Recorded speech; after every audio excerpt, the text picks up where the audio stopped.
Welcome to Suzuka for the 8 hours.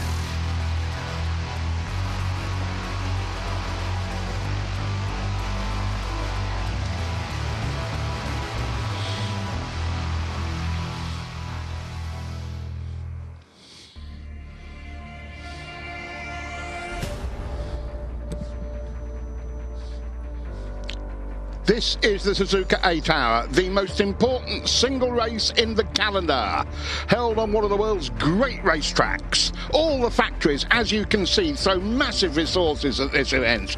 Yamaha are gunning for 5 in a row. Honda, who own the track, are desperate to put an end to that run. Kawasaki are rolling out their superbike big guns. Suzuki, watch the Yoshimura team, they're showing well. They're the only team to have done every one of the 42 runnings of this race. Then there is the small matter of deciding the World Championship. This is the last round. SRC Kawasaki leads Cert Suzuki by just 5 points, with the reigning champs TSR Honda well within.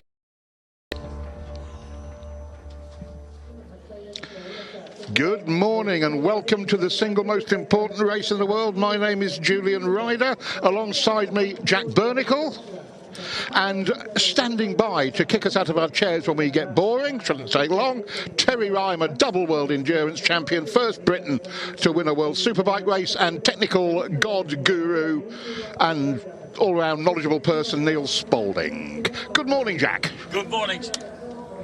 Good morning, Julian. And here we are in 80% humidity, overcast, with the Yamaha racing team, who have now won 4 times on the bounce, looking very, very happy in their wonderful new powder blue outfit.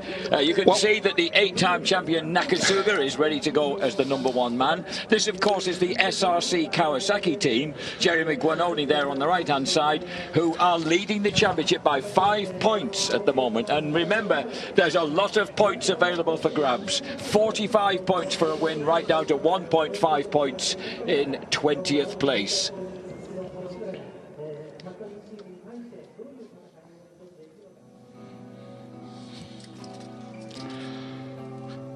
Well, the top 10 shootout we were expecting yesterday was rained out, so the grid has been settled by your normal qualifying. And as you said, Jack, we have the last year's winners, the previous 4 years' winners, the factory Kawasaki team, in their retro colour scheme, more of that later, on pole position from the Kawasaki racing team of Haslam, Razgatiolu and Jonathan Ray, the Superbike World Champion.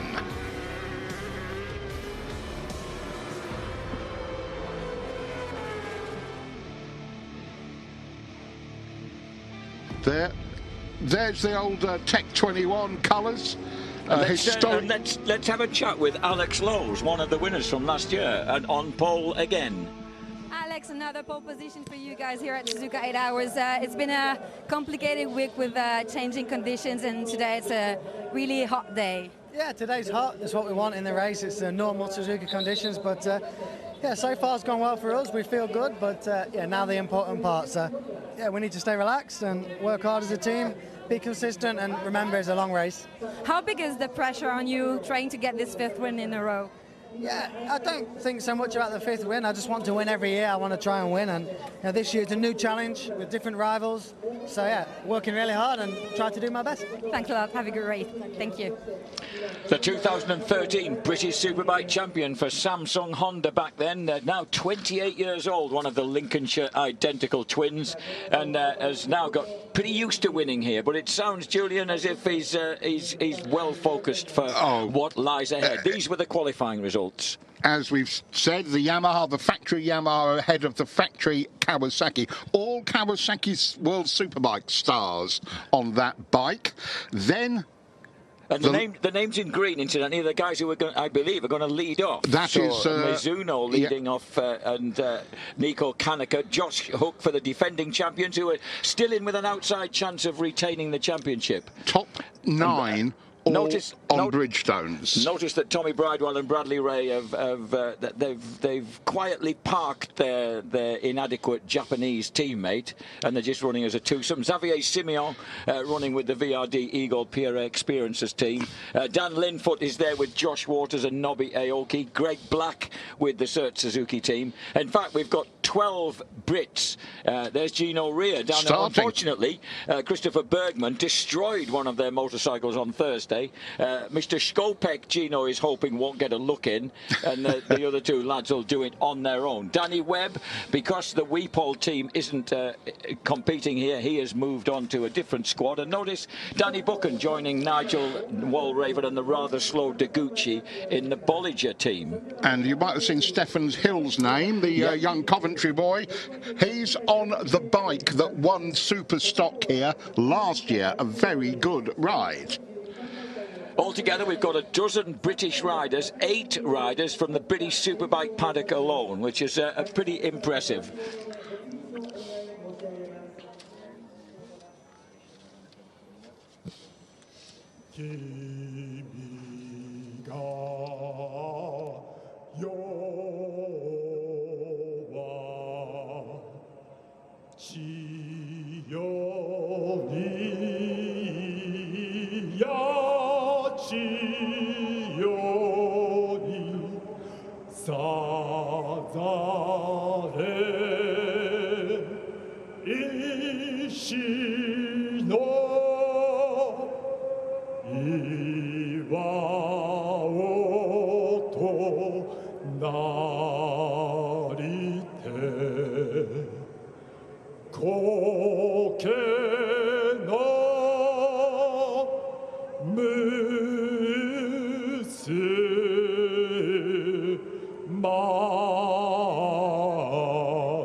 Japanese national anthem, The Rising Sun, heard in respect. Now that's Japan for you.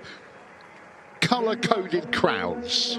That's the Honda block in red. Oh, by the way, if you haven't been following us on Twitter, the 4th place qualifier, 634 Musashi Hark Pro Honda.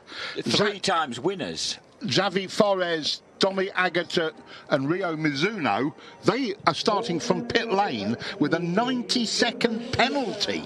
That's their race torpedoed. But Julian, it's 8 hours. They'll have clear track ahead of them, and then they'll have to feed their way through the traffic. You know, I mean, given the fact that it's 8 hours long, then they might be able to surely regain something. They are one of the teams that should be winning this for Honda. Yes.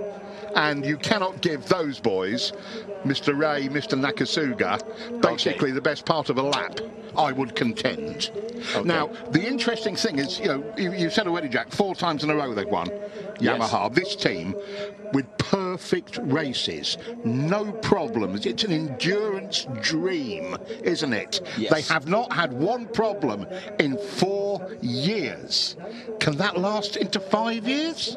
Potentially. And you mentioned the retro colour scheme, so tell us about that, because that is beautiful. It's Tech 21 is I think an aftershave company. They used to sponsor the great hero Tadahiko Taira, one of Japan's 80s heroes of racing, and he was the first one to carry he was a personal sponsoree of the company, and Kenny Roberts rode a Yamaha in those colours, Eddie Lawson won in those colours here. It is a historic Yamaha sponsor and colour scheme. We're going for the full retro. That's why Alec Lowe's is carrying a Kenny Roberts tribute on his crash helmet. If you look at the, if you see the yellow eagle. So this then, the warm-up lap for the Suzuka, 8 hours, ladies and gentlemen, and then we'll be off.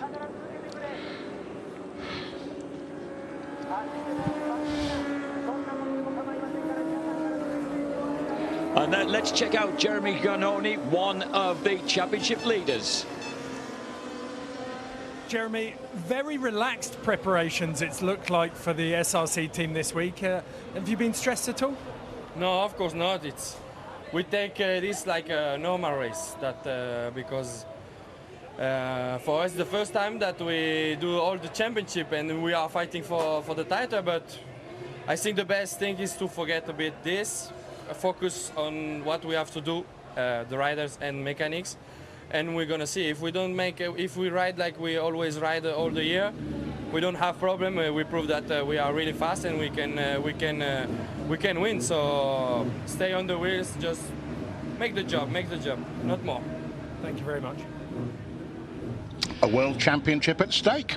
And it's SRC Kawasaki have never been here before, of course. This is the first time that, because they're leading the championship, that they've been permitted to come along and actually have a stab. And that's great to see, because they have a 5-point lead in the championship.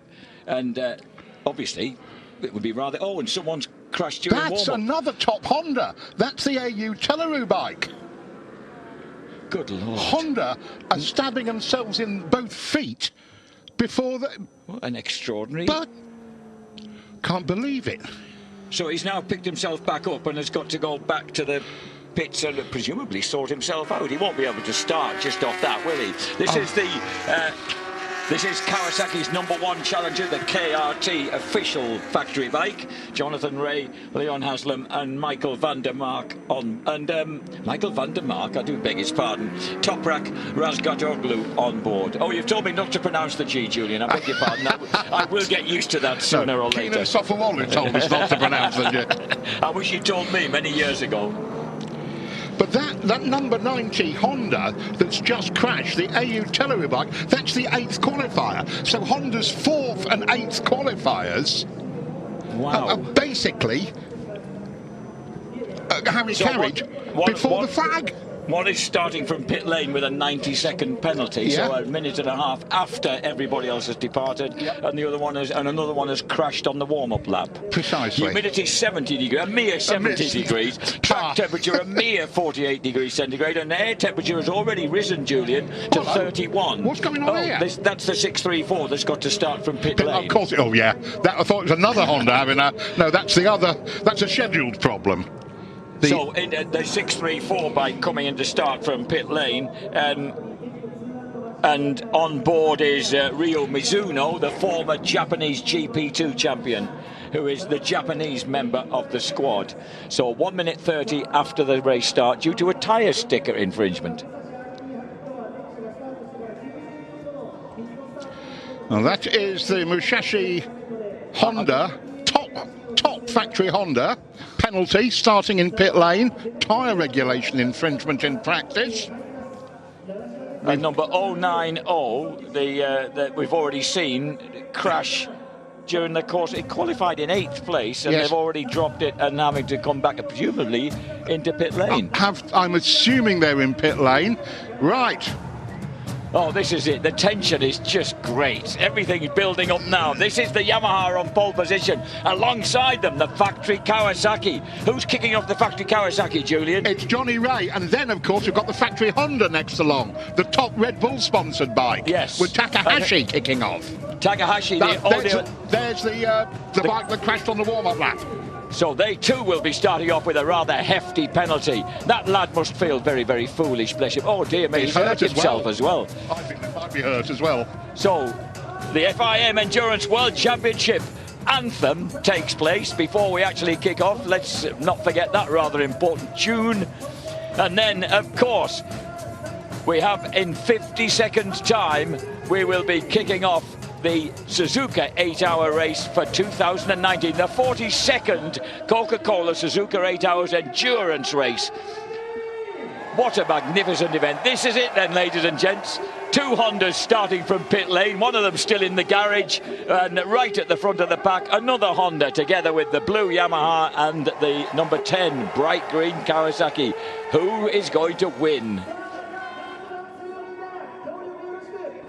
The Yamaha fans, well, they must be feeling very, very good. 4 times on the trot that they have been victorious. Nakasuga will be ready to go for them right at the front. Who's going to be the quickest runner? Whoa! Oh. Wow, that was a huge jump start in terms of running, but it still wasn't the first man away. I reckon that was the number 3 bike, the Yanagawa team. That's Mizuno, isn't it? On the is that the Red Bull? No, it's not the Red Bull. I think you're right, Jack.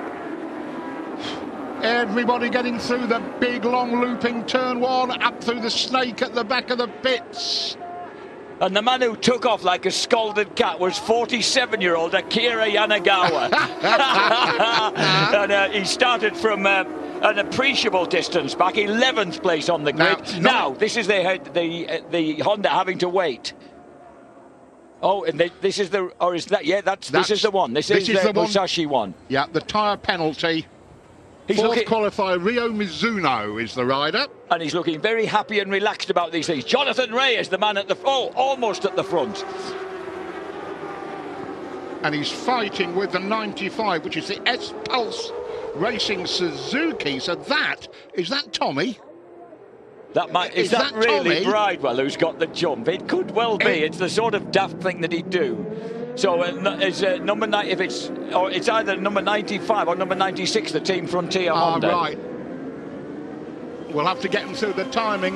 That does not look like a Honda to me.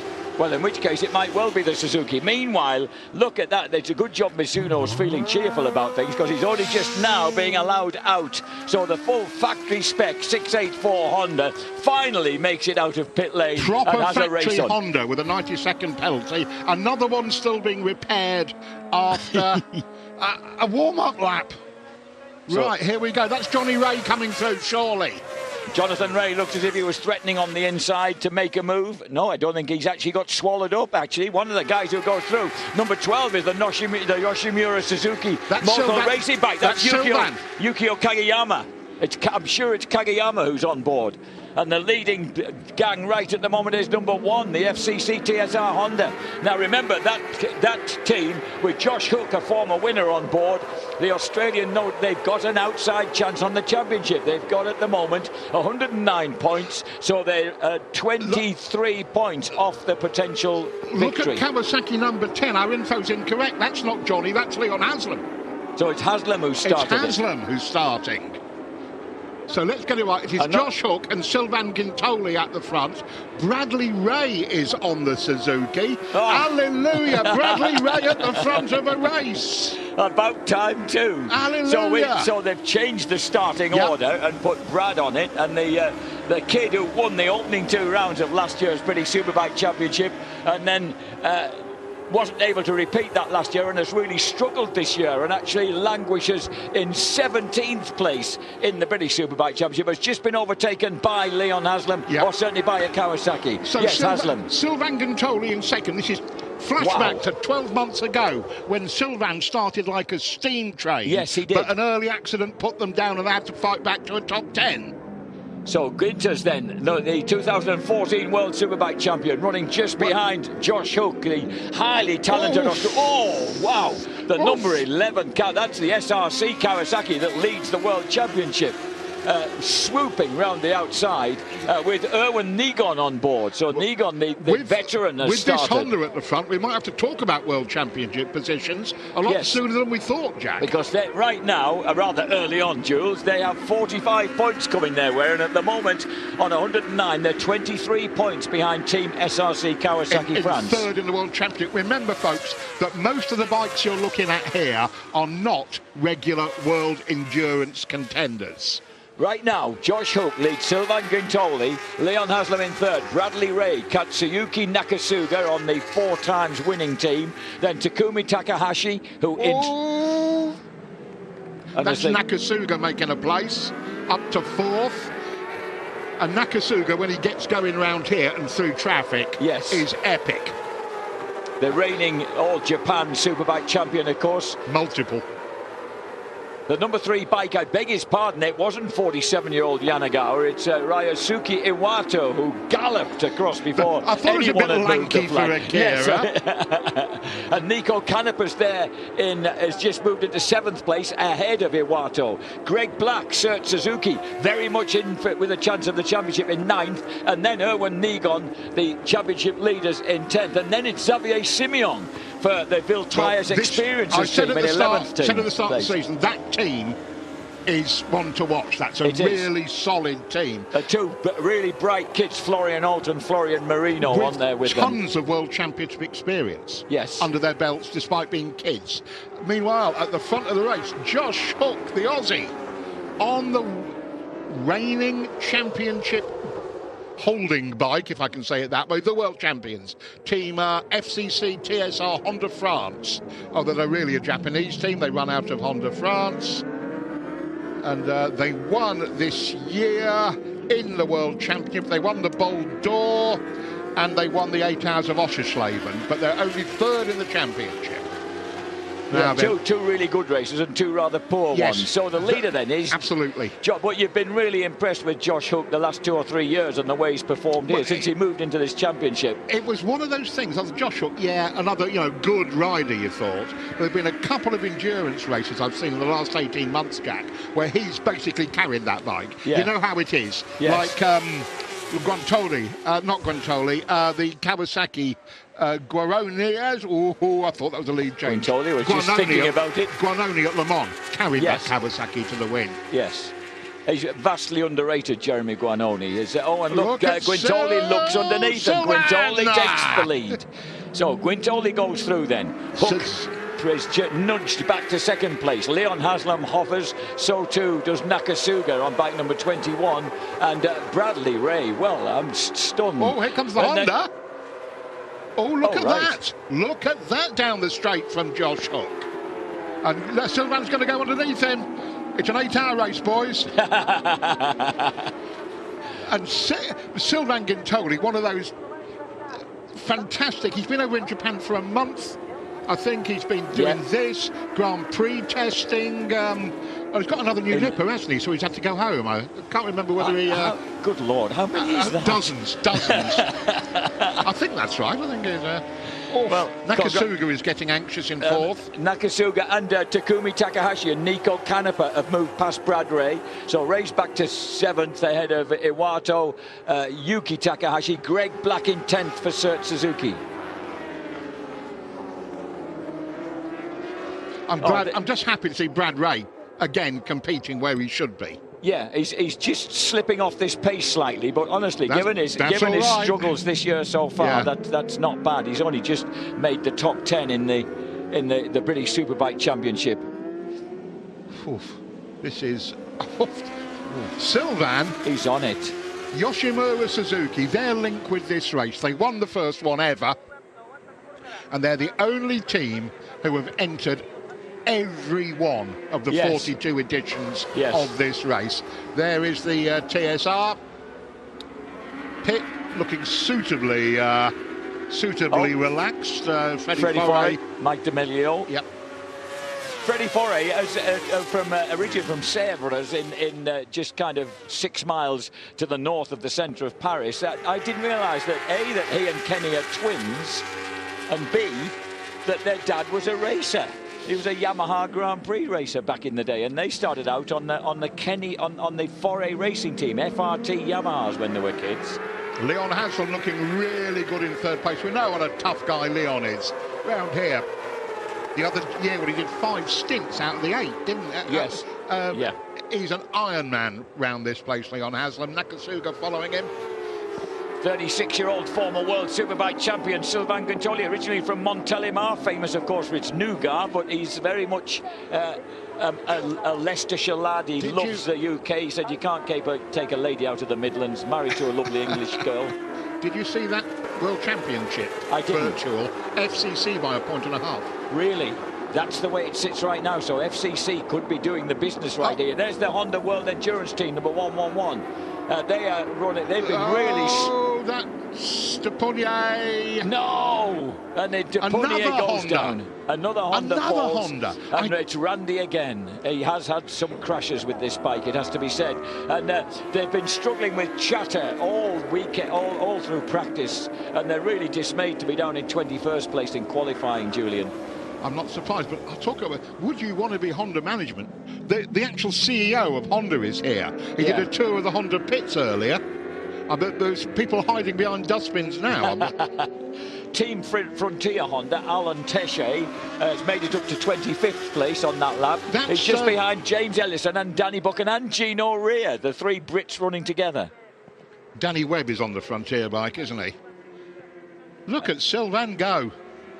There is something rather joyous about seeing a Yoshimura Suzuki at the front of this race. You can see that there's a smile on Terence Reimer's face as he peers over our shoulders here. An ex-Suzuki Endurance World Champion. Indeed. So with 10 minutes completed of 8 hours, there we are. There's the front half dozen riders nailed together here in the Suzuka 8 hours. It's Quintoli, Hook, Haslam, Nakasuga, Takahashi and Canepa.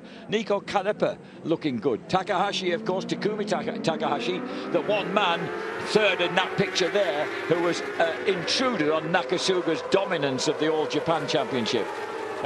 He robbed him of the championship in 2017. Here's Nakasuga coming alongside Leon Haslam now, and tidily outbreaks the Kawasaki into turn one. Doing Nakasuga things, just not panicking and just working his way. He will have a lap time that he's been told to do. And he'll do it. For fuel economy, tyre economy, and he will just do it like a metronome. I've forgotten how unnerving that helmet design was. It's a long time since I've seen it, but last year. Nakasuga's with the SP Tadeo. You have to run for SP Tadeo team to wear the moon eyes. It's a tradition in Japanese Behind racing. him now, Takumi Takahashi is looking very keen to find a way past Haslam. So Takahashi, of course, the leading Honda, number 33. There he is on the Red Bull sponsored bike at the back of that quartet chasing Quintoli. So he's got Yuichi Kianari, who's been bang out of form all year in World Superbikes and is absolutely dribbling round in about 17th place overall. And Helmut Bradl, who hasn't been that quick, not quite as quick as his Japanese partner. Stefan, I beg your pardon, I'm thinking I've got his dad on my brain. You've got basic dads on the brain at the moment. I'm really impressed with Josh Hook and the TSR Honda. The question we're going to be asking again, as we always do about the Hondas, they usually, and I mean usually, have an advantage in that they are less thirsty than the others. Yes. And can often put an extra lap in on a session. Fastest lap of the race, Takumi Takahashi in 5th place with a 2 minutes 8:004. There are also questions around that Honda team about balance. Yes. Of who's a little bit. Oh, hello. Who's a pusher? Is that? That's the number 9 machine. That's the Motormap SWAT Suzuki of Waters, Linfoot and Aoki. And that's why in the S's. Oh no! That's where the AU bike went down. And on that's the warm-up Josh lap. Waters. That's Josh. the 3-time Australian champion, the quiet man from Mildura. What have you done, son? Best mates of Nobuo Aoki. They've done this together for a long time. He's finished on the rostrum 3 times. Josh Waters. Sylvain has eked out over a second on the chasers now. Yeah. Without doing the fastest lap, but consistently right down in the low 8s. Yep. His last lap was a 2:8.14, his fastest lap, and it was 4/10 quicker than Josh Hook behind him. So 13 minutes in. So Hook is now getting hounded. I think Josh is just, the others could just perhaps, if they could get past him, they might burst the dam and go after Gintoli. It feels that way, doesn't it? As if the championship regular. Although you don't really quite know what bike they've got there, do you? They're going to get... The Yamaha number 7 of Nico Canepa's running a strong pace behind these guys. Another endurance championship regular. Absolutely, Jack. Yamaha actually fit in the championship, but they've had another team that have had a curate's egg of a season. Whoa! Oh, and they're certainly building up behind Josh Hook now. It's noticeable that Bradley Ray's at second off the pace set by these guys, but that means he's lapping at the same sort of pace as the people behind him. So, which is Iwato, Takahashi, Yuki Takahashi, Iwata, Greg Black, Xavier Simeon. Yeah, yes. Yeah. So he's in fact faster than them by a good distance there in the 2:10s. Oh. Josh is pushing a bit. He's pushing hard, isn't he? He's pushing hard. I think you're right. I mean, Nakasuga about to do those Nakasuga things again, isn't he? And just find a way past neatly. That FCC TSR Honda's quick, isn't it? He's doesn't need anybody in front of him to draft. He's holding them back. Yeah, because you'd have thought there would have been. I thought he'd make a move. The Yamaha. Up here. Whoa, Haslam. This is a proper Haslam stab. That's a classic Haslam block pass. That's his early motocross training as a schoolboy, successful schoolboy motocrosser, blocking his way through. That's a Haslam. That's speciality. Ron Orleon. Right. But look at Nakasuga. Nakasuga's got the pace. The drive out of the corner. Yeah. And just breezes past Leon. Well. And now, as you mentioned a moment ago, Takumi Takahashi, number 33, the lead factory Honda, the HRC entry, looking very, very quick. Yes. And that's Canepa. Is Canepa closing on them? 208. Yes, no, he's not. He was on that lap. Yes, you're right, because he's in the 208s. I'm assuming Haslam, the passing disrupted that pack a little bit, and Canepa has latched onto the back of them. So we've got 5 of them running astern, and they've got that about just a fraction under 2 seconds behind the flying Gintoli. Blimey, Sylvan now nearly 2 seconds in front. I can hear my GSXR owning friends going mildly hysterical as we speak. Into the top 20 has struggled the official BMW of Kenny Foray. They've been suffering from electronic glitches that have been shutting the engine down on them during the course of it. Sounds just like the sort of stuff that Leon Haslam used to suffer with when BMW Motorrad first came into World Superbikes. These kind of weird electronics issues, and they are back in. They've just. Sorry. I was just going to say, but the timing screen has been ripped up in front of me, boys and girls. My fault, apologies. I think they got into 19th place. Yeah, Kenny Foray moves into 19th place. Gino Ria's running 21st. Alain Teche 22nd. Danny Buchan, new to this game, of course, is in 23rd place, 2 places ahead of the 2003 world champion James Ellison. Yet again, my grid paperwork is proved to be wrong. That wasn't Randy De Pugny who crashed, it was Johnny Hernandez. Was it? Oh, we must apologise to Randy because he's the man who turns up with the best-looking ladies in the paddock. Randy De Pugny, it was not he who fell. He had number 33, Takahashi, on Haslam. All of these guys, by the way, on Bridgestone tyres, so there's no Bridgestone's at dominant. The front, as ever at Suzuka. So that means that who are the first people we're looking at who are not on Bridgestones? You're right. We're going to have to go a while down there before we find people who are not on Bridgestones. Pirelli's KYB Moriwaka Racing Honda, Yuki Takahashi riding with the Australian champion Troy Herfoss. They are running in 9th place, and they're on Pirelli. They're on Pirelli's, yeah. So Pirelli, the first other tyre to show behind the dominant Bridgestones once again here at Suzuka. Dunlop, the other tyre manufacturer involved.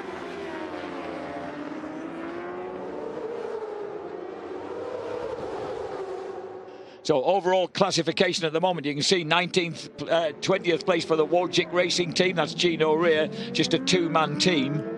And the Honda Endurance Racing team down in 26th place after that spill for Hernandez. And Josh Elliott there running in 30th place. Josh Elliott making his debut here, the Ulsterman who races for OMG Suzuki in the British Superbike Championship. He's on a 2-man team. The Team R2CL Sun Clarella Suzuki on Dunlops. Josh Elliott with Yoshihiro Kono, who's a decent performer around here. So that's good. Great to see lads like that coming and experiencing this. 42nd place, Team Delight. That's the Ducati Panigale. somebody's been brave enough to put a Panigale into And someone endurance. else, the team Dogfight, who are probably running fairly low down. They're on a 2012 Suzuki, the oldest bike in the race. Oh, And Josh Hook, you know, we say that he's holding these guys up, but they're not able to get past Honda him. is quick enough to keep. Yes. Now, Nakasuga is now giving Josh his full attention. And we know that Yamaha gets out. I'm not sure it's that much quicker in a straight line, Jack, but it doesn't get out the corner well. Yeah. And Nakasuga has that interesting tightening line there, much tighter than Josh. Leon Haslam watching, and as you say, Takumi Takahashi on the number 33 Honda. Now there's the 90-second penalty, boys. Still Yes. with empty tarmac. Right, so you're right. It takes them that long just to gain on the back of the back field markers, yeah. after 20 minutes. Yeah. Good You Lord. can probably just about see somebody now. 55th place. Danny Buchan's just moved past Kenny Foray. Kenny Foray on the official BMW. Danny Buchan up to 22nd. So Rio Mizuno has just caught the pack. The pack. Or the tail of the pack. Do you know, that's brought home to me what a severe penalty that is. Yeah. I didn't realise. And now he's got to do that speciality endurance racing skill of keeping the lap times down while getting through traffic that might be considerably slower than you are. That takes planning. The first one is the Hamamatsu Team Titan, number 31 Suzuki. Is caught that he's got to deal with. So 20 minutes in there with Sylvain Guintoli leading the way. There he is, bike number 12. Has his advantage been slightly trimmed? But I think about it has. 0.4. It has been trimmed.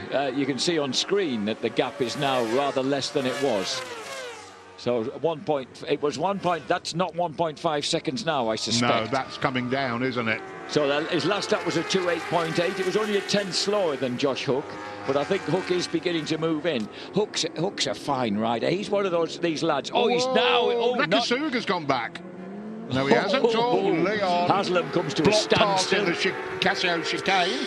That's not done his speed any good onto the finish straight. I think he might have Takahashi for company by the time he reaches the end of the home straight. I here. think you're dead right. Unless Takahashi got blocked as well. He may have done. Yes, I think he did by Haslam almost stopping. Josh Hook's one of these lads who's had a very creative career, you know, ridden in Australia, ridden in Asia, appeared very briefly in World Superbikes, in British Superbikes, before finding a niche in the World Endurance Team, because he didn't have the money to. He said, "I don't have the money to go Grand Prix racing, so there's no. I'm not going to find 50 grand to go Grand Prix racing." Which is why I'm ashamed to say I underrated him. Yeah. I never really, until I saw him 2 years ago, when I think the Offshore or maybe the Slovakia 8 hours, literally on his own, you know, just absolutely tore the place up. Here's Canepa. Nico Canepa's looking good, isn't he? He's riding really smoothly on the Yamaha in 6th place, bike number 7.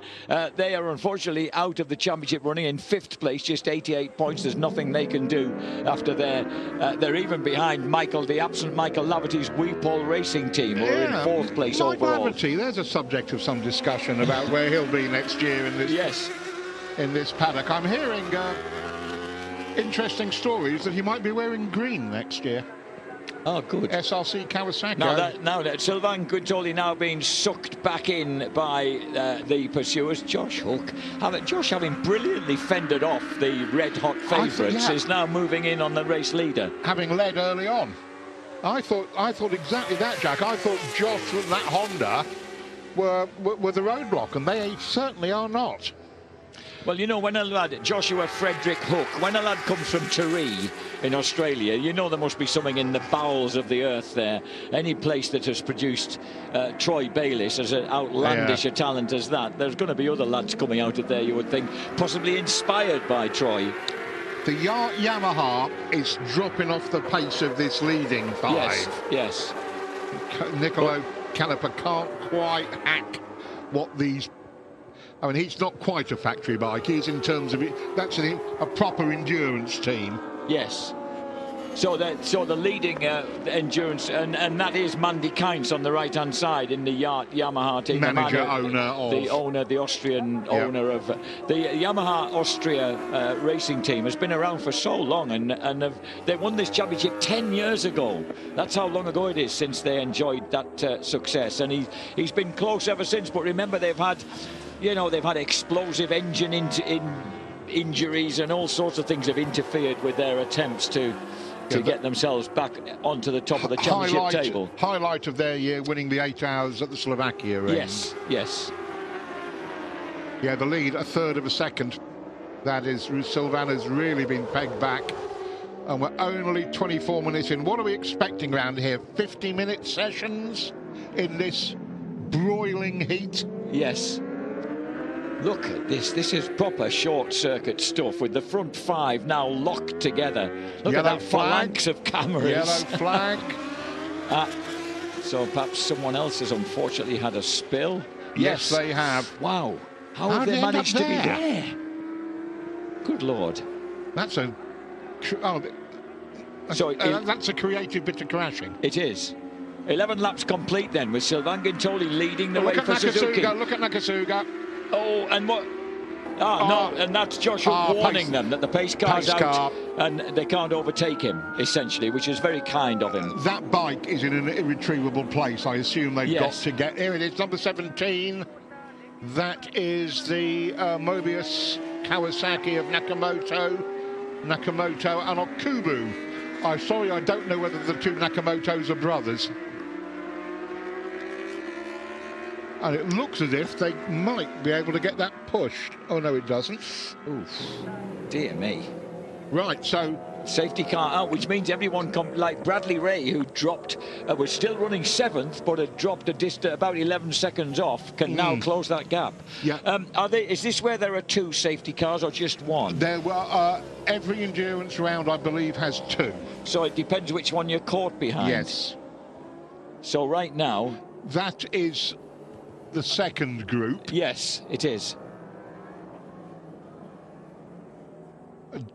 Don't think this is going to be a long safety car intervention. It's a matter of moving that bike that crashed in an odd place. The rider seems perfectly okay, but it's a matter of getting the bike out of there. And this, of course, now here we are... Who's that? And that's SRC Kawasaki. Yep. They are behind a safety car. So they're behind. And they are running in 13th place. Erwin Negon in 13th place. He's behind Greg Black and Xavier Simeon. So only the top 10 are behind the other pace car. Right, okay.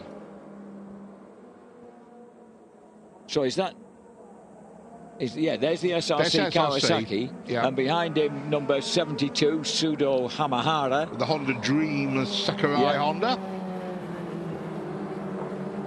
So that's not great for SRC, because that means that they lose contact with Xavier Simeon, and he was only I'm just looking to see. Oh, he was a fair distance back actually from him. No, he was a fair distance back.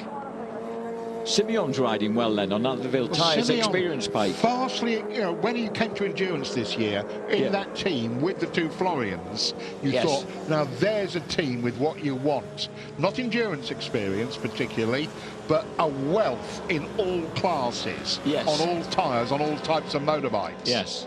And they have been, apart from, and I said that, they probably had the worst Bol d'Or in the history of bad Bol d'Ors. There's about 14 crashes.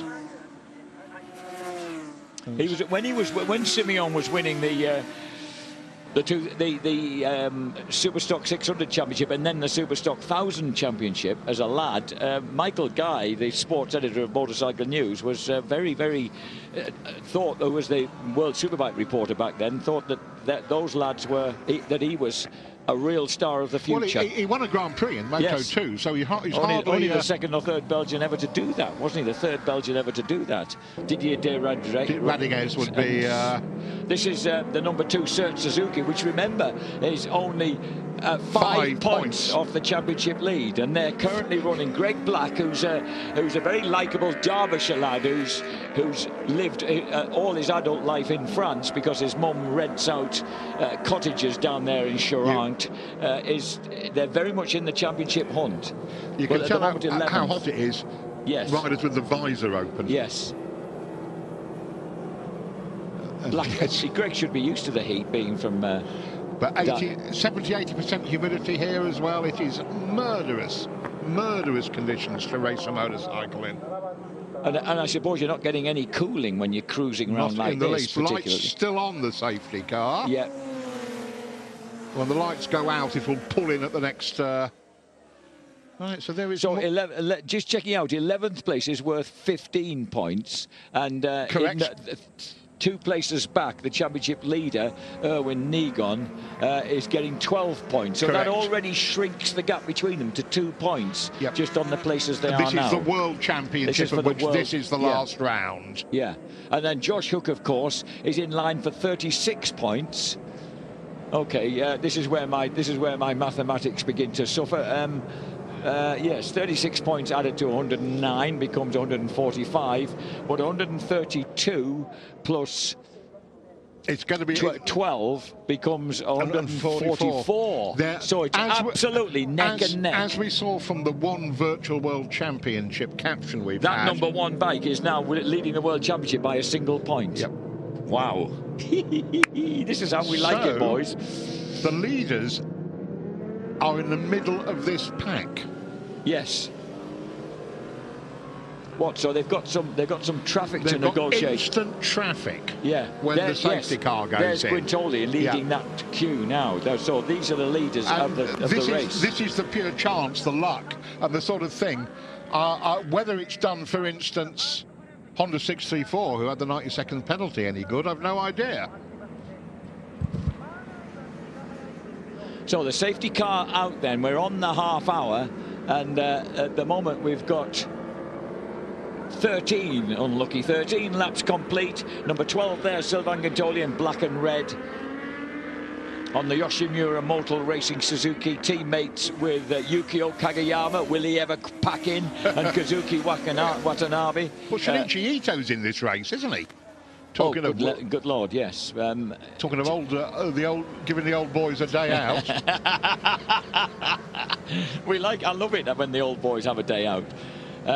And there Jack, your maths was absolutely correct. Look at that. So there's only 3 points separating the top 3 in the championship right now. That assumes we finish with FCC Technical Sport in 2nd place in the race, which is a big ask.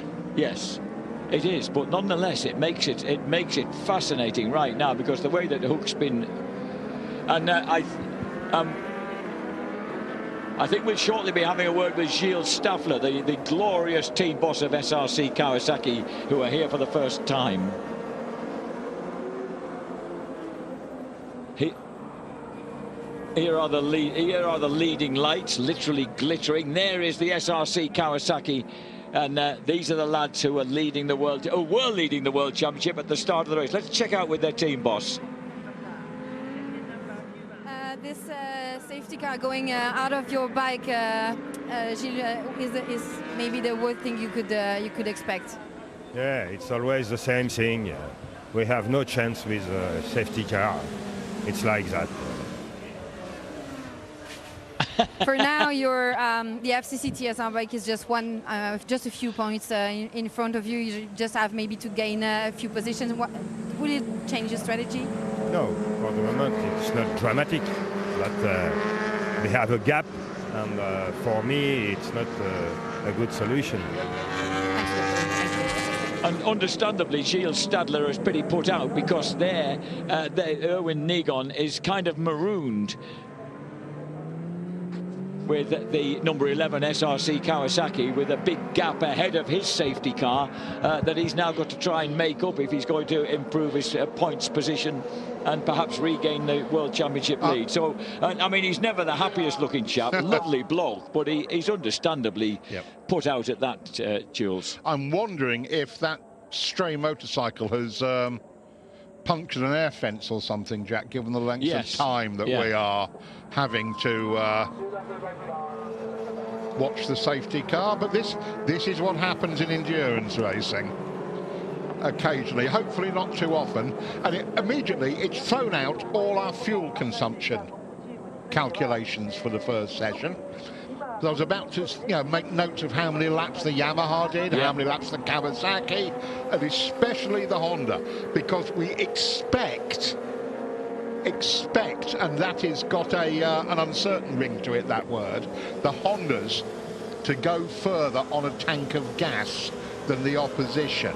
From what was happening in practice, nobody is quite convinced that every Honda rider can do that. Right. And I'm talking about the top factory ones.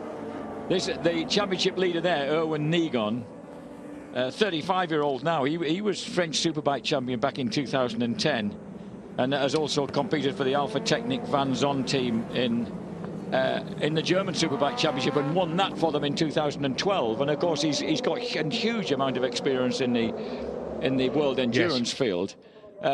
He's no mug, he's quick, but having a kind of half a lap gap open up in front of you, just due to where you fall on the safety car, well, I suppose it's unfortunate, but then if you'd been further forward, Jules, you'd have been behind the leading car, perhaps. Yeah, so that's where the 634 Honda is, behind the second safety car. Yeah. Safety car is still out. 35 minutes of the first hour of the Suzuka 8 hours done.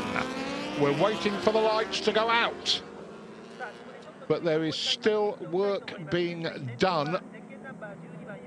Independent teams, let's have a look. Oh, Wojak, Gino Ria's team is currently the top Dunlop independent. Mind you, there's a whole... It's nice, but they're quite low down the order. But the check is always handy. 21st place. But look at the people he's running in amongst. He's just behind Alan Teche, and he's just ahead of Danny Buchan. Kenny Fore's down in 24th place. Yoni Hernandez, James Ellison. There's some considerable names outside that top 20. Absolutely. Incidentally, James, that the man on the number 11 Kawasaki, Erwin Negon from Riom, he was actually a 16th place finisher in the World 250 Grand Prix back in 2003. That looks like Gino in the middle there, the number 77. Gino Rio, who came so close to his little team, his Ready for Race team, that lovely team that he does the graphics for and everything that he runs in the British Superbike paddock. They almost got a Superstock 600 podium finish at Snetterton last weekend. They ran second for a lot of the race. Oh, hello. No, sorry. The posture fooled me. I thought he was coming down pit lane. Of course, he's behind the pace car. And now the lights are out on the pace car. So next time the pace car will pull in and we will be racing again, with Sylvain Gintoli leading on the Yoshimura Suzuki from Josh Hook on the FCC TSR Honda France bike number 1. But the leaders aren't at the front. They're mired in a pack behind the safety car. You might say that Negon at least has empty track to attack once the safety car pulls in on that Kawasaki. I know he might have rather a lot of empty track, but at least he hasn't got people to get past right now. Well, he just has to try and ensure that Sodo Hamahara, who's right behind him, doesn't jump on his back. That's the Honda Dream. That's a good Honda team. Yes. So there we are, half a second officially the lead at the moment. And you can see that Negon is kind of holding that block of riders up, ready to get his sprint start in. The Search Suzuki running in 11th place, just ahead of that very impressive VRD Eagle Pierre Experiences squad. That is a team that could really do something in this championship next year if they keep that team together. There goes the safety car. We are racing. And a good move by Negon. He timed that beautifully, and he just took off like a scalded cat. So he's opened up just a precious little gap on his pursuer. But I don't know how hot the tyres will still be. No, that's the problem. That is exactly the problem. You're going to have to... Oh! Someone spun out straight away as they came out of there. And that looked to be another Honda. Oh, hang on, it's a pink one. It's the number 96 bike. It's Tesche. It's Alan Tesche. That's the bike he shares with Danny Webb and Nico Tyrrell. Cold tyre jack right on cue. Just spun it up. Blimey, Nijon's gone. Hasn't he just? Perhaps it's his 250 Grand Prix experience, Jules. He'd come back to help him on his way. That and the bloke spinning out behind him, of course, would have... yes. But Nijon going off. Right, we're going to take a while for everything to shake out here for our timing system to... and look at this, in traffic. Sylvain's in traffic, and Josh Hook... I think Josh Hook's lost out. I think Nakasuga's got ahead of him. The man for traffic round here is Nakasuga. He is brutal. And he's already got jumped on Josh Hook. I'm sure he has. Nakasuga can perform miracles through traffic round here. Oh, and traffic he's got. That's absolutely broken up that amazing stream of 5 riders. It has. Let's see. This is going to take a couple of laps to sort out, Jack. There's Guintoli. There's number 21, Nakasuga, so running in second. So that's first and second on the road. And there's Josh Hook in third. Yeah. So Sylvain is doing a job here. Sylvain Guintoli. Yes, he's the sweetest of men off track, but you don't want to get in his way out on the racetrack. It was when he crashed last year. It might have been someone else's mistake, but I've never seen him look so out of... He was blazing furious. Yes. And of course that was a clash with the back marker. It was. Of course it was, yes. It was. But now I think he's got himself a bit of clear track. He's done the arm wrestling through. Has he got to the front of the group? Yes. He has. So and now Nakasuga's about to go second in the group. So brilliant performance by the former... that's the Bill Tyres experience bike. That's the Simeon bike at Spoon Curve. So Simeon's gone down when he was running really strongly, top 12. Jack. Now that's, I said they were a new endurance team, Jack. Yeah. And that sort of says inexperience, doesn't it? At least, the tyre, think the tyre. And Nakasuga now 0.8 behind. Sylvain took half a second out of him in traffic in a lap. That is some ride, Sylvain Guintoli. And you can see that Josh Hook has now Takumi Takahashi right on his back. Leon Haslam's the guy who's lost out a bit and dropped to 5th place. He's got Canepa on his case. Yes. There's Leon. He is just behind them, but just been gapped slightly. Just like that Kawasaki. I don't know, Jack, whether it's circumstance, track position, but it doesn't seem to have the grunt out of the corners. Whether he's having to run a plan, no use going faster, Leon, because it'll guzzle petrol and we'll need another fuel stop. He does tend to be hard late on the brakes into the turns and not quite so quick coming out of them sometimes. Whereas Nakasuga and that R1 Yamaha come out of corners and Nakasuga is closing in. This is really impressive stuff. Sylvain Guintoli, who remember was a very impressive part of the British Superbike paddock. Yoshimura. Looking on keenly. This is the man who, when he was introduced to Cadwell Park, driving around Cadwell Park in a car, they couldn't get him to come back in. He was loving it so much. And also he pointed out to me when he was sitting in his garage tent at Knock Hill, he said, "What does this remind you of looking out here?" And he said, I said, "You're right, it's like Phillip Island." He said, "Yes, it's got the same club circuit feel as Phillip Island." And Sylvain Guintoli, the adopted Brit, are we allowed to say that? Very much. Adopted Brit, Sylvain Guintoli leads Nakasuga. And then, Leon's come through. Leon has done a double bubble. That is just when we thought Leon was in. You should know better with a Haslam, shouldn't I? Just when I thought Leon was maybe having problems, double whammy. So the 36-year-old reigning British Superbike champion then for the JG Speedfit Kawasaki team comes through. And Josh Hook is now fighting for his his fellow Honda rider Takumi Takahashi. So with that almost 3/4 of an hour and 18 laps run, the front 5 riders nailed together with Nico Canepa on the Yacht Yamaha hanging in there behind them. As you were before the pace car. Yes. And still these guys running about a second quicker than 7th place Bradley Ray. Bradley running faster than the guys behind him. Bradley 2 seconds off that group, isn't he? Is that Bradley Ray? Yeah, he's behind Canepa. As you say, Jack. Canepa 3 seconds behind the group, and then another couple of seconds back to Bradley Ray. Former world champion James Ellison has moved through into 19th place ahead of Gino Rea and Bastian Mackles, and Danny Buchan there 22nd. No, just as I say that, Kenny Foray moves past Danny Buchan, and Bastian Mackles runs past, and Gino Rea moved past James Ellison. It's all topsy-turvy lower down the field. At the front, every time you think Silvani's Yes. been closed down, it's about to be mugged, about to be Nakasuga or whatever, he just back. finds a couple of tenths. And this is, look what we're looking at, Jack. Suzuki leading Kawasaki, leading Yamaha and Honda. This is a tyre, it's not a tyre war, these are all Bridgestone boys. But it's certainly a manufacturer's war. Proper... Look at that, Haslam has done Nakasuga. What a lap and a half. He is a dogged man. He is a man who really, like his dad. You just know he won't let go. And Nakasuga, this is where the Yamaha looks good. That's not top speed, it gets out of there. Yes. Drives alongside Leon, and Nakasuga neatly and cleanly. And remember, Haslam's been riding with broken bones. God knows where he's broken them this time, but he's rarely not riding with broken bones, that lad. Nakasuga's old enough to be Ron, isn't he, nearly? That's the multiple Japanese champion. Nakasuga, there's the pit. 8 times. The Tech 21 colours.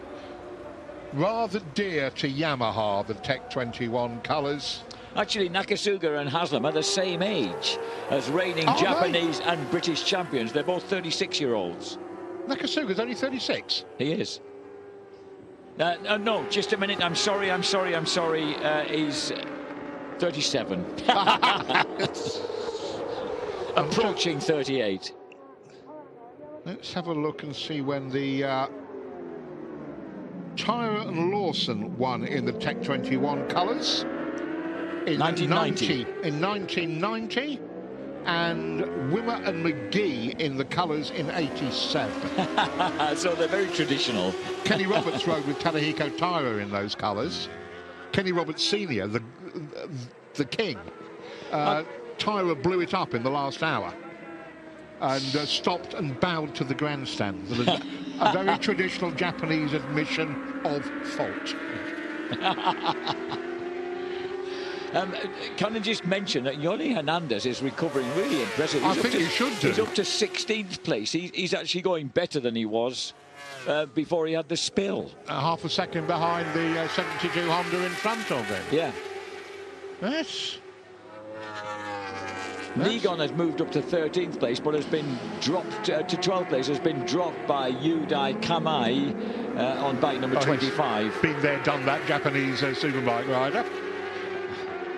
And past the crowded grandstand again, thoroughly enjoying this mishmash of competition at the front, with all the manufacturers being represented, with Suzuki leading Yamaha, Kawasaki and Honda ×2.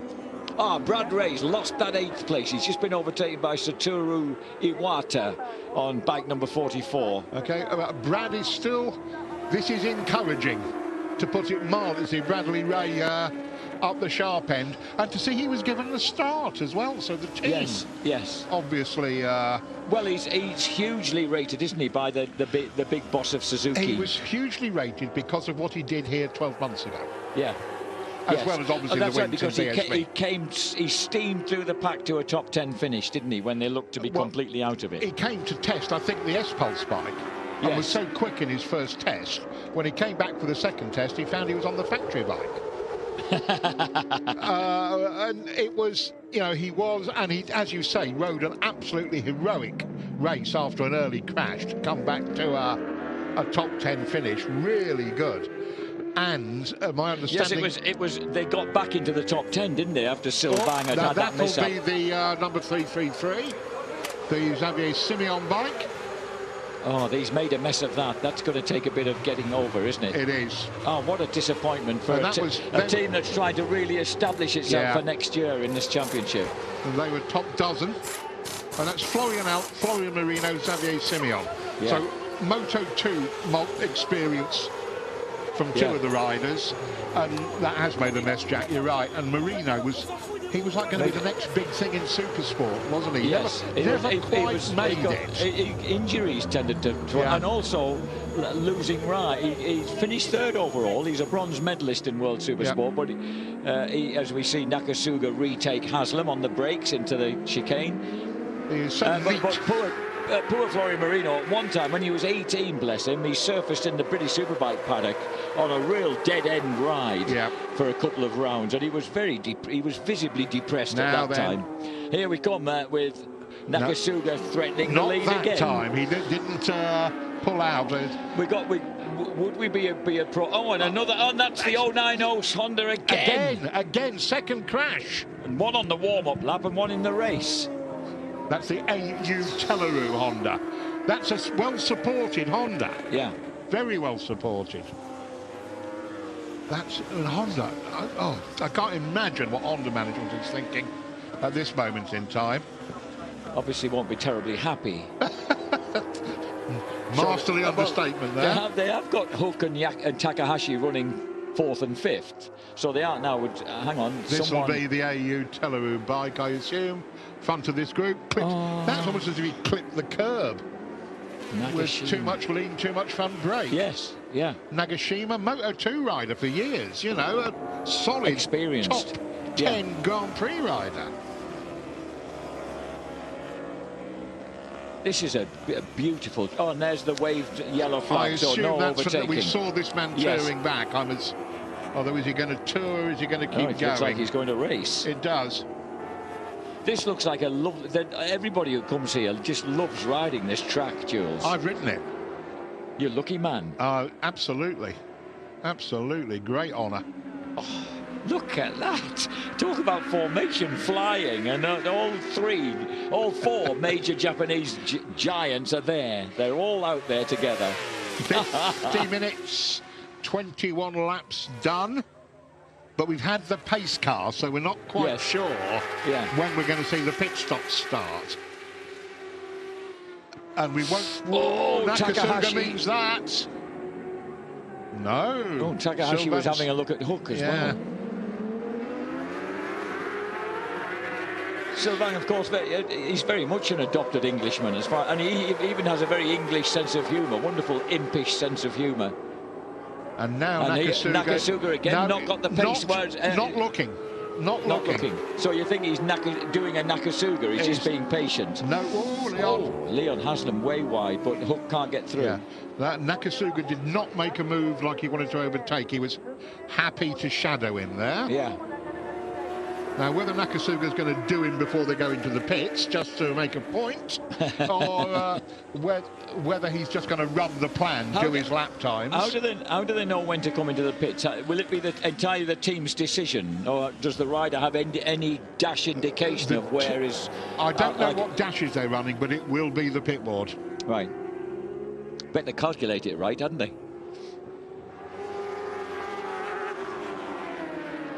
Yes, it is a calculation, Jack, because if they run at full pace, they'd be able to measure what was left in the fuel tank. Yes. And go, right, we can actually do another lap, boys. But we've had about 3 laps behind the pace car. That won't happen until the next session, when they'll be able to accurately calibrate their fuel consumption. So they might have, they're presumably going to have to risk bringing the guys in a bit early just to ensure that... That would be the assumption. Yeah. Maybe because you've got your plan laid out for your tyre changes and whatever, you say, pace car didn't happen. We're just doing that number of laps and then we'll do the change. But the closer we get to the hour... Suzuki have moved up. Greg Black, the English boy, has moved into the top 10. And That's not, and Erwin Negon has dropped to 16th place. So the SRC Kawasaki is really losing ground, and losing ground in the championship that it currently leads. That's 9 points. That's enough to give cert. Assuming we don't, that Josh is now in 4th place, which is worth a mere 28.5 points. There you are, to just completely confuse things. I hate half points. Good question. Not at the moment. So Cert Suzuki at will the be moment. Cert Suzuki have got the title, I think. Dominic Melian going for his 16th. In his last race, he has been in charge of Cert Suzuki since 1980. He has 15 world titles, 16 Bowl d'Or, and 10 Le Mans 24-hour victories. And he was presented with a plaque by in front of the crowd very generously before the race commenced. I've got a message from Barry Simmons, the old Honda team manager, who saw that and said that Dominic he croaked his acceptance speech out. He was absolutely gone. Look at this. Rio Mizuno, number 634, is right on the back wheel of the number 111, Yoni Hernandez. So and he's going to go past him. So that's the bike that had the 90-second penalty.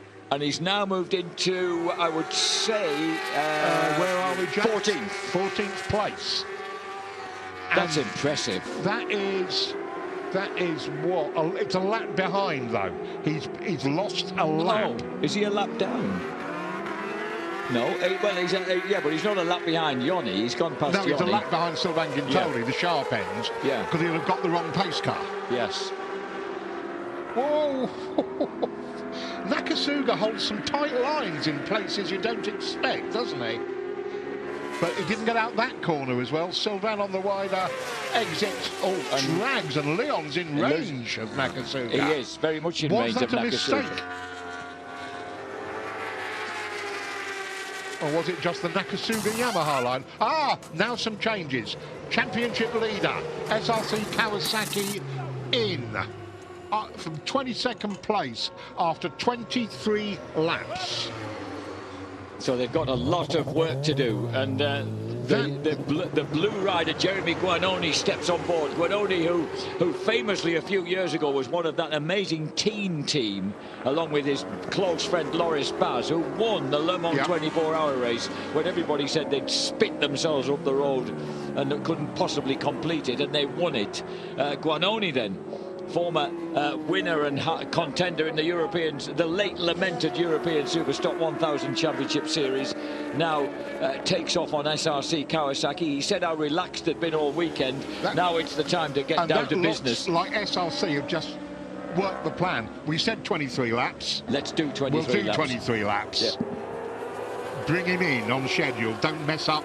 But also Negon had shed a few places, hadn't he? Look at Haslam, classic Haslam. I'm not altogether sure that's the most economic way round here, but what do I know? She's been...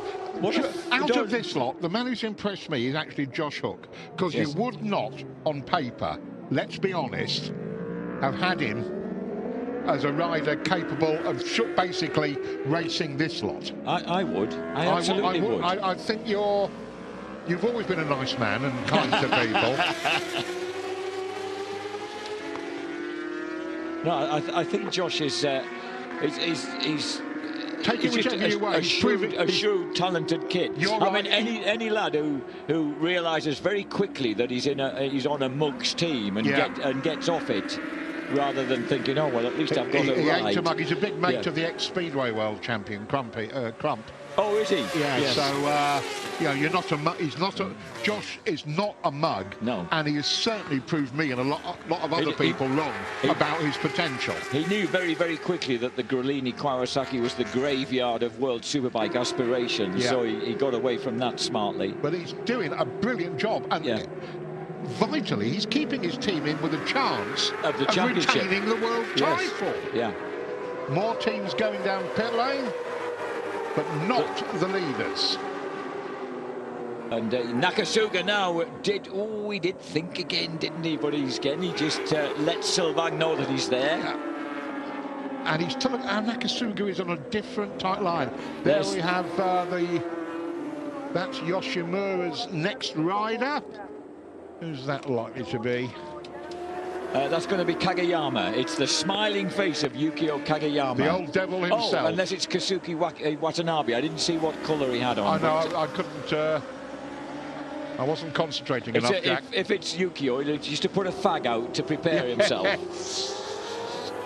But Sylvain Guintoli is looking, as we approach the hour, Sylvain is looking like he's going to bring it home for the first relay, as we adopt the French phraseology, as you must in endurance, at the top of the tree. Although it would be very Nakasuga, very Tech 21 Yamaha. Just to pop it in front. Pop it in front on the last lap. Don't the motorcycles sound beautiful when they're all ganged together like this on the overrun on that home? That was a moderately serious look, wasn't it? Hello, Sylvain. Remember me? We'll talk about keeping him honest. And Nakasuga, he looks like he's now. Yeah, I think he's. Do you know what I've just realised we've got here? We've got World Superbike Champion, Japanese Superbike Champion. Whoa, as Takahashi goes through. Former Japanese Superbike Champion, British Superbike Champion, all locked together. And a former Australian champion, albeit in 125s. On the trickiest superbikes in the world at this moment. Yeah, as you say, Takahashi through.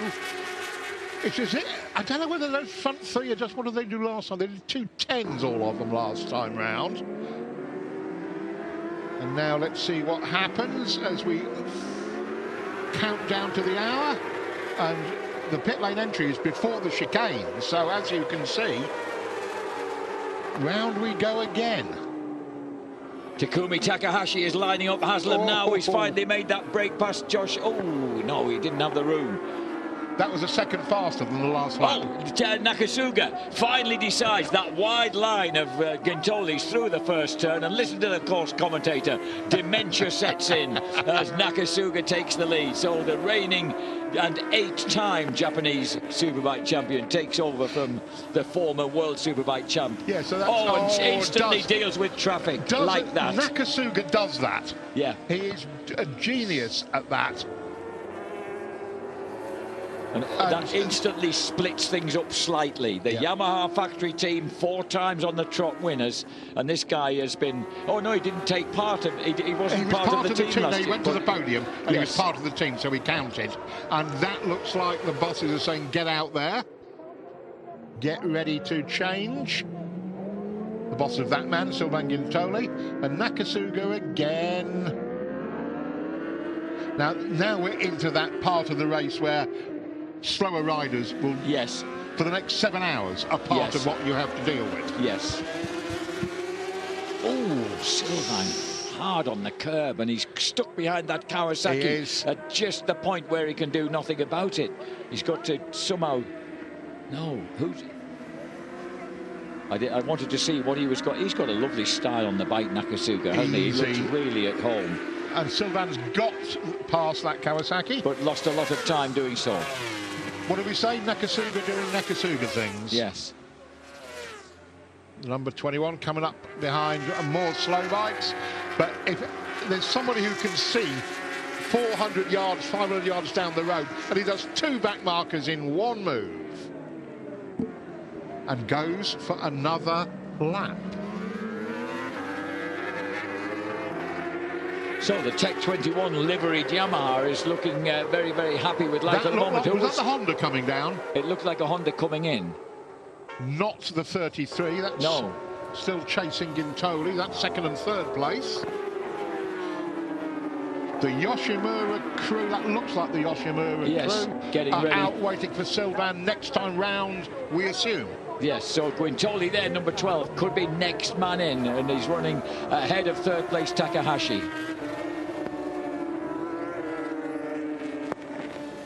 Yuki Takahashi on the Red Bull Honda right now behind, and here's Yamaha have come in. Nuko Kanepa, who was having a brilliant ride, is handing over to Marvin Fritz. The former world champions from 10 years ago have never had the good fortune to win it again, but my goodness, they've always been in the reckoning. And they're right now in a position to move into 4th place in the championship ahead of the absent Weepol team. Sylvain Guintoli drops behind Takahashi, but of course is mentally preparing to come in and hand over the Suzuki. Don't say that when Terry's in the commentary box. There would be vast amounts of disapproval about taking it easy on an out or an in lap. This is the pass. Oh, no, there's to prove me wrong. Absolutely. He shafts Takahashi again. Oh, Takahashi's got the inside line. That's the replay of Takahashi's take. Getting his yeah. That was a man who knows this track quite well, wasn't it? And look at that. He's seen Nakasuga go. Yes. So he's thinking, so hang he's on, right. I beat him to the Japanese Championship in 2017. I'm going after him again now. And the Kawasaki of Leon Haslam, when these boys put the hammer down, it looks, and Nakasuga did a 7.9, fastest lap of the race last time round. Blimey. To 7.9, yeah, the first man under the 2-minute 8 barrier. But look at Takahashi reeling him in right now. Takahashi's going after him. A few changes. Doing another lap. Mark Aitchison, the Australian, is back out on a number 3 Kawasaki. Tommy Bridewell's taken over from Bradley Ray and is running 15th now on the number 95 Suzuki.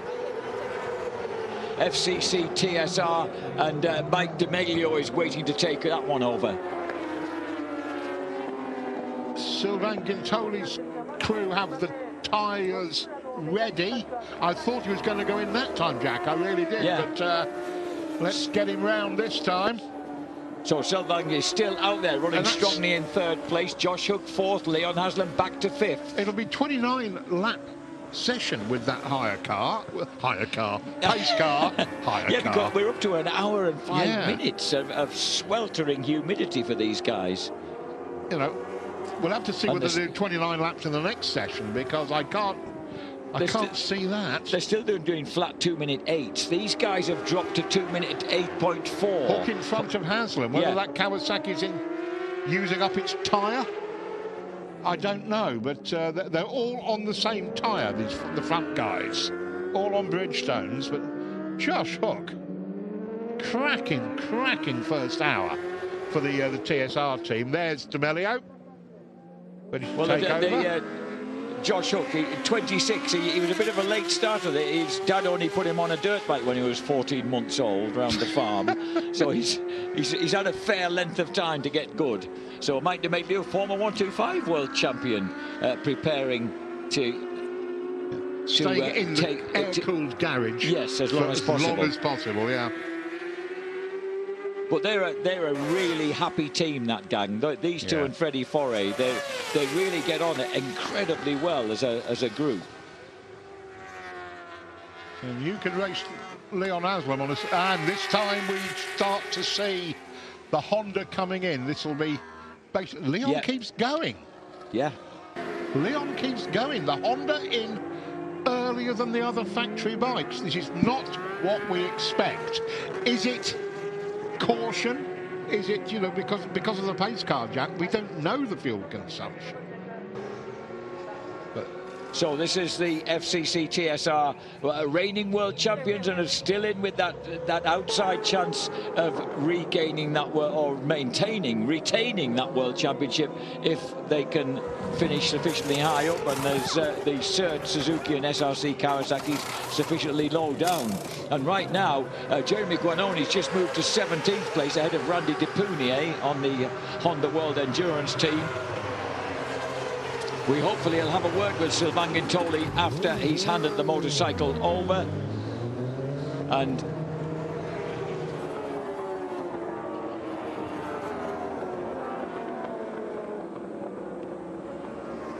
out comes the #1 machine of FCC TSR Honda France, Mike DeMeglio on board. It's Yuki Takahashi's bike, number 78, coming out, the old Moto 2 and 250 winner. And you know, you'll notice that Meglio got straight out past him. There was no let's hang out behind him coming out of pit lane. And we're going to hopefully catch up with Frenchman Sylvain Guintoli in a few moments' time as his teammate Mike De Meglio gets out steadily and just feels his way into the race. They'll have dropped, of course, down, and it's... Oh, sorry, Kazuki Watanabe, that is. I beg your pardon. Let's check out his teammate Guintoli. Sylvain is talking. Just a quick word. What an impressive start of the race for you. Even more when you're just racing that kind of bikes once a year. Yeah, it was better than expected, to be honest. It's still just a stuff. You forget sometimes, you know. It's like my wife tells me she forgets about the pregnancy, how painful it is, you know, to give birth, and we do again and again. Well, Suzuka is maybe similar. Sorry, ladies, for the for the similarity. But yeah, it was better than expected. I suffered at the end a bit, especially with tire wear, but yeah, feeling was good, and I wanted to lead the race. I thought it was impossible because the Honda and Nakasuga and Takahashi are so fast here and so experienced. So yeah, for me, very positive first relay. Thank you. Thanks. Absolutely brilliant. And just Alex Lowe's, the former British Superbike champion, preparing to get on board. Third place man currently in the World Superbike Championship with Pata Honda. And all credit to the glorious Sylvain Guintoli. And I tell you what, his English wife is she has 1950s Hollywood beauty, and she keeps on reproducing beautiful children. It is extraordinary. Caroline, I expect you're watching. I hope your husband isn't in too much trouble for that last interview. I thought it was a brilliant analogy, brilliant. So out comes number 21, Alex Lowe's, reigning champions here at the Suzuka 8 Hours, of course. So the Honda has gone through. So Takumi Takahashi is still out there on bike number 33. He's leading the race for the Red Bull Honda team. There's the number 12 bike coming through now. That is De Meglio, who comes out behind Alex Lowe's, does he? So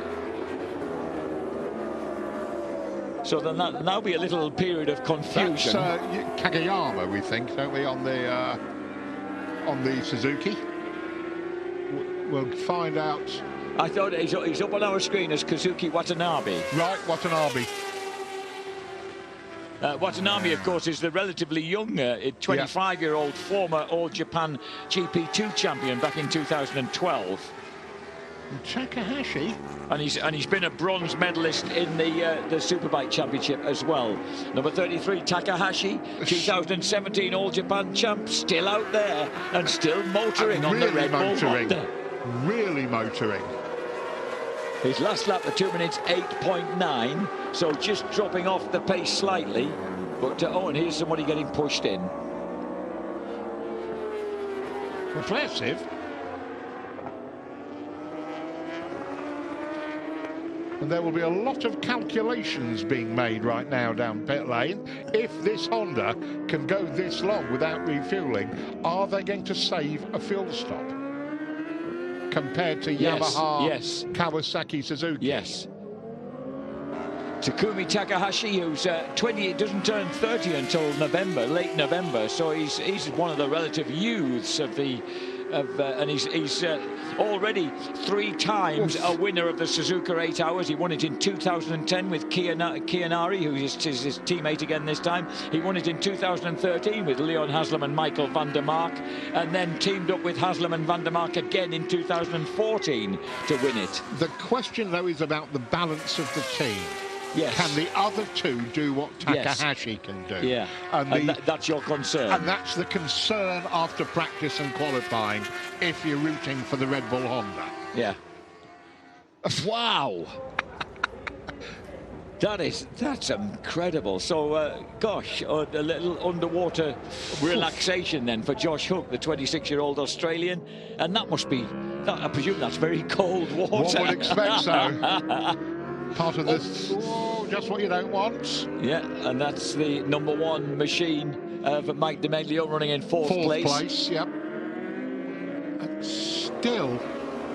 And that's the watching. That's Gino Ria's teammate. Oh, it's Gino Ria's teammate. So it's Christopher Bergman, who destroyed their first bike during... and he's having a go at the second one. What are you doing? Christopher Bergman, an Olin's test rider, a guy who loves fast tracks. He's always, his best results in the European Superstock 1000 Championships were always at Monza. So that's a man who likes speed. Well, this track's fast. He should enjoy this. Absolutely, this is fast. But unfortunately, Haslam's in. Haslam's in. That looks like Jonathan Ray getting on board. Jonathan Ray, the 4 times and currently leading World Superbike Championship superstar, takes off on the KRT Kawasaki. The man we were expecting to take the first hour, rather than Leon.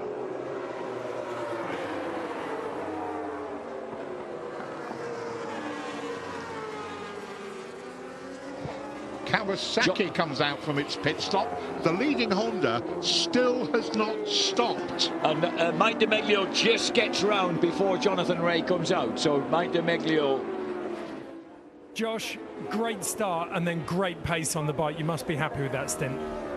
Yeah, really happy. Got off to a good start, and I usually go backwards in the start, so I was quite happy when I went in the first turn in second. So, I mean, for me, I hit the front quite early in the race, and anyone that knows anything about this race, it's so difficult. So it's so important in the early stages to pace yourself, look after your tyre, look after your body. The pace wasn't fast. As you see, it was quite bunched up at the front there, but until about 5 laps to go.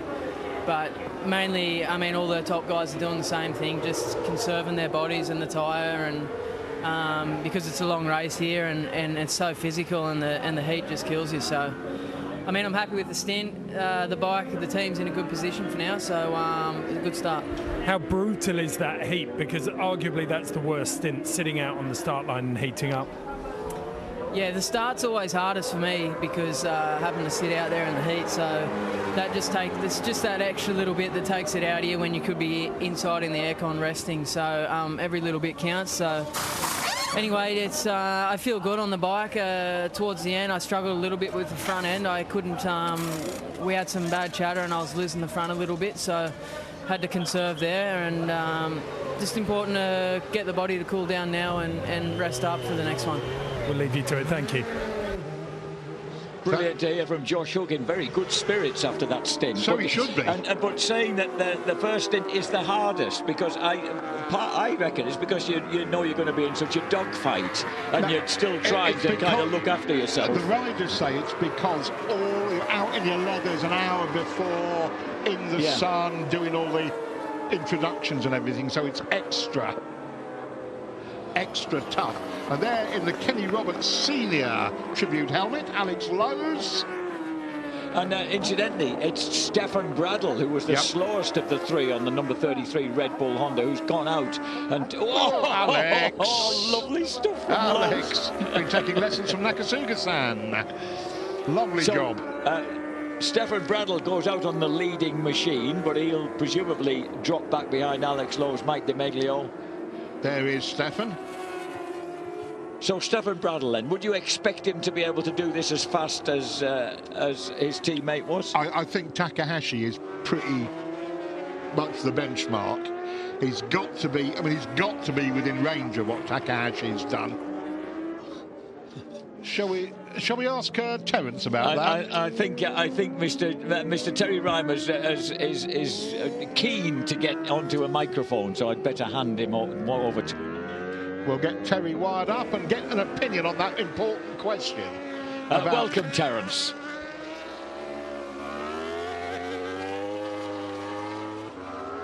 Thank you very much, and what a race, what a circuit, and what a prospect we've got so far, and what a race so far. All the manufacturers battling at the front. What have you gleaned? Wonderful. What have you gleaned from it so far? Well, I think the looks like Honda Kawasaki is trying to go for the six-stop plan, and was having a chat with Neil Spalding earlier on about that. And obviously he's a bit sort of further up the road than me, but. Yeah, just looking at a slow-mo. This is the restart. This is the start of the race. Nakasuga Yamaha off pole, Leon Haslam on the Kawasaki, and Takahashi on the Honda. But it was sorted out. Sylvain Gintoli on the Yoshimura Suzuki got away. one of the factory Hondas. 90-second penalty for 634. Had to start from pit lane. But the race, I nearly said settled down. Suzuki, Gintoli, Honda, Josh Hook, Kawasaki, Haslam, Yamaha, Nakasuga, and Honda Takahashi for the whole hour, Terry. Fantastic stuff. And, you know, I can't believe Gintoli doesn't race that much, but it's the 8 hour, one of the most competitive races in the world, leading this race right the way up to the last couple of laps. Wonderful stuff for the Suzuki test rider. Interesting what Josh Hook said, wasn't it? That he was the impression people were riding well within themselves until the last couple of laps. We saw Nakasuga decide to go. We saw Takahashi. He saw Nakasuga going up the road, went after him, didn't he? Definitely. That was interesting as well down the start-finish straight. The Yamaha just having the legs on the Kawasaki there. You can see Nakasuga just pulling out the slipstream of Leon Haslam. Yeah, it gets out of the chicane so well, doesn't it? And I think that's down to electronics as well. That's the question I was going to ask you. Because I know, talking to Bradley Smith after he rode this bike, which first 8 hour win, it was the old full-fat Motor Grand Prix electronics. And the Hark Pro bike 634 pulling up through the ranks. We see that 12th now. Yoni Hernandez earlier on had a bit of a slide off at the chicane. Not too bad a crash, but Sylvain Gintoli still leading the race at this point. Nakasuga up the inside going into turn 1. What a beautiful move. That Yamaha turns. And Nakasuga was holding tight lines in places you really thought he couldn't. And that is Takahashi getting now. This is Nakasuga's gone. Pit stops are coming up. Leader Gintoli demoted to third in short order by the Honda of Takahashi. And then we went into the rounds of pit stops. And that's where we are. 34 laps in, the Honda leads by a couple of seconds from the Yamaha. Go back another 4 seconds or so to the TSR Honda. And then the Kawasaki with Jonathan Ray on it. And we see Alex Lowe's earlier on just struggling to get past one of the slower riders going into turn 1, between turn 1 and 2, going around the back of the pits, and that cost him probably a half second or so. Yes. So only 1.9 seconds behind. But Stefan Brada, you were talking with Jack earlier on, saying, do you think he's going to have the pace? Well, we see Takahashi, the fastest out of the 3 riders, no doubt. But I think Stefan Brada was used to doing this race, and I think he's going to come good in the race, during the race. He's got that experience, hasn't he? He has that. He's an extremely professional rider, vastly experienced, a Moto2 world champion, and he beat Marc Marquez to that Moto2 world championship, let's not forget. So to pretend that Stefan Bradl is in any way slow would be ridiculous. As we go down through still lots and lots of bikes running around, as you can see. Jonathan Ray going really quick out there immediately on that Kawasaki in 4th position, 208.4 last lap round. That's only a couple of tenths off their actual outright fastest that Haslam's done so far. So good balance there with the Kawasaki team. We've seen their times, haven't we? Yeah, and Toprak as a third rider is right there. The kid in form. And they're very good on fuel. It's really surprised me. Yeah, that was my question. It was only a lap down on the Honda. Stefan Hill on the Super Stocker is up to 18th place. That's astounding. That's really, really good. That is astonishing. And Alex Lowe sets a new fast lap. Alex Lowe's pushing there, looking good. I think he realised he lost a little bit of time, and he's actually caught up to Stefan Bradl. That is within, what, 0.2 of a second behind Stefan Bradl now. And Alex Lowe's really attacking, going into turn 1. So this is for the lead.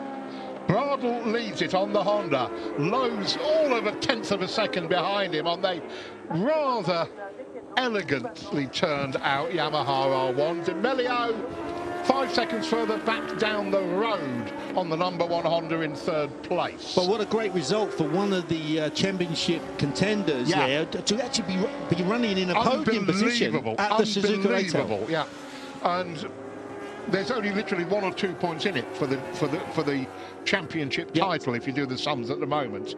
we thought earlier on, I was talking to Neil Spaulding earlier on, and we thought that Nakasuga was actually holding back a little bit, you know, not really pushing 100%. Well, that's how it looked until that last 5 minutes when he went, yes, and the Honda followed him, didn't it? But now it looks like Alex Lowe's is pushing 100%, and he's caught that that deficit behind 1.9 seconds within a lap and a half or so. Tells me that Alex Lowe's is definitely the fastest man out on the track, and has put in the quickest lap so far on a 2:07.54 that last lap round. That's a really well. Now the question is, I don't suppose he is allowed to push much harder. Exactly, and Yamaha will be keeping a close eye on that, because they won't be wanting him to use too much fuel. Also, he's proving that he perhaps he's just going to sit there, you know, sit behind Brado and just hold station. Which we saw Nakasuga doing for a lot of that first session, where it looked as, you know, we kept saying, oh, he's going to move. No, he didn't. There's dust everywhere. That's at the 130-yard corner. There's a big crash.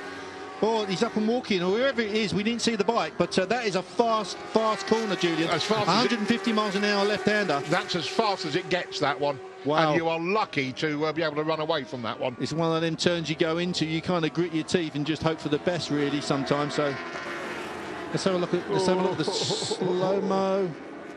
Oh, it's a rear end. No, I'll tell you what that is. That's an engine failure. That's definitely probably the crankshaft just nipped up. And locking up the engine. And that was on the rider now, not surprised, having a check. It's Bjorn Estimant. Oh, the dear. South African we know from the BSB paddock. Well, at least he's up and walking around and he's okay. That's the main thing. From a crash at 130R, you are very grateful to be walking wounded from that one. It's funny, 96 on the Lucky Strike Suzuki. Same thing happened to me going into that turn. I just managed to catch it on the clutch. So yeah, you don't expect an engine to go just there.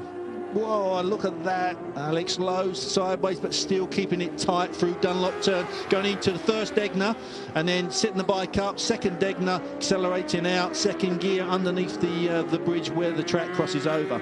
Lovely little fast right-hander, braking really, really hard for the tight hairpin. You can't believe how tight this hairpin is. There's a couple of really tight spots on this circuit, and that is that hairpin there, and also the chicane. Chicane, you feel like you can get off and walk. Not this chicane, the last chicane just before the start finish straight. I think the name is.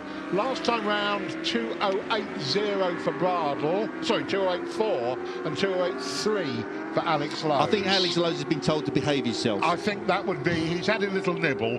He's crashed. He's absolutely hammered his way through traffic up to the back wheel of the leader. Right, now do your lap times. Drag that deficit down, and now we see Jonathan Ray starting to pull Mike DiMeglio in.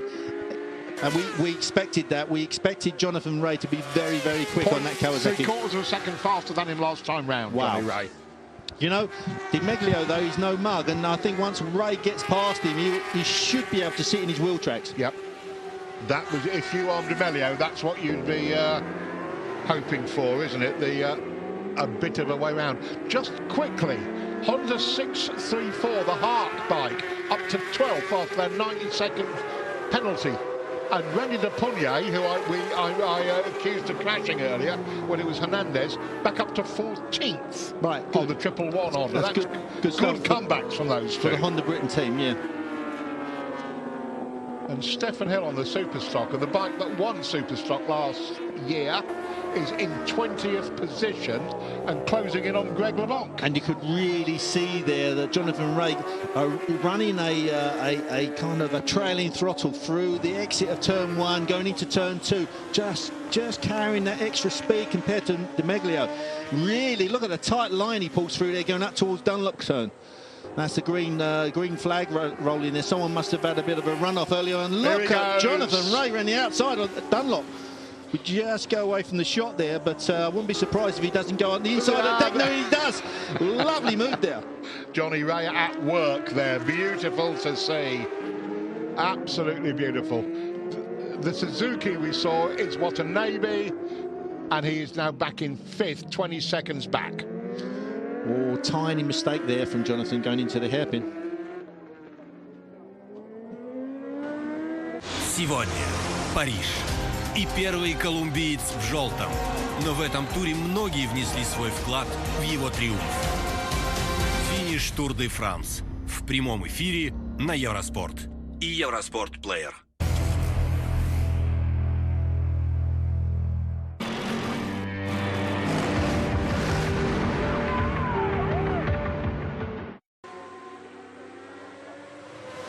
And it's just taken D'Amelio those few extra seconds to get past. The Honda's quick though. It's holding its own down the back straight. I can't believe how close knit these manufacturers are. Yep. You know, the Yamaha quick acceleration, yet the Honda seems to have really good top speed. Kawasaki too. Yeah, every time I thought Leon Haslam had run out of ammo in some way in that first hour, Yeah. 2 corners later he'd overtaken 2 people and was back at the front of it. Yeah, on the brakes, D'Amelio just seems really, really strong. And yet, Jonathan Rea, this is the section where Jonathan Rea's quick. Just coming into turn 1 here, looks like he's going to get a little bit held up by a slower rider. But this section here, just trailing the throttle. Look at that, round the outside of turn 1. D'Amelio gets through as well. But this is where Jonathan's quick, just trailing that throttle. It's really, really important to keep that bike driving through this section. D'Amelio just picked it up there, picked his pace up. I think he got caught napping a little bit by Jonathan, and now he's really hooked into the back of that Kawasaki. Top 3 did 208s last time, second 3 did 209. So Watanabe on the Yoshimura Suzuki, Marvin Fritz on the Yart, and Tomoyoshi Koyama on bike number 19, the Moriwaki, all a second off the pace of the leaders. Right. Really good shot earlier on there of Mike D'Amelio going through Dunlop turn and dragging his knee through the grass and seeing the grass moving around underneath his knee slider there. So real nice shots here from Eurosport. And in 8th place, Tommy Bridewell is looking good on the S-Pulse Suzuki. He's sharing with Brad Ray. And if I read my screen properly, as Jack Bernicle points out, he's closing hand over fist on Tomoyoshi Koyama in front of him. D'Amelio struggling to hold on to Jonathan Rea. Jonathan Rea just a bit quicker through the traffic, and if he loses the toe, I think we'll see Jonathan pulling away here from D'Amelio. Yeah, just struggling a little bit, wasn't he, to get past the... Great sound of the bike screaming down the back straight, Julian. Just, it is wonderful, isn't it? How do these bikes hold together for the whole 8 hours in this heat? I mean, physically, for the riders, it's tough, but look, think about the motorcycles. That's the Yoshimura Suzuki. Oh, Watanabe pushing hard. But Kazuki is doing mid-209s. He hasn't got the... Again, I worry about that Yoshimura team, the balance. Well, Watanabe, Kageyama and Gintoli, and they moved younger guys off that team. Yeah, but I'm wondering whether that was a good idea. And Kageyama now just getting on a bit, isn't he? And, you know, it's not a young team at all. No. But the balance there, not quite as strong as you said earlier on, Julian. And I think that we see Gintoli definitely the fastest man out there. That's what it looks like. Only man in the 8s last time round, Jonathan Rea, who is... Marvin Fritz we're seeing now at the moment on the Yamaha, pushing around quick. We see that... 6th place. Yeah, Canepa in the first stint was really going well. That looks like Koyama on the Moriwaki bike. First non-Bridgestone Pirelli shot, 7th place. Moriwaki racing at Suzuka 8 hour probably since day one. In 1978, I think it was. The only team that have done every race is Yoshimura Suzuki. Right. Which was won actually by Wes Cooley, I think, the first ever race. The first ever won by Cooley and Baldwin. Yeah, on a Mike GS, Baldwin, wow. Old Bloody Boots, as he was affectionately known. I know that story actually, yeah. On a GS 1000. When bikes didn't have a lot of ground clearance. Mike Baldwin's feet were dragging on the ground so badly they went through his boots and into his skin, and the rider behind, I can't remember who it was, but Sam was getting bits of blood splattering on his visor. So charming. Scary stuff. And here, still Alex Lowe's. It looks like he's rushed up to the back of Stefan Bradl, and he's saying, right, I'm going to do what I'm told. He would have been given lap times He must be faster than this. Don't go faster than that. Definitely. And Yamaha now know that Honda are very frugal on fuel. Yeah. So they're going to sit there and conserve. And then, okay, let's take the gloves off towards the end of this race. Let's see what happens. Yep. Oof. If you can call going round Suzuka 8 hour in 2:08s, conserving. That's Tommy Bridewell right behind Koyama. So that's the fight for 7th place. Fantastic result from Bridewell. Bridewell's quick round here, you know. Very. And that's Tommy going up the inside, and that wasn't Koyama. Koyama's the man in front of him on the Moriwaki. What a great season he's had so far, Tommy Bridewell. It's that good old mercenary, give me a motorbike anywhere on any tyres, any type, and I'll go fast on it, which is just wonderful to see. And this, putting in a performance like this here, we all know what that means for your career prospects. Certainly does, yeah. Gives you plenty of brownie points with the factory Kawasaki's, and the Cert Suzuki going quick as well. Tion Messon there. That is 9th place. That's good. That's really good for their championship. So where has the Kawasaki that's leading the championship is down in 16th? Yeah, SRC down in 16. Won't be happy with that. But remember as well, you know, Dunlop works better here at Suzuka than the Pirellis. In qualifying, not so much of a difference. But in the race, we know this is a Bridgestone circuit anyway. Top 9 in qualifying were Bridgestones. There's Cert Suzuki. They are a Dunlop team. SRC Kawasaki, who lead the championship, a Pirelli team. That's right, yeah. And just the Pirellis around Suzuka struggle a little bit for grip. I mean, everywhere else, they're really, really good. I'll tell you what, that makes the Moriwaki in 7th. That's a good, you know, they're a Pirelli team. That's pretty impressive. That is very good. But then Moriwaki, you expect them to be quick here, wouldn't you? And it was Yuki Takahashi on it.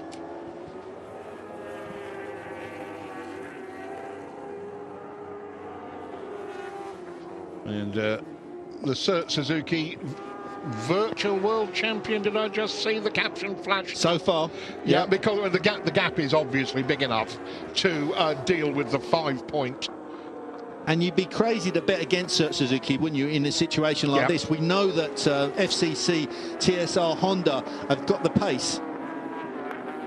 Bit of a slow-mo here. Tion Messon just going up the inside of the Wojciech team. Is that Bergman? Bergman decked it earlier. Let's see who's out on... they've dropped down because Christoph had a crash. I think, that may have been Skopek. It's Pavel Skopek, yes. Yeah, and now I was talking to Gino Ria earlier on, and he said that unfortunately Skopek is quite a bit slower than Bergman and himself, and Gino been riding the wheels off of that Yamaha all weekend, as has Bergman. Really, really doing well. Both bikes there, and that's Lowe's out in the lead. That's it, Alex Lowe's. You saw him kicking the rear end out. A little bit more theatrical than Nakasuga, but just as effective. No change there then? Absolutely not. Love these colours of the classic. The classic Tech 21. Tech 21 bike. Yeah. I think the history of it is that they were cosmetic. It's an aftershave, and I think they were personal sponsors of Tadahiko Taira. So that came to the 8-hour team when Taira rode for it.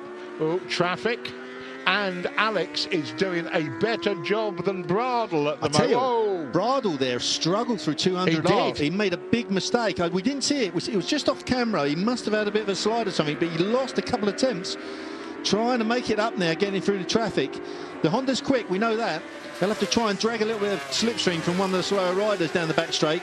Scavenges a bit of slipstream there and catches a little bit on Alex Lowe's, but going through 130, 150 mile an hour full gear corner, accelerating down to the chicane. Now this is the chicane I was talking about, Julian, that you feel like you're just stopping through here. It really is a horrible chicane. Coming out second gear, third full, short shifting, accelerating down the start-finish straight. It's a real art of getting out of that corner fast. It makes such a difference in your lap time. BSB fans, Josh Elliott is out on the number 87 bike in this session, 27th place.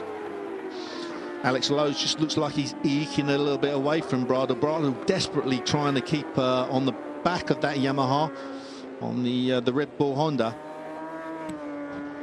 This is where you don't want to get stuck behind a slower rider. Slower rider there just looks over his shoulder. Lowe's gets by, nice and cleanly.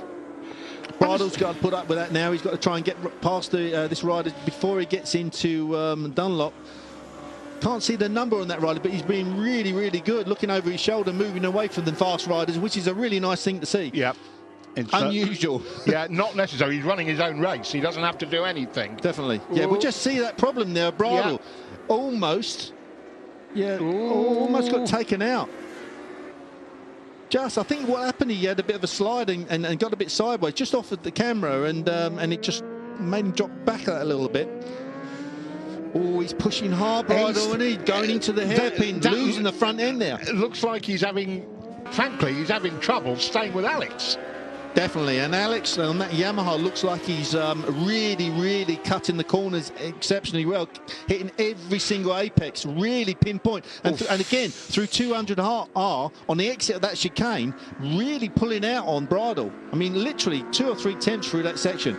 Spoon curve here on the long left-hander. Alex got a rider where we didn't want him, and Bridle's got a bit back. There was only a tenth between their lap times last time round. It'll be interesting to see what this lap looks like. But now Bridle has the problem through 160 with the back marker. Struggling, I think, Bridle just to hold that pace. He's a tenth or two, isn't he? A little bit off of Alex. And he can't get him before the Casio triangle. No, and he's lost time again through the chicane there with the slower rider. This is where the balance of a team makes the difference, right? Alex over the line, 2:08.5, 0.9 quicker than Bridle. Yeah, that's a huge, and that was a lot of that was down to traffic, but probably 4 or 5 tenths was actually riding. And that Yamaha Bridle's wide going into turn 1, squares it back off, coming out of turn 1 into turn 2. But Alex has caught a slower rider. It's kind of yo-yoing backwards and forwards, isn't it? But they're both fractionally quicker than Johnny Ray. Right.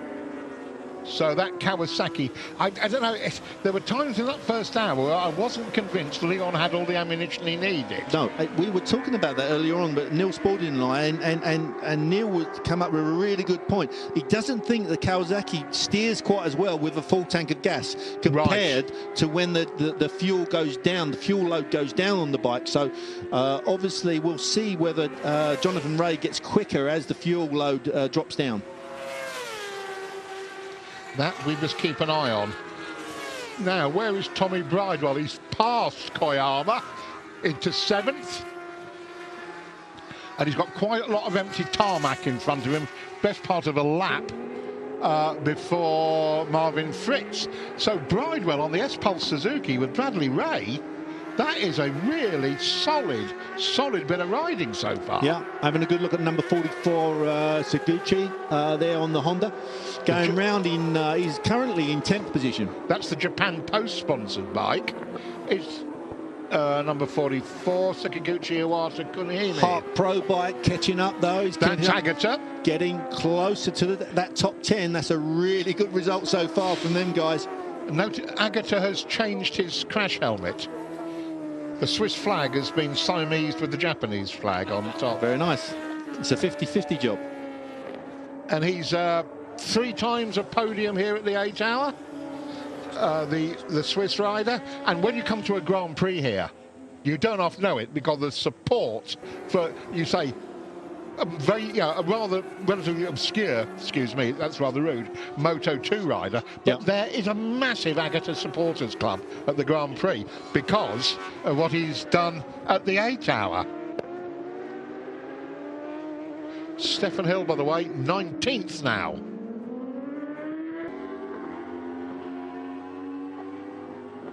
So going back to the fuel stops, we've seen Kawasaki running much further than what we expected them to as well, as far as the factory Hondas.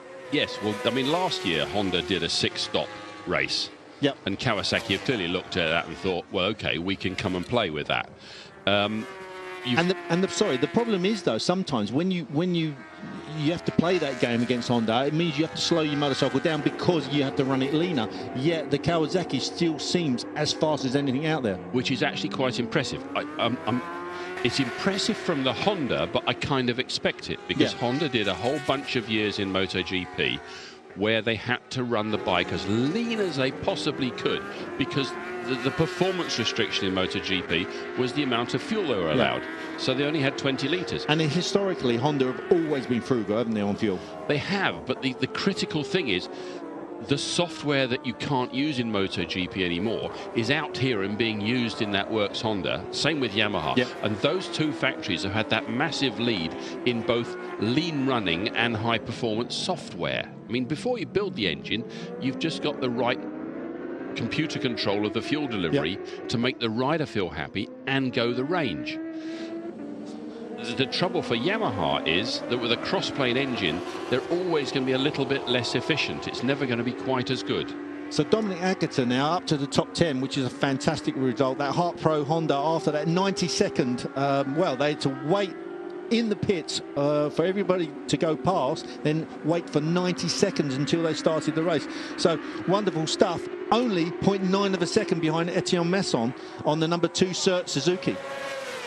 Yep. So they've got a good chance of getting up quite quickly up to the top 7 or so. Yes, but they're one of the 3 proper this year works Honda bikes. Fair dues, yeah. Yeah, I mean, they have spent the money. I mean, the other thing that Honda did a long time ago, back in 2000... Sorry, up on the inside of Dominic Agata there going into the chicane. Yep. Just gone past Etienne Masson. A lovely move. I tell you what, he's going quick. Last lap round was a 2:08. 2:10 actually, so compared to 2:11 on Masson's bike now, so that's a second quicker. So he's really flying. Yeah. Go back to what we're saying though. Honda have got various technologies they've pushed to the limit at various times, and I think that this Fireblaze benefited for a lot from that. It hasn't. I mean, the SP2 version of the Fireblade has got bigger valves, different pistons. It was set up so you can tune it, but they clearly have now really tuned it. Yeah. I mean, all the Hondas it's got to be this on year. This limit, hasn't it? It has, absolutely. But it's its last year, you know. I mean, they'll have a new bike next year, which will be probably up there with the Ducati at some crazy number of revs. This one, they're giving it a real last go, and I think it comes down to 2 things. One is the electronics, and 2 is an experiment they ran years ago where they ran their GP bikes on steel valve springs for an extra year. Everybody else went to pneumatic, and there's Honda staying with the steel valve springs. They learned how far they could push an old and simple technology, and they're using that knowledge now. That thing's got new cams. And of course, Suzuka is owned by Honda, a racing Honda Corporation, isn't it? So they're going to get a lot of time here to test. Now, it's very expensive here to test for the other manufacturers. I mean, I can't remember exactly how much it is, but it's unbelievably per hour. I think it was, when I was racing back in the day, a long time ago, it was something like $15,000 per hour to rent Suzuka. So obviously it's more than that now. Just looking back at the caption earlier on, Alex Lowe's pulled 1.5 seconds ahead of Stefan Bradl. So he's pulled that 1.9% second deficit behind and dragging away. That's the SRC Kawasaki in. Giannone getting off the bike. I think that's David Checker getting back on the bike there. And shaking his head, Giannone. Not looking happy at all. For me, though, it comes back to these stops. Lowe's, Alex has got to get, over the course of the race, a 3-minute lead on the Honda. Sorry, Neil. Yeah. Just looking going into 130R there. Almost collected a slower rider. And that's how easy that is to just lose this race, you know. Wasn't a fault of Alex's at all, but didn't expect that rider to start moving from the right-hand side of the circuit into the left-hand side of the circuit a little bit early. Bradl there, just coming across the line. Let's see what the gap is. That's gone up to 2.1 seconds. So Alex Lowe's pushing really hard. See the Yamaha technicians there looking at their computers. Now, of course, Neil, they'll be showing, they'll be seeing all of the values of that machine as it goes past, I believe. Yeah, I'm not sure on the whether they can actually do live data, but I mean, when the bike comes in, it's just a matter of pulling out one USB stick and putting in another. Yeah. So they've got a full record of what its previous performance is. But I mean, the Yamaha software, again, they'll be using MotoGP, old-fashioned MotoGP, ultra high-level electronics. Now here we go. Which is now better than the chap on your screen there is Kokobu-san, and ooh, crikey, the boss of the MotoGP team. Gone out of my head. But you have got all of Honda's top people here. And this is how important this race is for the manufacturers. And they say that if you win, whichever manufacturer wins the 8 hour, they sell so many more bikes in the Japanese market. You know, it doesn't surprise me in the slightest. Unbelievable for them. So they put so much resource into this. The manufacturers, you know, Honda, Yamaha, Suzuki, they all push 100%. But the Japanese factories also run an awful lot on pride, and winning Suzuka matters. Yes, it matters more to them than the MotoGP World Championship. Yeah. You know, well, I was always told that whenever I used to ride for the factories, and the amount of resources they used to put behind it then, as they do now, you know, really so important for the manufacturers. Let's go back to the electronics on the Yamaha. Yamaha used to have this wonderful thing called mu learning. Now, mu is friction. It's the measure of friction, and it would basically learn how much the tyres are slipping as it went round each lap. And they would basically set it up so that it changed its mapping depending on the grip that was available. So it adapts to the situation on the circuit? All the way through. Wow. Alex Lowes leads this Suzuka 8 hour race. His 42nd run-in of Suzuka 8 hour. Roughly, let's have a look here, just going across the line, I think he's 1.7 seconds actually. So he's lost a little bit of time to Stefan Bradl. So he's dragged him back roughly about 0.4 of a second or so. This is going to be a tough fight for Yamaha. They're physically in front, but they've got to make so much time to get ahead of that Honda if Honda can maintain their level of stops. Seems to me, Neil, that they're telling Alex to pace himself a little bit, and I don't think he's quite used to doing that. He's used to just pushing 100% constantly, and when he does pace himself, Bradl's able just to drag him back a little bit, but I think that Alex has got the edge on Bradl on speed. Right, I'm going to hand back over to Jack Bernicle, and he's going to have a chat with you guys and have a chat with Neil as well about the race.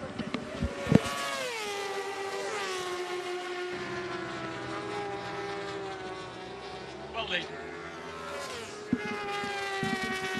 Neil, you obviously have something to say. No, I'm waiting for you to burst into life. And I beg your pardon. I'm hugely impressed with Dominic Agata on this full-blooded factory Fireblade. They're now up to 9th place, having got the better of Etienne Masson. And lapping at 2 minutes 9.8 at the moment, which puts him just about on a par with the top 4, just behind the top 4, with plenty of traffic to deal with. Which he should be, because he is on the 3rd full works Honda.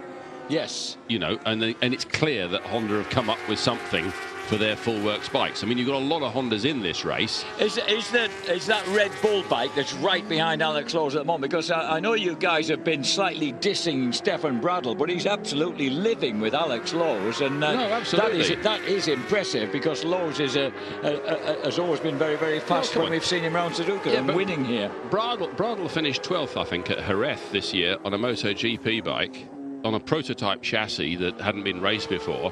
So, I mean, he's clearly quite happy with his own riding ability, and he's showing us he can do it here as well. And is that Red Bull Honda... Oh, what? He took a big long look over his shoulder then, didn't he? What was that about? Is that Red Bull Honda identical to the 634 bike?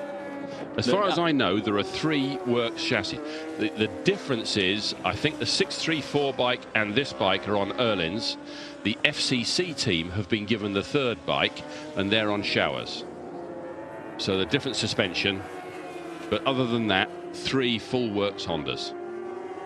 All of them on Bridgestones. I mean, Honda have clearly sat down and said, this is our old Fireblade. This is its last big outing. We've got a new bike coming for next year. We're really going to show everybody that can do something decent. And it's doing it right now. No, isn't totally, it? absolutely. It's not only quick; it's not using very much fuel either. And between the two things, in an endurance race, that's a very, very powerful weapon. Yeah, because this Honda was far and away the latest bike in after the first stint. It did heading to an hour and a quarter before it came in, admittedly with a safety car for 3 or 4 laps. Yeah, they're running a 6-stop strategy. They got away with it last year. Somehow this year they've got a load more speed, and they appear to be going for a 6-stop strategy. Kawasaki look like they're trying to do the same thing.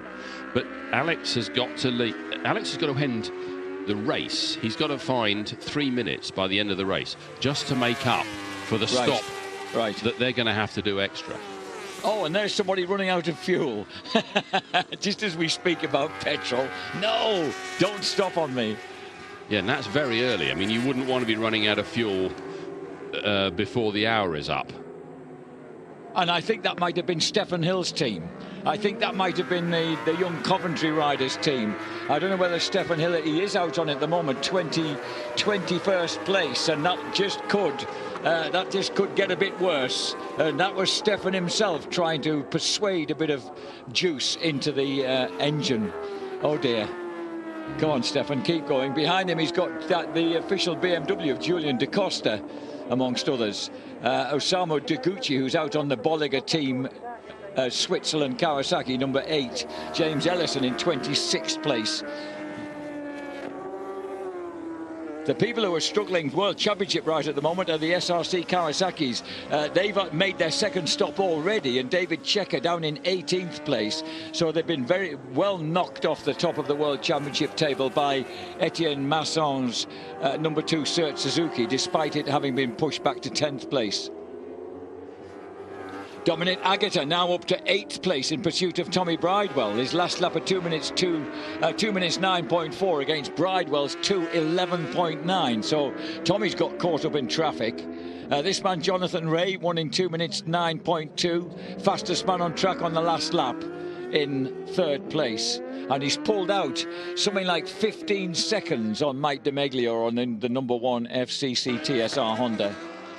And Jonathan looking so smooth, as he so often does. Yeah, I mean, Kawasaki are clearly doing a very different strategy this year, though, because I think their entire Superbike team is here.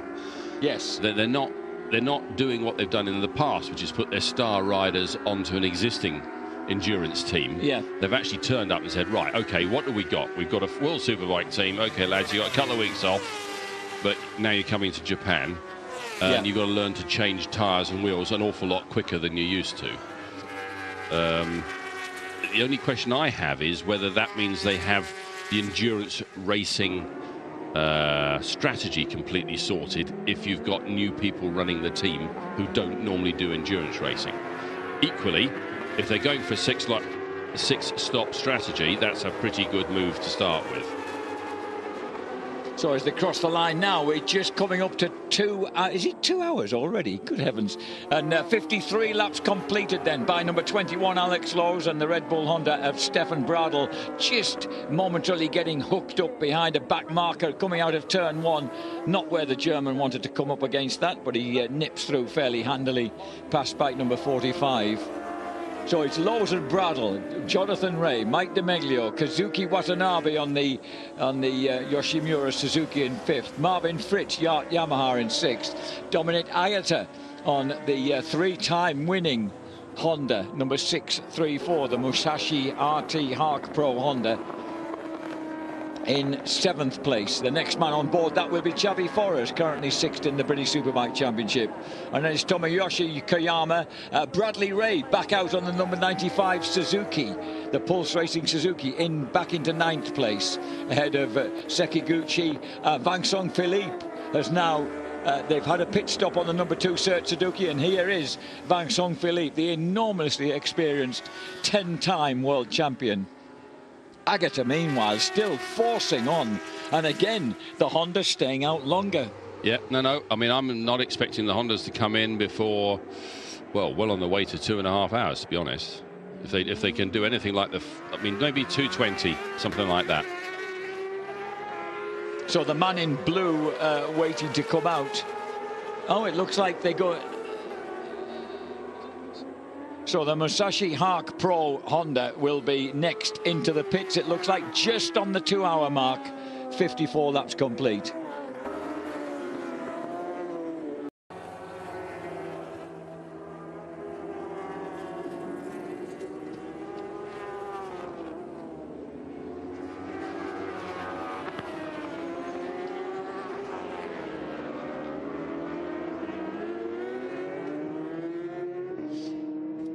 Number 21, Alex Lowe's, former British Superbike champion, currently in third. Well, he's just moved past his teammate Michael van der Mark in the World Superbike Championship after poor van der Mark suffered a hideous accident a couple of rounds ago and is still suffering the consequences, even though he's part of the team here at the Suzuka 8 Hours. I'll be intrigued to see whether they actually use Michael. He has, the very first time he came here as a raw kid, he never actually got out on track, though he did have the pleasure of stepping onto the top step of the podium.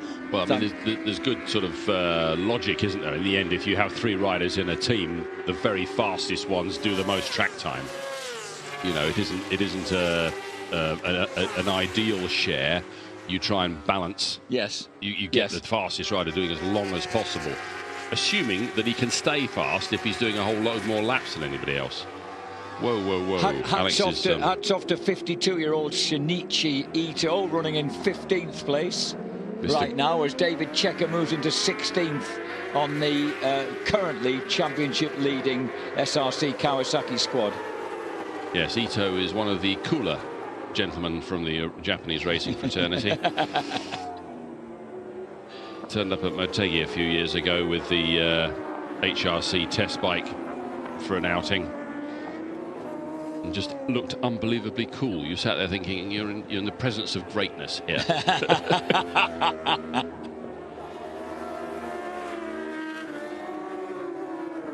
This then is the battle at the front. 2 hours and 6 minutes into the 8 hours of Suzuka, with less than half a second splitting Alex Lowe's Yamaha and Stefan Bradl on the Red Bull Honda. Yeah, I mean, Alex is showing as being capable of half a second a lap quicker than Lowe's, than Bradl, but it's not working out like that on track, is it? And Jonathan Rea, look at Jonathan Rea closing the gap. His last lap was an 8.6 against a 9.5 for Alex Lowe's. So the 4-time World Superbike champion is closing hard down on the 2 leaders. There they are, 3 of them in the picture together. This is wonderful stuff. Jonathan Rea really showing why he's the winningest World Superbike racer that there has ever been. And these guys are getting company very, very shortly from the Kawasaki. And of course, a bit like we spotted with Haslam. Finally the Honda comes in. Okay, but 2:07 isn't long enough for them to do the 6-lap strategy. Right. So that I suspect they're burning fuel to catch up, but they're going to probably end up having to stop one more time. Whereas Jonathan Rea is catching up right at the end of his session. So the fuel load has gone right down. The bike is probably working better. This is what we saw with Haslam as well. So the 634 bike comes in, and I think, are we going to see Xavi Forres get on board, or is it Mizuno going back on? I think it might be Mizuno going back on. It's the blue armband, and no, they're saying it's Xavi Forres. So perhaps they've changed colours. I hope it's Xavi Forres. I'd like to see the Spaniard, who's so impressing us in the British Superbike paddock at the moment, go back out. Gino Rea comes back out on bike number 77 after teammate Christopher Bergman had his second crash of the meeting. And here comes Forres, the 33-year-old from just outside Valencia.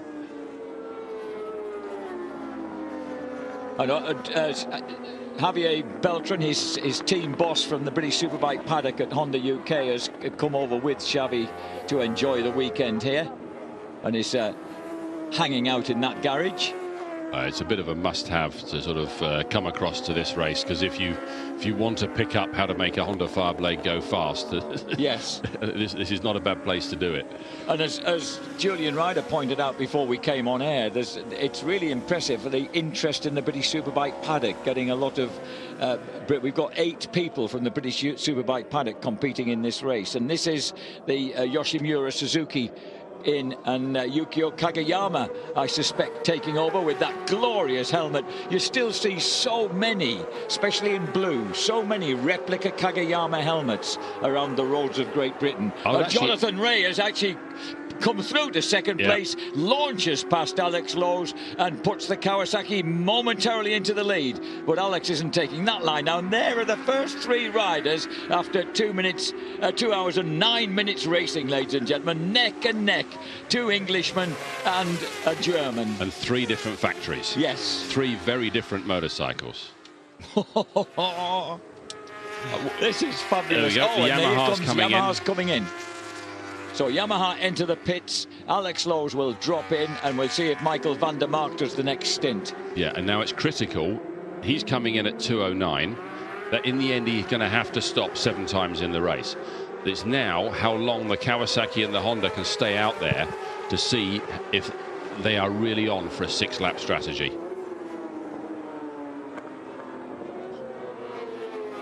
Apologies to Jonathan Rea. When I said 2 English riders, I should have said 2 British, because he has, of course, died in the wool Ulsterman.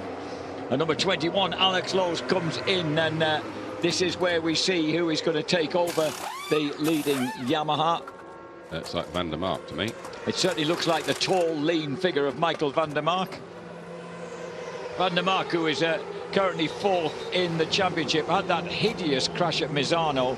It's the second time that he's had a horrible accident. In successive years, he's had a horrible accident at Misano that was not his fault. Last year, if you remember, the rear tyre came off the rim and spat him off at Misano when he was leading the race.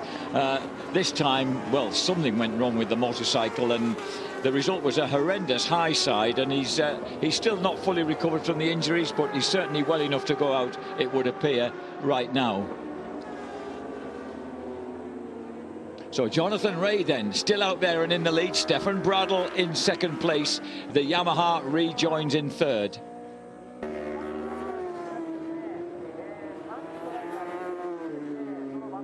So Van der Mark, who is like the smiling assassin. He's such a sweetheart off a motorcycle, but when he won that European Superstock 600 Championship in an almighty battle with Riccardo Russo, we knew that he could be as villainous as he needed to be out on track. Now this, of course, is the moment where our wonderful mentor Terry points out that a good rider on his outlap can really catch up time. Yes. Yeah, normally people say the first lap after a tyre change, and it could be up to 30 seconds slower as the rider sort of tunes himself to fresh tyres. We've got Johnny Rea coming in. So that's going to give Toprak Rosgatioglu the chance to prove that he can gain time on the outlap. So Jonathan Rea then, the current World Superbike Championship Series leader, comes into the pits to, you can hear the noise of the Kawasaki fans in the main grandstand, making their support known. So Stefan Bradl moves into the lead, and still that Red Bull Honda is out there with 2 minutes 12 and a half, 2 hours, I wish I wouldn't keep saying that, 2 hours 12 and a half minutes on the clock, and no sign of them coming in yet to the pits. You see, this is too early. The Kawasaki, that's too early to do a 6-stopper. It's Leon Haslam who's going back on, the rock-hard Leon Haslam, reigning British Superbike champion, and he always insists on doing more riding than anybody else here at Suzuka. And Toprak has been, for some reason, because Toprak was right in the mix, lapping at the same speed, in fact fractionally quicker than Haslam during qualifying, but Haslam is the man who's entrusted with the 3rd stint. That's impressive. That is impressive. I mean, you would think that you'd rest the rider, but they're basically saying that we trust Haslam to bring this thing home and hold the fastest possible laps in the meantime. They're saying Toprak is not quite up to the same level by doing this. Yeah, but even though everybody assumes that Oh, we're going to have a quick chat, hopefully, with Jonathan Ray. Johnny, the bike's got pace, but you've also got efficiency this year. Yeah, the fuel consumption looks pretty good. You know, my light didn't come on, but I got told to pit, so yeah, I feel like we can do 28 laps, which is really good. Okay, thank you very much. And Ed Lee having the sense to get smartly out of the way of the World Superbike champ. Who looks very keen on getting into a nice cool pond of water. Yes, don't keep me... it's interesting that Toprak hasn't been sent out, because everyone is assuming that that Leon Haslam is just keeping that factory seat in World Superbikes warm for Toprak to take over in 2020. Exactly. And that has been the assumption for some time. So look at this. So that's not the vote that's just been taken. No, quite. The number 33 leading motorcycle is about to lap the championship leader, number 11 SRC Kawasaki, with David Checker on board. So Stefan Bradl there, number 33, the German Grand Prix star, coming up behind David Checker, the long-term star of world endurance racing. A man who only ever got into world endurance. He also, of course, was doing quite handily in 250cc Grand Prix until the opportunity came to move into world endurance racing after Christophe Guyot got injured, and Checker was invited to be his substitute and became a loyal member for 17 years of the World Championship winning GMT 94 Yamaha squad. Only this year he's moved on to Team Green. Okay, now the Red Bull Honda obviously now ready for a swap, but I think they need 218-ish. Another lap would be really sweet if they can get it. And that would be, that was the three-time British Superbike champ Yuichi Kianari waiting to take over. But Kyo is having a diabolical year on the Red Bull Honda in World Superbike racing. He's in 20th place in the championship. I know that the Red Bull Hondas aren't the fastest machines in World Supers, but that's a disgraceful place for such a talented lad to be. It is, but it depends very much on the bike. I mean, the swing arm and everything on this bike looks very similar to what they're using in World Superbike. Yes. The swing arm they've got on this bike, I would expect to work very nicely with Bridgestones. I'm not at all sure that Pirellis are going to like that construction. Just the way it's built, it's likely to be a stiffer swing arm, and I don't think that Pirellis work very well with stiff swing arms. So I think the Honda are playing games. Maybe they're using the World Superbike team literally to test engines for this race, but I'm not sure they're testing the chassis on Pirellis as well, to be honest. I think they're going to do that 2 minutes 18 you were looking for, because he stayed out there. Yeah. And that would take him up to 2 minutes 18 before he pits. Yeah. Now you can persuade me that's a 6-lap strategy, a 6-stop strategy. Wow, it's impressive stuff, isn't it? That it is. To have speed and that, speed and economy is very, very impressive. So at the moment the order is Stefan Bradl, Leon Haslam's Kawasaki, and we've got a faller. 35. Number 35. My start list is so tiny I struggle to read who these. That's the +1 MORT Kawasaki that's gone down, with several unpronounceable Japanese riders on board, or one of them off.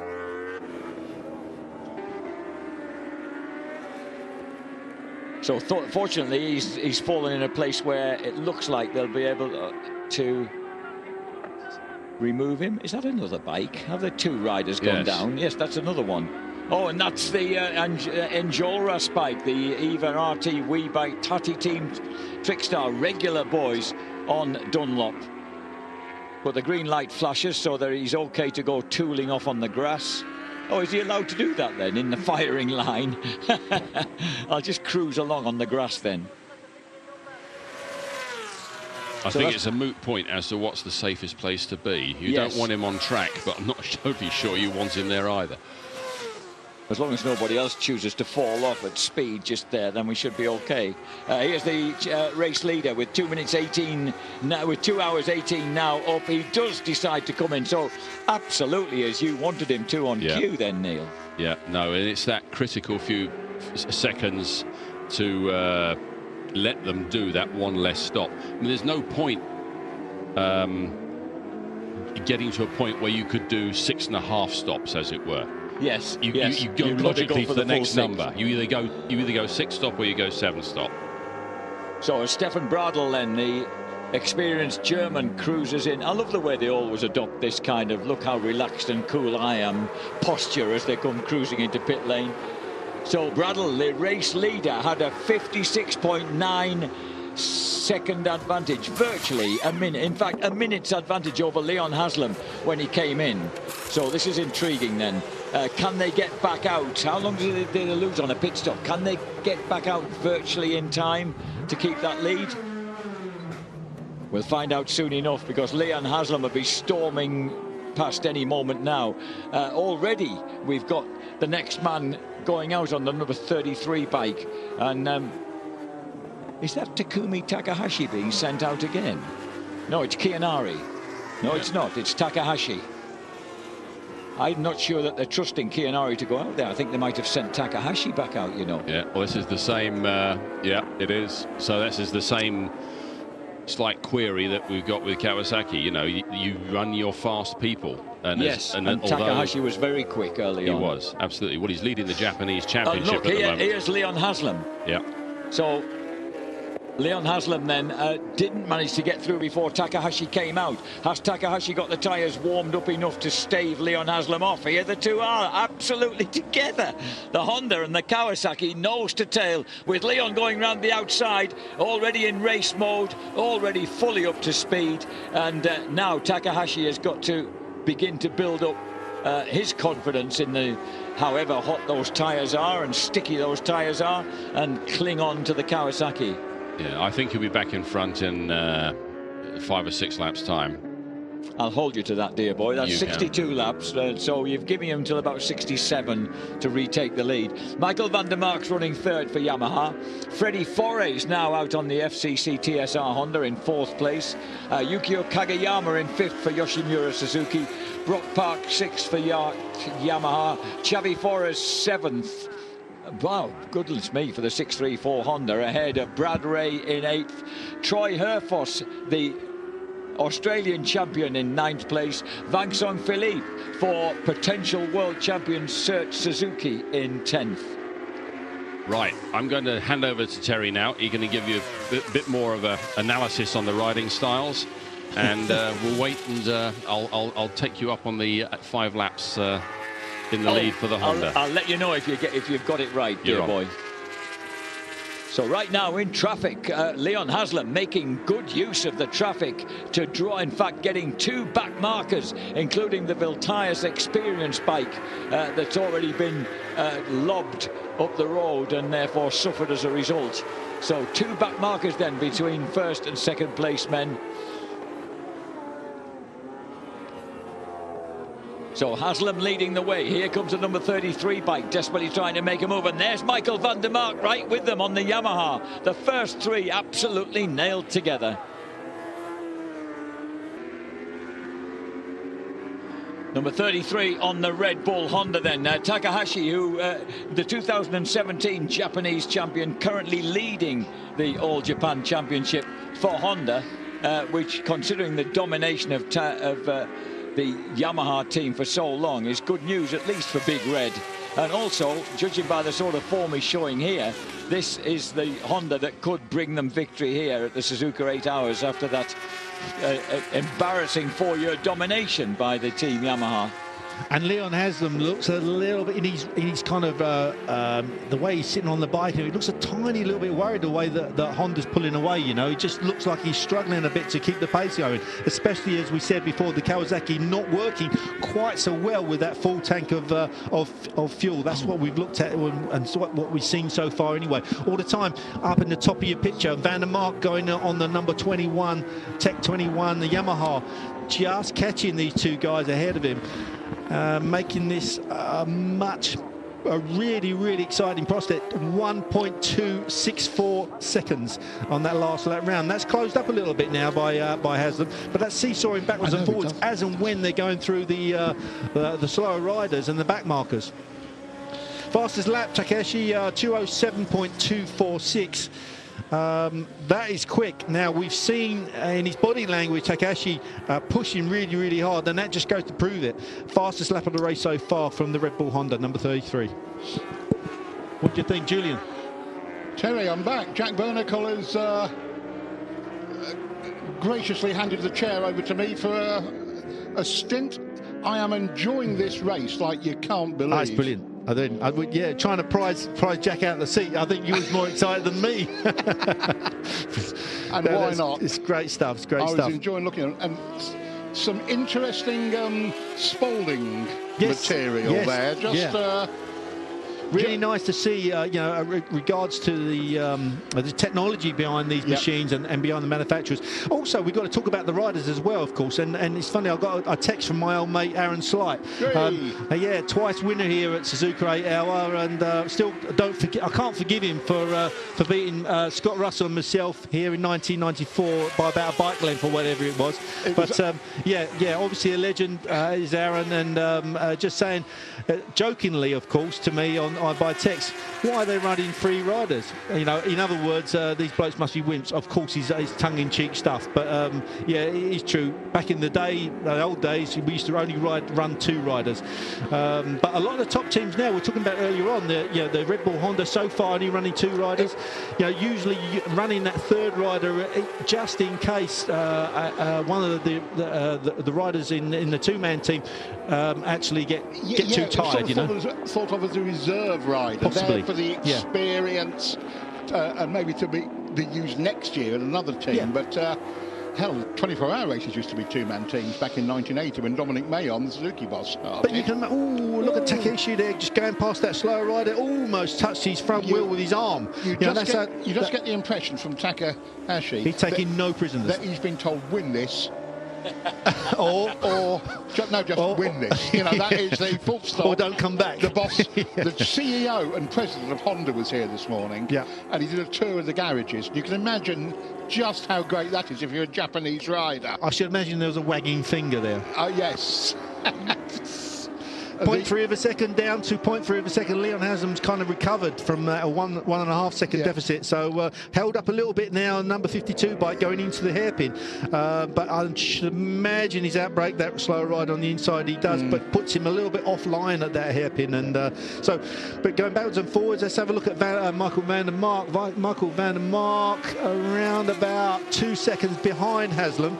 So he's kind of made inroads, and he's staying there now. Possibly, makes me wonder whether Yamaha are just giving the riders the sign. Do not, overstep that mark. I remember Alex Lowe's, I think after last year's race, telling me that in the last hour he was getting a bit excited, and he realised he'd gone way quicker than the lap time he'd been told to do. And of course, you go quicker, you've got a chance of crashing. You've got your over-taxing the bike, the tyres, and you're guzzling fuel. But it's difficult for a rider as a racer to actually hold back that little tiny bit. You've got to look at the longer picture, Alex said he was sort of almost, he did the lap, looked at the lap, oh my Lord, I mustn't do that. I mean, I'll be in real trouble.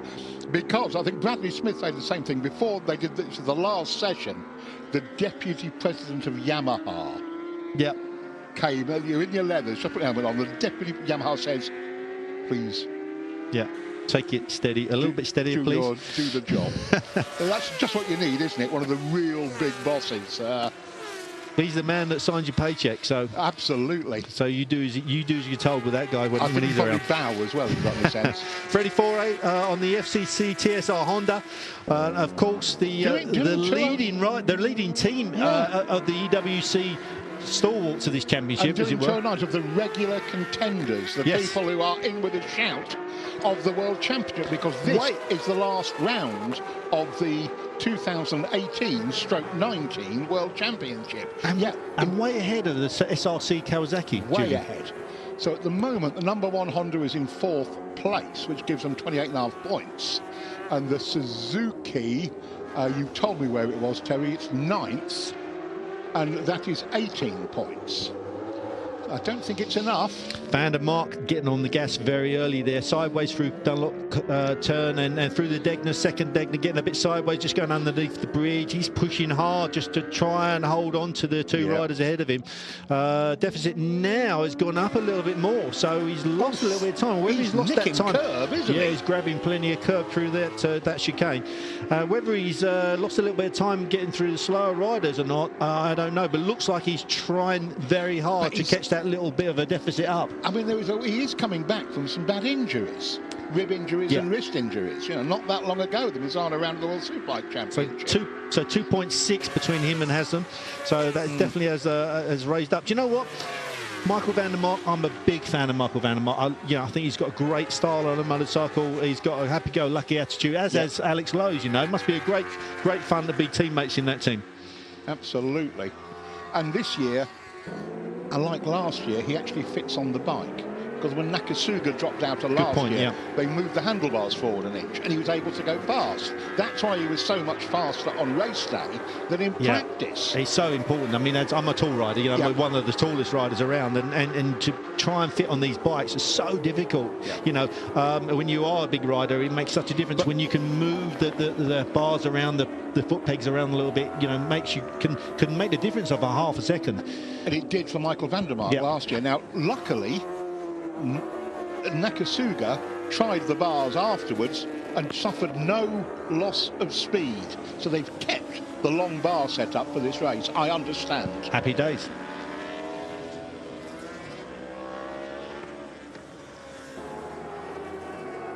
So there is Leon Haslam, 1.2 seconds behind Takahashi. And there was just over a tenth difference in the lap times last time between first and second, but they were both a good quarter, more like a third of a second quicker than Mickey van der Mark. So Yamaha, as Neil was saying earlier, I think to you, they have a real fight on their hands this year. They definitely have a fight on their hands, and we knew that Kawasaki would be strong here, just because the bike's good, of course it is, but Jonathan Ray is he's an exceptional rider, as is Leon Haslam, but there was much of a gap at all between all three riders. You know, literally 0.2 of a second between all three riders, which is an unbelievable balance in this field. I understand why Kawasaki are keeping Toprak in the box. He's never done an endurance race. Yeah, that's one of the questions we had. You know, okay, Kawasaki are really, really well balanced, but is Toprak going to be able to, when he's under pressure, do the Kawasaki, these thing. Manufacturers are spending millions just for this race to get these guys out there to try and win this race, you know. And he's a youngster. I'm really, really impressed with him in World Superbikes. He's been a great rider so far, but he hasn't quite got that experience of the other two. This is what I was alluding to earlier when you're talking about 2 and 3 rider teams. That it's like any team, you take a youngster on tour with you, so he gets to understand the atmosphere of what's familiar. You might not play him, but you give him the experience. Oh, that's a bit tight. Takahashi cannot. He has lost time actually through that chicane. You can see number 51 out. 51 and looking tired. That is the Moto kids. Katana, Yoshimichi and Yoshida. I don't think they were troubling the scorers at the sharp end. 63rd. I don't know why he's got his glove off. Unless it's come off in a crash or something. I'm not sure. He's having to lean on that bike, isn't he? I think that's a man who's hurt himself, frankly, Terry.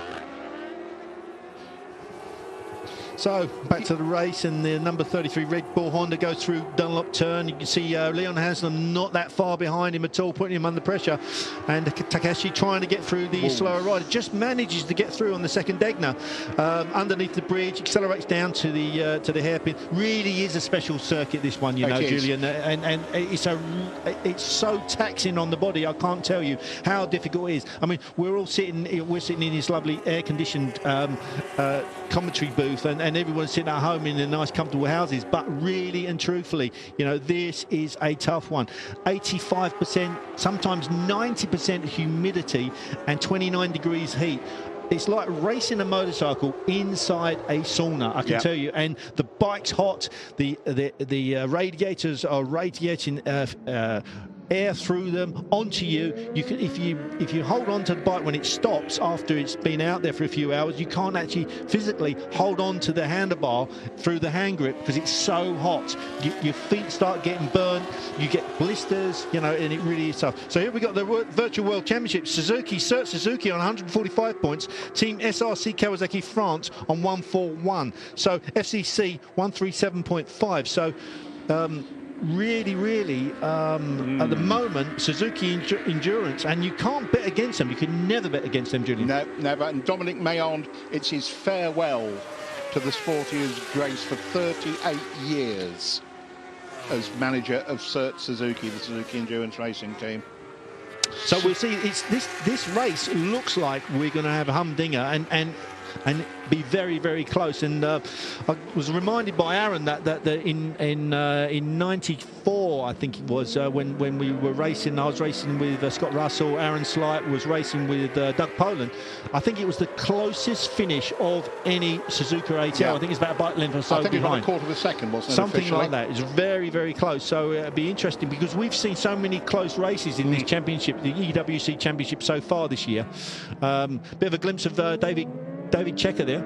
But going back to the closest finish, it'd be real interesting to see what actually happens in this one. It's going to be tough, and it's going to be tough with Yamaha and Honda, you know, and Kawasaki. 3 manufacturers battling for this. Already I'm thinking, from what we've learned about the Kawasaki going better at the end of a session on a low fuel load, you can see if let's say Johnny Ray, in the last session has to make up 2 or 3 seconds, he's going to do it at the end of the session.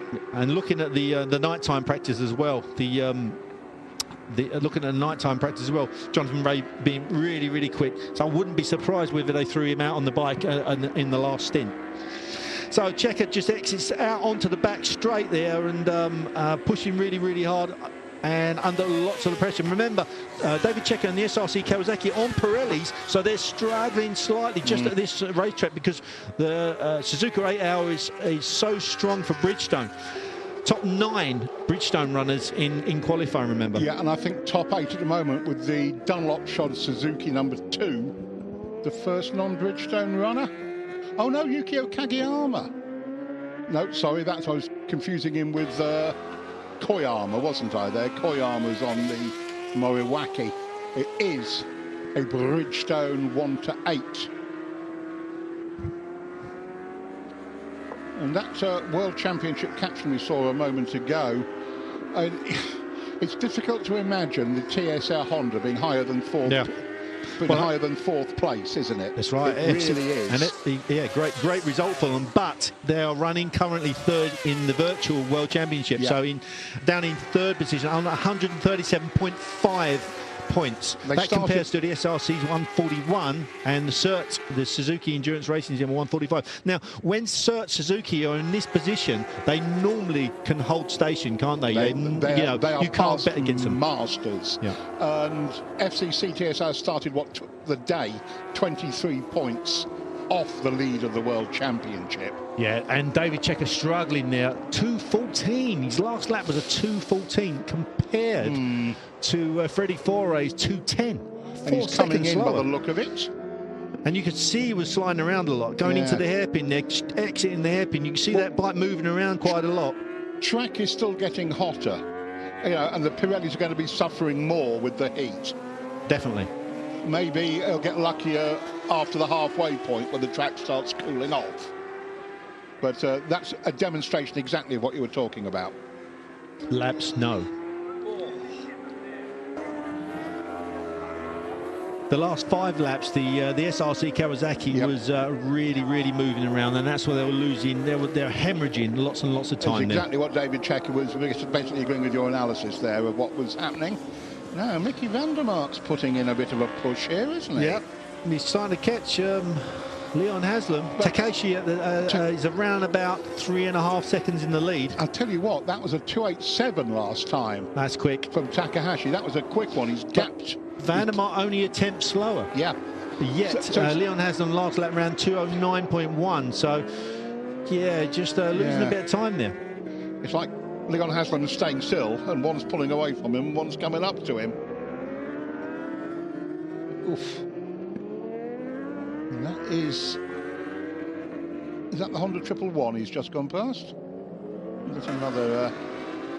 no, I don't think so, no. Just another interesting colour scheme. So there you go, the caption says it all. 0.3 of a second. So catching each lap. Good to see Bradley Ray still up the sharp end in 8th, by the way. Yeah, and Leon Haslam will see this on his board, you know, Julian. He'll be seeing his board and where Van der Mark is catching it, and there's nothing worse than seeing someone catching up. And Leon now spinning up quite badly, coming out of Spoon Curve onto that back straight. Sideways, we see that earlier on. I think Jack just pointed it out and tapped me on the shoulder while I was looking at the timing screen, and Leon Haslam had quite a big slide out coming out of Spoon Curve the lap before. So that Kawasaki has never quite looked comfortable until the very end of a session, has it? Yeah. I mean, Jonathan Ray always looks like he's cruising. He has such an easy style on a motorcycle. Whether he's got, you know, whether the tyre isn't quite as consistent on the rear, you know, sometimes you can get discrepancies between it, although it's the same tyre. Sometimes one tyre will be slightly better than another. It's very rare, especially with Bridgestone. But it could be the case. We don't know yet. We'll just have to see how it unfolds, how this race unfolds. But in the meantime, the Red Bull Honda with number 33 Takahashi well out in the lead, actually 3.1 seconds out in the lead, which is a lot. I know we're 2 hours 45 minutes into a race, and 3 seconds isn't much really, but compared to the rest of the race so far, this is the biggest gap that Takahashi has had. This is not what we've seen in recent years.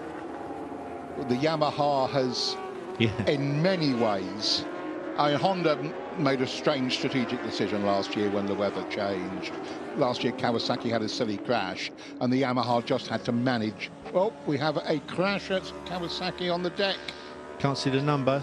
It's a red plate, so it's a super stocker. Something 4, yeah. And the point is, I kept thinking that coming to do this commentary, Terry. Yamaha have had 4 years of perfection. Yep. I mean, you know, they have not made a mistake. They've set the bar. They have not been involved in other people's accidents. Yep.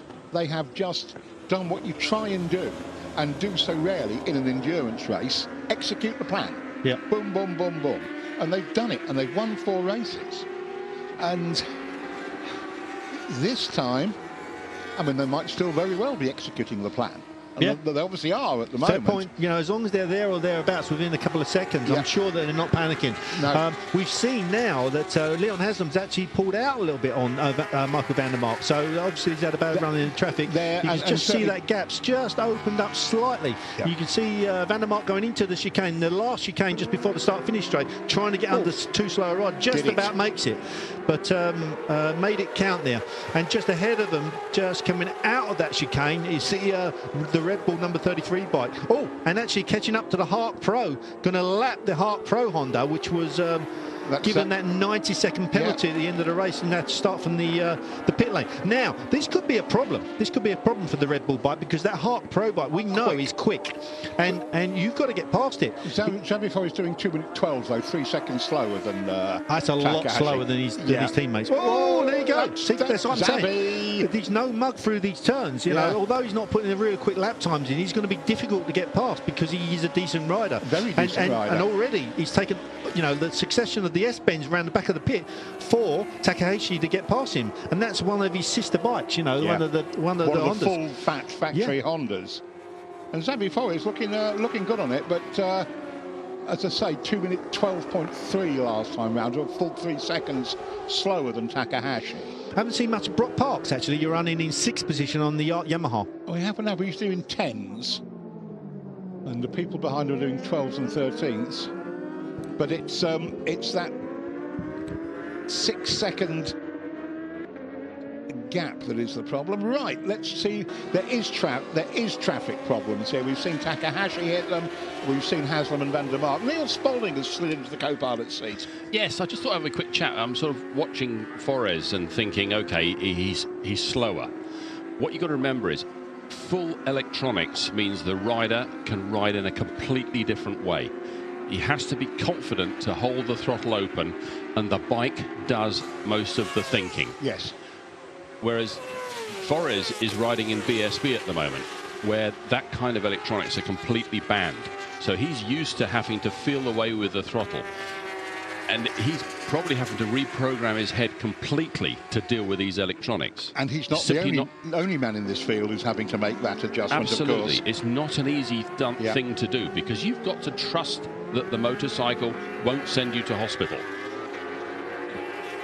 I mean, Bradley Smith said the first time he rode the Yamaha here 4 years ago, he said it was full-fat Motor Grand Prix electronics with the something's been banned. He couldn't believe how effective and how user-friendly the motorbike was. Yes. In fact, he said if me and Paul didn't win the race on that bike, we should never be let back in another paddock. No, and this is probably the only race in the world where those electronics are brought out to play nowadays. Fully. Yes.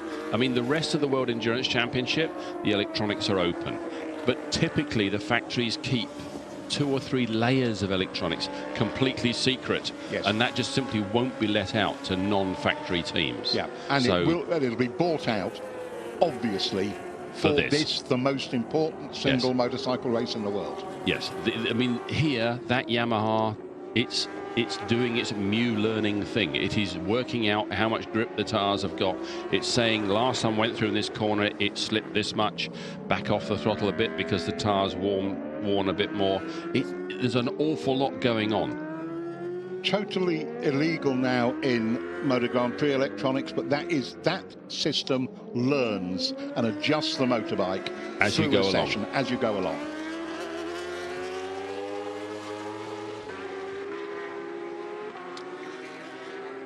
Is that Yoshikawa? It is. He's the team manager. Old superbike rider in the early days. Lap record holder for quite a long time at Laguna. Really? Excellent. Yeah. No, I mean, it's a good use. I mean, you need a team manager that can manage the riders. And being a rider, that certainly makes a difference. Yeah. And he was a very useful superbike rider himself.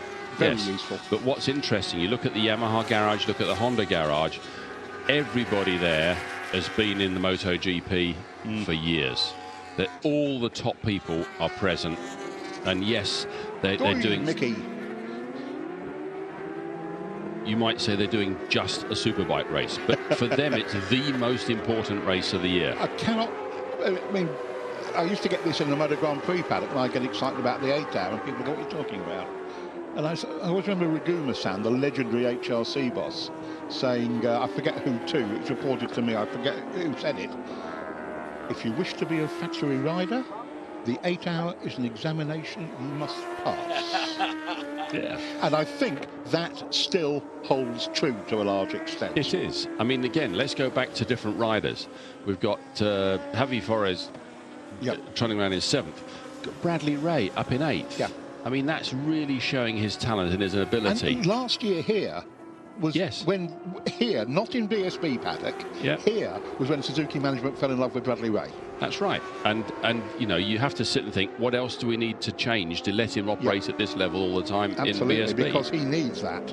Yes. It's been a sad year because I am a great Bradley Ray fan. I thought here is a young British rider who can propel up the career ladder rapidly. And if you look at his BSB results this year, you'd think something isn't working. But here he is, you know, on this factory bike. He's right here last year. He got him a little ride on the Motor Grand Prix bike. Yes. You know, the ultimate thank you from a Japanese factory. Yeah.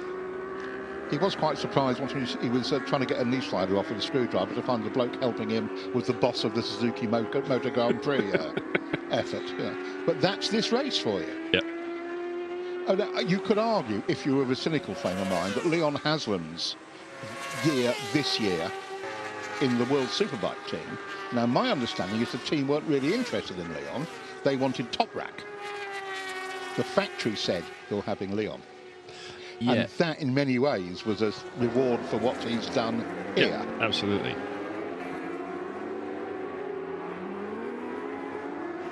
That is... I don't know what the chances are of Leon being in the World Superbike team again next year. Well, I mean, he's running with Johnny. We haven't seen Top Rack out on the bike. No. As I understand it, the seating position that Leon and Johnny like doesn't suit Top Rack. And you could change that and get Toprak out, but you can't do that in the time. Exactly. So what do? You send him out for once or something else, and you say, very sorry. What you do is, I was discussing this with Terry earlier, it's like any team, any sport. You take a promising kid on the tour. You might not play him, but he gets to understand what happens, the atmosphere, and what's required. He'll be riding in this race next year. Yes, and the only question is who his teammates will be. That'll be a different question. But here, he might just be, right, son, look and learn. But this machine setup thing makes a big difference. Yeah. Last year, Van der Mark found that he could ride the Yamaha a lot better when they didn't have to set it up for a Japanese rider. And of course, the R1 was set up for Nakasuga. Exactly. And you rode it. And over the course of the year, Yamaha have helped Nakasuga get used to riding a bike with a Van der Mark seating position. End result. My understanding was, after Nakasuga was injured last year, they said, OK, Mickey, we'll move the bars forward an inch. And lo and behold, Mickey was so much quicker on race day that he had been throughout. And then, as you say, Nakasuga has since tested that setup, and it doesn't slow him down. No, and you might have had to move a few other small things to help it work. Yeah. So I would expect his seating position to change and things like that. But if he can be persuaded to get used to that, you've got your Suzuka team. Exactly. So there's, and also let's not forget, Toprak is very young. He's not done this before. And if you're the management, you'll probably say, well, the safe pair of hands here is Leon Haslam. Yes, because it's quite easy to throw the whole thing away. I mean, the most impressive person so far for me today is Takahashi. Yeah. You know, he's riding the wheels off that thing. As long as he stays on them, they've got this thing sorted. They really have. And they've got a lead now of nearly 7 seconds over the Kawasaki. That is significant. Yes. I know it's an 8-hour race, and it sounds highly amusing that we'll be claiming that 7 seconds is a significant margin, but it is. We need the Honda not to refuel for nearly another half an hour, whereas the Kawasaki is going to probably be coming in 20-25 minutes. And this is part of your ongoing calculation about whether Honda can save a fuel stop. Yeah, well, I think actually Honda definitely can, judging on what they've done. The question is, can Kawasaki? Let's just look at the World Championship as it is. Suzuki by 7.5. Oops. That's Suzuki coming in, though, isn't it? Yeah. So that might change. But again, it just shows you how difficult TSR's job is. They're running in 4th. Yeah. As a championship regular, they're running in 4th in this race. A remarkable achievement, but it ain't going to be enough to take them to a position where they can retain their #1 plate. And the rider coming in now, Philippe Vincent, is one of the riders of world endurance. Historically, the Iron Man of this sport. There's Dominic Mayon directing his bike in. The last time we will see the great man managing the Suzuki Endurance Racing team. 16 Boulders to his name. That's superb, isn't it? Is Vincent also pulling out at the end of this year? There is, yes, he is. I heard a rumour, I think. Certainly we've had that mentioned in previous broadcasts. Vincent Philippe is going to retire. He's been around a long time. I think 10 endurance world titles. It's not bad, is it? It's some record, and he's very much, you know, he cycles with world-level triathletes, with Tour de France boys. He is an absolute monster. Well, you've got to be so fit for this. This is going back to, you know, having Kageyama out and people like that. Yeah. What have they got to do to themselves to get ready for this? Yeah, and Yukio's doing mid-2-minute 10s. Yes. You know, he's 5th position. Yes. He's 47. I agree completely. Remarkable, to put it mildly, as we watch the... Are they going to be the world champions at the end of this? The #2 Cert Suzuki bike going out again? Well, you could actually see a situation, couldn't you, where the FCC bike is close enough, but would only win if the top Honda made way for him.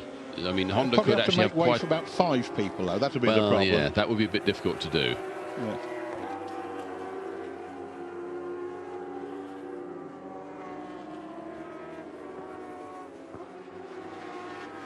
This is the story of Suzuka so far. The Yamaha off pole. Ron Haslam on the Kawasaki off second. But it was Sylvain Gintoli on the Yoshimura Suzuki who hit the front and frankly delighted everybody, especially this commentary box, by running an ultra strong first session. The Pro Hark Honda started 90 seconds afterwards from pit lane for an infringement on the tyre regulations in practice. They would mount a strong comeback. Meanwhile, the TSSR Honda showed at the front. Nagasuka on the Yamaha pushed through, but Takahashi was right with him. And towards the end of the first session, the two Japanese riders pulled the pin and really put a gap into the field. The Kawasaki suffered a little bit at the end of the session. Now there is 654, the Honda that had the 92nd penalty, carving through the field, and they've done a remarkable job. Honda 634, full factory Honda. But basically, they gave away a lap at the start with that penalty, and they cannot get that back. And Forres has now learnt how to ride it. Which is more than significant. Absolutely, superb. I mean, that hasn't taken very long at all. There's a bit of pushing and shoving through the chicane as Alex Lowe's gets going, but Johnny Ray was in the mood for a fight as well. That Yamaha can hold a line, can't it? It can, can't it? But that Honda coming through in third place was going to start asserting itself fairly shortly. Stefan Bradl rode a really good first session, and Takahashi took over again. And, so as we speak, 3 hours in, the Honda is stretching a lead out. Which is so impressive. A 2008 motorcycle that somebody's really spent some time on, leading a motorcycle that had a completely new cylinder head just last year and can best be described as right up to date. Yes. With another one that's only 4 years into its model. Yeah. You know. So. Now here is second and third. This is Leon Haslam and Mickey van der Mark, and Mickey van der Mark has been chipping away at that gap, and he is going to make his presence felt, I think, fairly shortly on Leon. But if you know Leon, of course, he won't take that line down. Factory Honda leads factory Kawasaki with that factory Yamaha in third place. Fourth place, the reigning world champions on another factory Honda. Suzuka waiting for the change.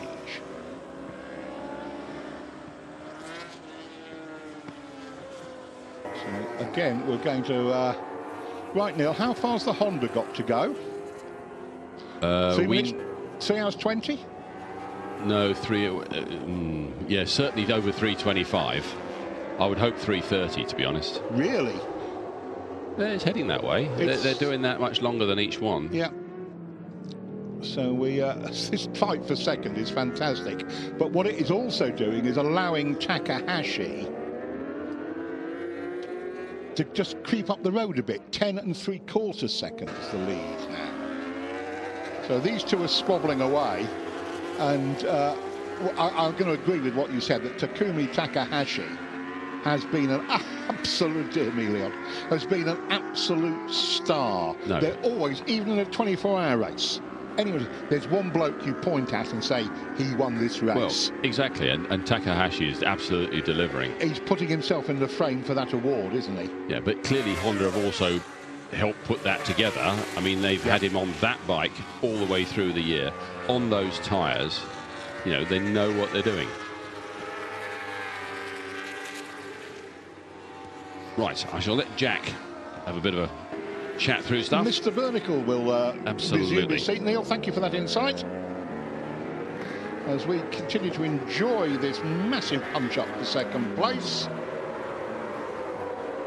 And the estimable Mr. Bernicle sneaks elegantly into the chair beside me. I don't think I've ever been described as elegant before, thank you, young man, but I'll take it on the chin. Well, you're an ex-art student, Jack, so all the best I can... A small counterpoint to what this wonderful racing going on at the front. And incidentally, Takahashi there in the picture on the 33 Honda has won, we believe, just about every race of the All Japan Championship thus far this year. So he's giving Nakagusa and Honda and Yamaha a real something to think about. I just dread and the way that he's riding, you can see that could be, yes. Confidence. And presumably they ride the Bridgestone tyres in that championship, so he's completely at home with everything that's going on with the Red Bull Honda. Another intriguing thing is that Greg Black's got just nipped back to 11th place on the Suzuki, while Erwin Negon has moved up to 15th on the SRC Kawasaki, despite his Pirelli tyres. That means there's half a point between them in the battle for the World Championship. And from about maybe another half hour at least, before the track starts cooling down a bit and the Pirelli boys will feel more comfortable, you suspect. Yes. So that's to look forward to, Jack. So and I think we're going to have a chat with Stefan Bradl from the number 33 team right now. Stefan Bradl leading the race for your first ever time here at Suzuka. How does it feel? Feels okay right now, but still a long time to go. So keep concentrated and keep the way we have planned, and then we'll see what happens at the end. It seems that you have a performance really quick back, but at the same time you don't use that much fuel. You don't stop that much. Yeah, this is our strategy. You know, Takumi is doing very well at the moment, and yeah, I try to do as good as I can. You know, it's a kind of the plan for us to save some fuel and to stay out there for a long time. Yeah, so far so good, and hope that this goes well also for me now again. Thanks a lot. Thank you, Stefan. Thank you. So the 2011 Moto2 World Champion sounds fairly confident with life. It sounds like he was giving away a few state secrets there as well, but nothing we had not assumed, of course, Jack. Yes. Blindingly obvious that the astounding, wizardly combination of speed and frugality is what could help Honda win this race. And you have to think that they have just how pig sick they've been of hosting Yamaha victories. Yes. At a track they own. Yes. And historically an event they have dominated. Yes. And to have Suji-san, the sometimes effervescent Motor Grand Prix boss of Yamaha, go, we can keep doing this for as long as we like. and I think that was after the third win. And I could, I put my tin hat on, thought that all that means is there's going to be more factory Hondas than you can shake a stick at. And they're going to do things like they have here. They wheel in Stefan Bradl, their Motor Grand Prix test rider, who they understand. He might not be as quick overall as Takahashi, but a safe pair of hands. And you know what, intriguingly as well, a fairly similar riding style. Their body position and the way that they ride their motorbike is not dissimilar. And of course, they're both smaller capacity guys. That's how they came up. This guy, as an 18-year-old, was the GP 250 Japanese champion 11 years ago. So they've come up. Stefan started on 2/125. Yes. So they've both come up through those small bike and had a lot of success on small bikes. And again, it shows you Honda management going for the detail. Similar stature, similar style, as the Yamaha comes in from second place. So the former World Supersport and European Superstock 600 champion cruises in on that colour is, I can see why we think it's a kind of pure eggshell blue. And look at that, the Kawasaki, Leon Haslam right with him. They're coming in absolutely together. Second and third place men come into the pits. How close do you want it? This is for second and third. So who's going to be first out? It's a pit stop time, boys. And Nakagusa, the 8-time Japanese champion, will take over. Jonathan Ray will once again take over. So they're definitely doing back-to-back stints there. He is the contrastingly stocky figure of Nakasuga going out then, the 37-year-old, getting out ahead of Jonathan Ray. the reigning World Superbike champ. What a pairing in competition. There is a race. Just these two going out together is a race you would have paid money to see around here. 3 hours and 12 minutes in then, the Suzuka, the 42nd Coca-Cola International Suzuka 8-hour race. And Leon Haslam hands over to Jonathan Rea, Michael van der Mark hands over to Katsuyuki Nakasuga. And as the caption told you, that was a 58-minute stint. That's no wonder the lads look a bit roasted when they come in.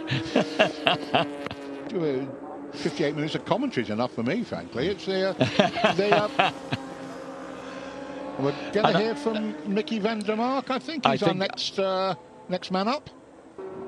Michael van der Mark just off the number 21 Yamaha. It seems that you're in pretty good shape. The lap times were good. Yeah, it's okay. I had quite a good pace, but I struggle a lot in the exits compared to Leon. But anyway, I think I did a really good, consistent stint. Of course, the bike, my condition is not ideal, but I think everybody's happy with this stint. Thanks a lot, Michael. Thank you. From when he was a very small boy, his dad has a big haulage contracting company, and he used to drive trucks for his dad from when he was a little lad, and was until just relatively recently, and within the last few years, was still truck driving from his dad when the time availed. I saw his dad with the Le Mans 24 Hour. That's how old I am. Oh, really? There's another son of a racing dad. Henk van der Mark, Mickey's dad, won Le Mans 24 Hour on a private Suzuki.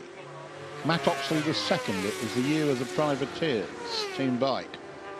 And there's lots of stories behind that one I can give you when you're really in need of going to sleep. But, oops. And that's a Kawasaki Hiccup. Is that SRC? Oh, no, it might be. SRC? The crash helmet looks familiar. Yes, it's Negon. Oh, and that's absolutely what Gilles Stadler's team didn't need. Negon had just got into a position where they'd retaken... No, I beg your pardon. Greg Black had gone 9th, but Negon had gone 13th. It was so half a point. It was half a point in it at the top of the World Championship, and that has just gone AWOL. Yes, that's a big moment in the championship. And that bike isn't starting. He's counting... That's the reset. You've got to give it the time for electronics to reset. Oh, and look at him, his chest pumping as even someone as experienced as Erwin Negon is having to make himself breathe and count down. That's a really critical moment in the outcome of the World Championship. Not just critical, Jack. I think you could say deciding moment. Decisive. Mind you, if Suzuki Certs number 2, if they have a similar problem, then... well, they're not under the same pressure now. They can just relax a little. As Terry and yourself always point out, if there's a team that can bring it home under controlled pace, it's Cert Suzuki. Yes. Wow, that is just a stare. Oh, well, he's just been retaken by the lad he was staring at. Yellow flag for the Kawasaki. Okay. They overtook under a yellow, I assume. Okay. So let him back past. And that's now Yoshihiro Kono. In fact, that's the number 26 machine that he's riding with. And I can't remember who. One of our British lads. It's the 26? Yeah. Kono's definitely with... Apparently not. Nope. Anyway, we'll get round to that in a while, Jack. We'll... If I had an entry list around, I'd be able to... oh, you've got an entry list. Is that the entry list or the qualifying list? And here we go again as Johnny Rea takes second place. This is what we want to see. Rea versus Nakasuga. Two beautifully smooth riders. You can't tell whether they're going fast without the aid of a stopwatch. And let's see if we can pick out any advantages. Yet again, as we've been saying all day, that Yamaha seems to get out of the slow chicane really efficiently. Not that it's faster at top end, but it gets there quicker. And Nakasuga is going to sit there, isn't he, and just harass Johnny Rea now. Just sit there. Yeah, I'm right behind you, mate. The wily old devil Nakasuga. He's not going to harass him, he's going to ride his back tyre. Wow.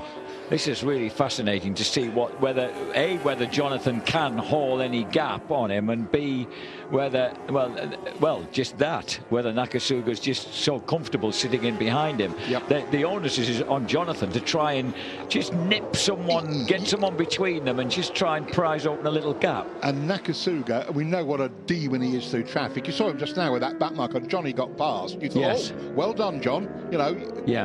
No, Nakasuga was right on his back tyre.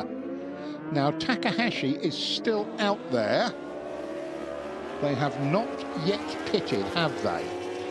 And they're up to 3 hours and 18. Spaldington want to go 25. 3:25 ideally. And again, no, that's more like it. No, it's not. Nakasuga still manages to find that. And he's right on his back tyre. Nakasuga, Jack, is not a man I think even Jonathan Ray can shake off. So the 32-year-old world superbike champion from Ballyclare in Northern Ireland, now resident, of course, on the Isle of Man, has managed to stick a back marker where he wanted him for a moment. I think that's team Babyface. Just to say, managing to prize it. Look, he's already got a few inches extra there. It must be at least 4 bike lengths. This is where the Yamaha really hammers out of that last corner, though. The Kawasaki's looking pretty impressive. That's not bad at all. And cracking job by Johnny Ray again. Nakasuga, though, just effortlessly ghosts up to his rear tyre again.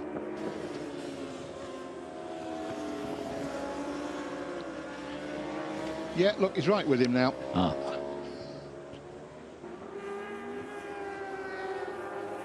And will Nakasuga make the effort to push past? That's the question. I don't think he'll take a risk, but he'll certainly, if the opportunity presents itself, he will have a good go.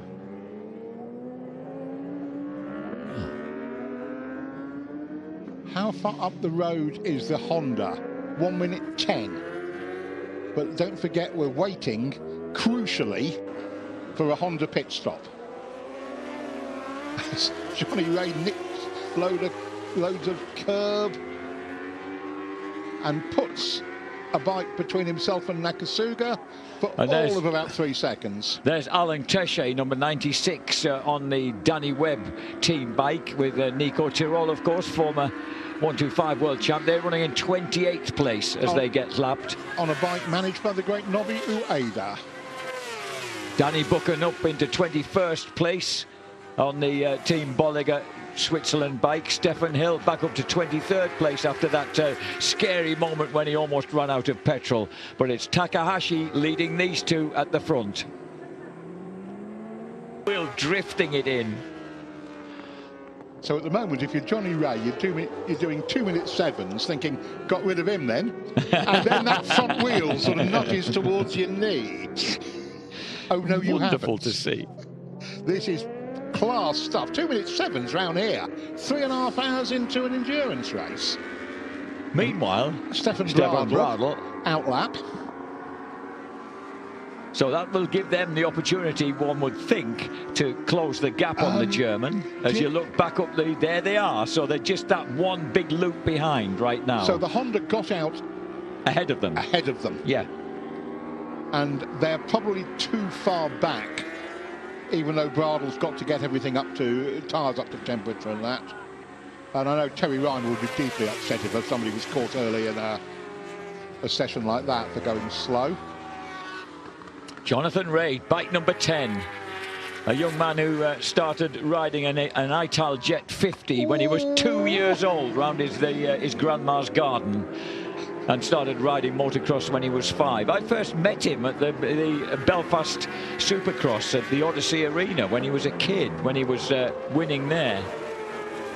Look, that's pretty even, isn't it? That Yamaha does get the power down better. And Nakasuga decides it's done. No, he doesn't. Johnny says no.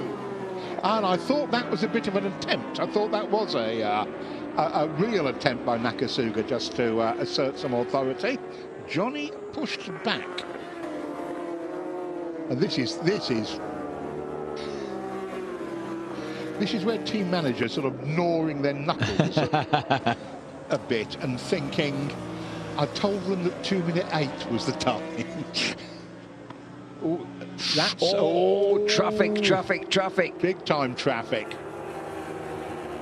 And there's the pit stop total. 2 minutes 10 seconds for Red Bull Honda, 2 minutes 11 for Kawasaki, 2:19 for Yamaha, 2:10 for FCC TSR, 2:18. Absolutely nothing in it.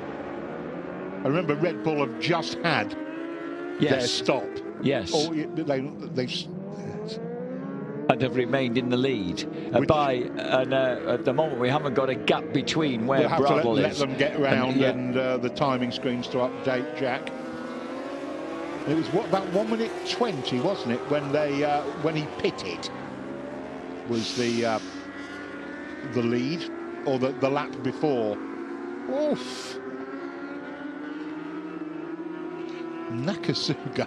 And that's the number 11 SRC Kawasaki that they've just gone past. So they're out there still. And in fact, Negon is still being given 16th, which is pretty good because that's only about 3 places down on what he's made up to.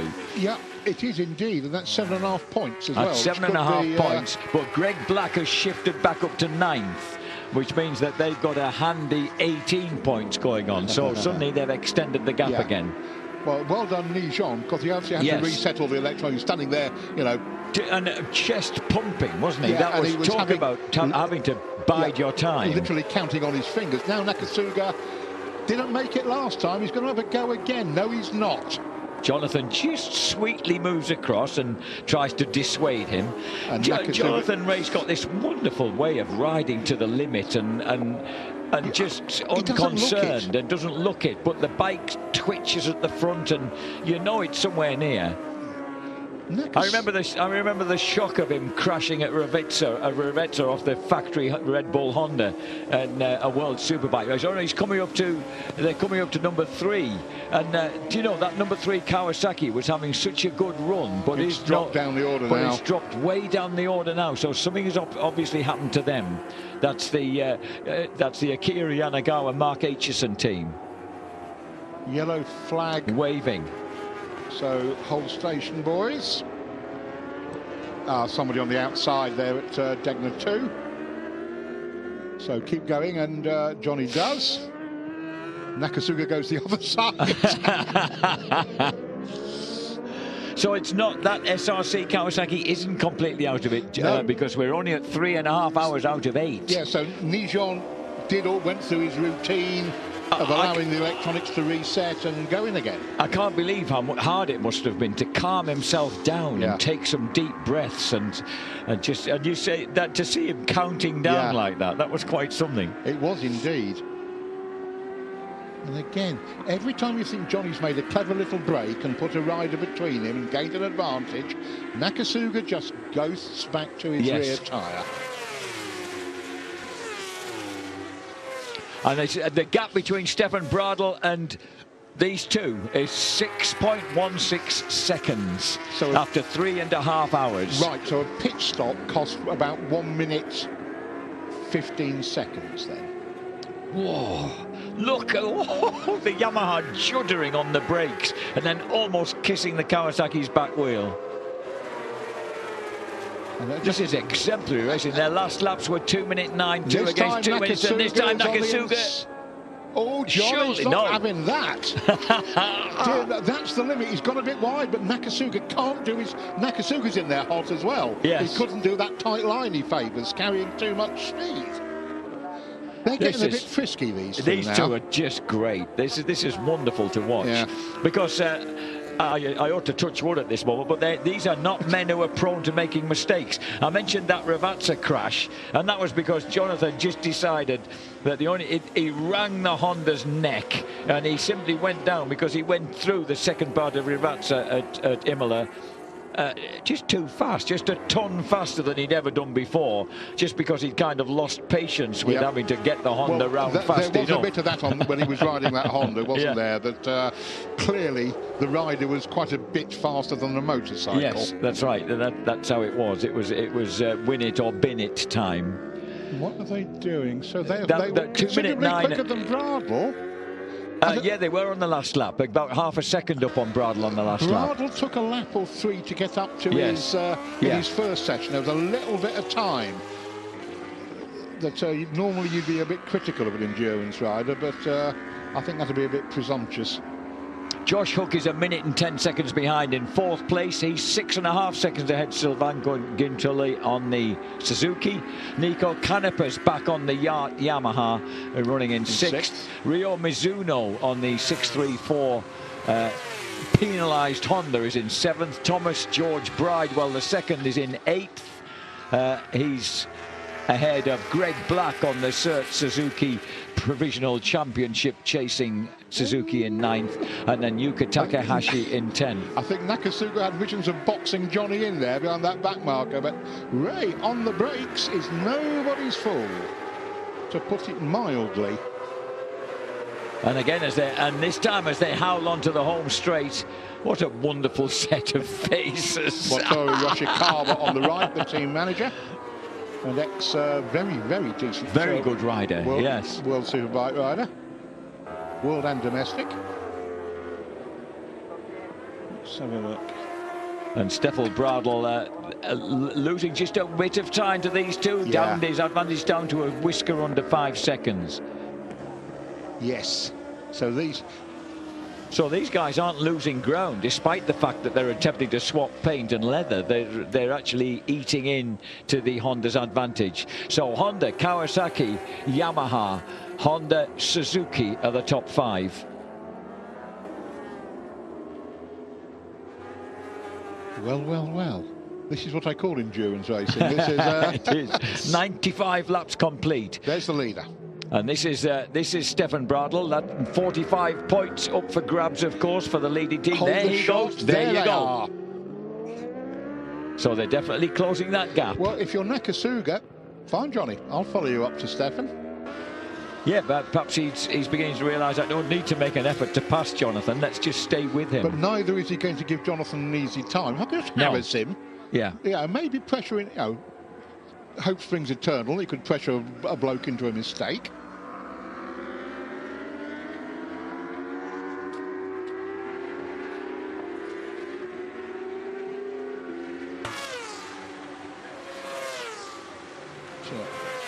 The Musashi Hart Pro up to 7th after that penalty. Just shows you, but it's a lap down, Jack. That lap they lost in the first 5 minutes of the race. Yes, that's what it's all about. Yeah, those boys are on factory bike pace. So are these boys. You'll do the privateers as an 8-hour race on poles, but you won't do the factory boys. That's such a tyre barcode offence. What we were just saying there on the caption at the bottom, by the way, was as we watch, that was the leader just overtaking number 77, Gino Ria's bike. Was that Danny Buchan's running 21st, Stephen Hill 22nd, James Ellison in 23rd, and the 2 places back from him is the Josh Elliott bike, and it's Elliott who's with Yoshihiro Kono on bike number 87. In 25th place at the moment. Which is it? I thought Nakasuga thought he'd got it there. Dear me.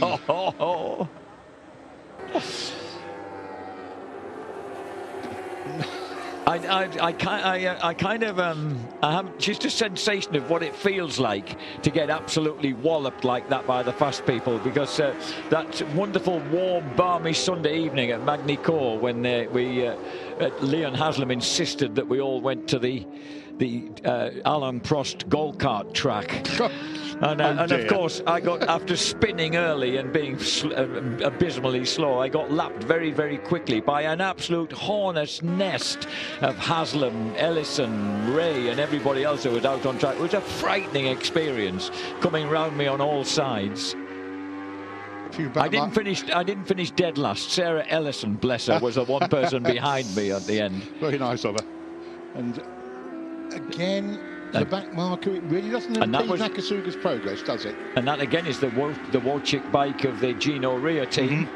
I don't know whether that's Gino on board, because after their fall early on, they're fairly way downfield.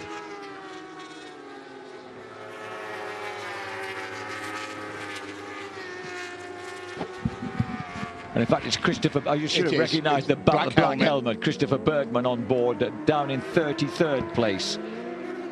It's amazing how there's scarcely any retirements, like the number 333, the Viltias Experience boys.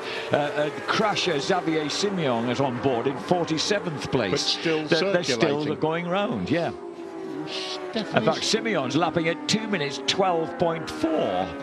So he's going to be moving up there soon. Dan Linfoot's down in 44th place after that early crash by Josh Waters on the Yoshimura Suzuki. No, I beg your pardon, the Motormap SWAT Suzuki.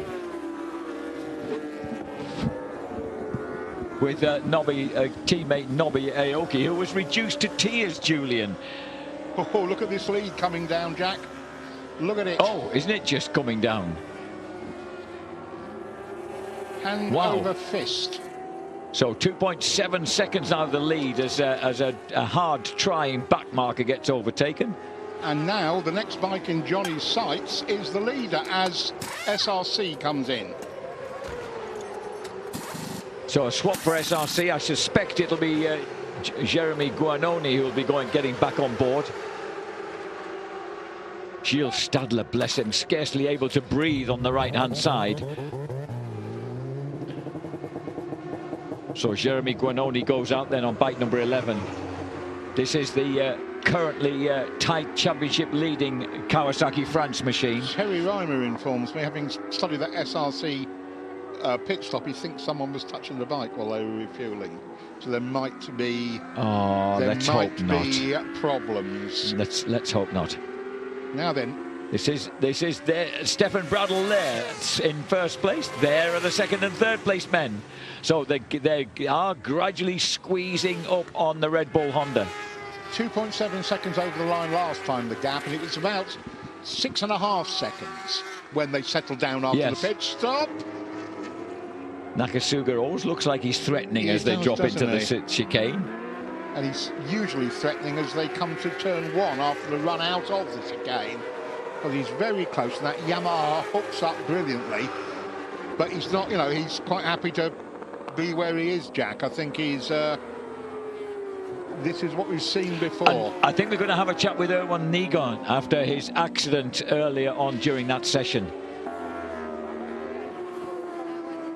The number 11 bike, you just crashed a few minutes ago. You were struggling with the tires since the beginning of the race. Is the crash due to the lack of grip or the tire wear? For sure, it's every time difficult when you push 100%. So it's a race, we push maximum, and after we have some problem, of course.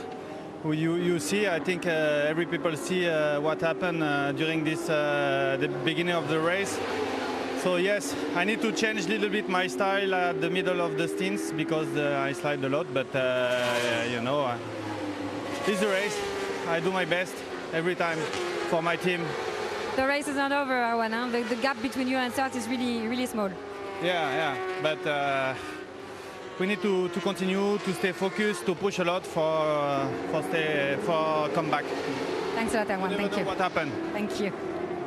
A very honest appraisal from the 35-year-old former French 125 French Superbike and German Superbike champ, and former 250 Grand Prix racer as well back in the day.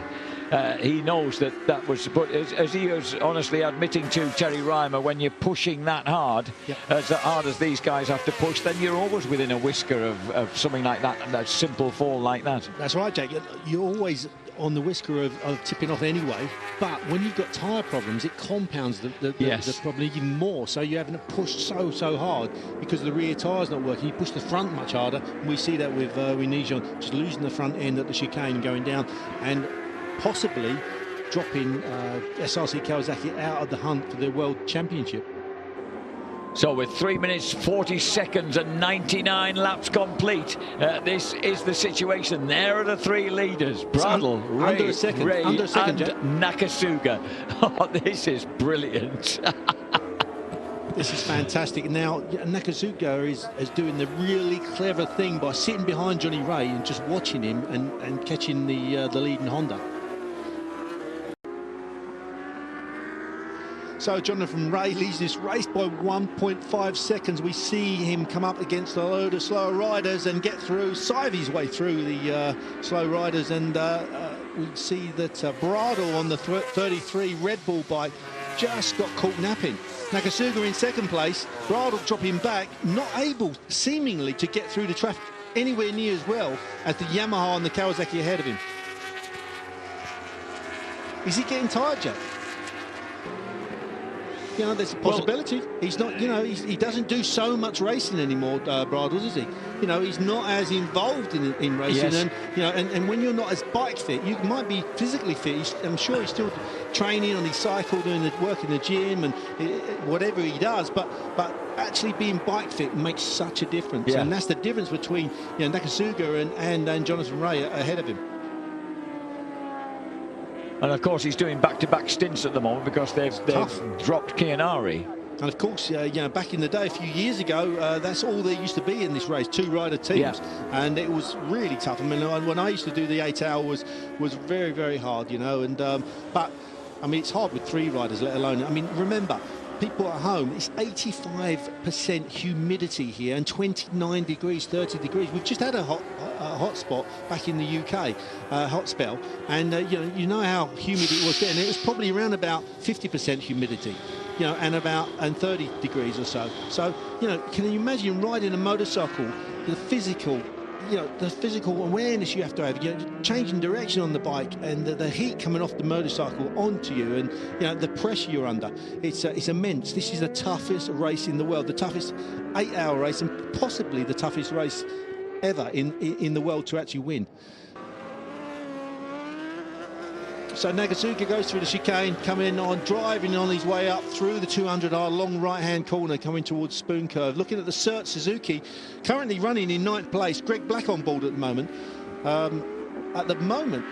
Leading this World Championship. And really looking as if they could clinch the Cert Suzuki's 16th World Championship. Extraordinary. Greg Black, who is just shy of his 31st birthday next month, turns 31.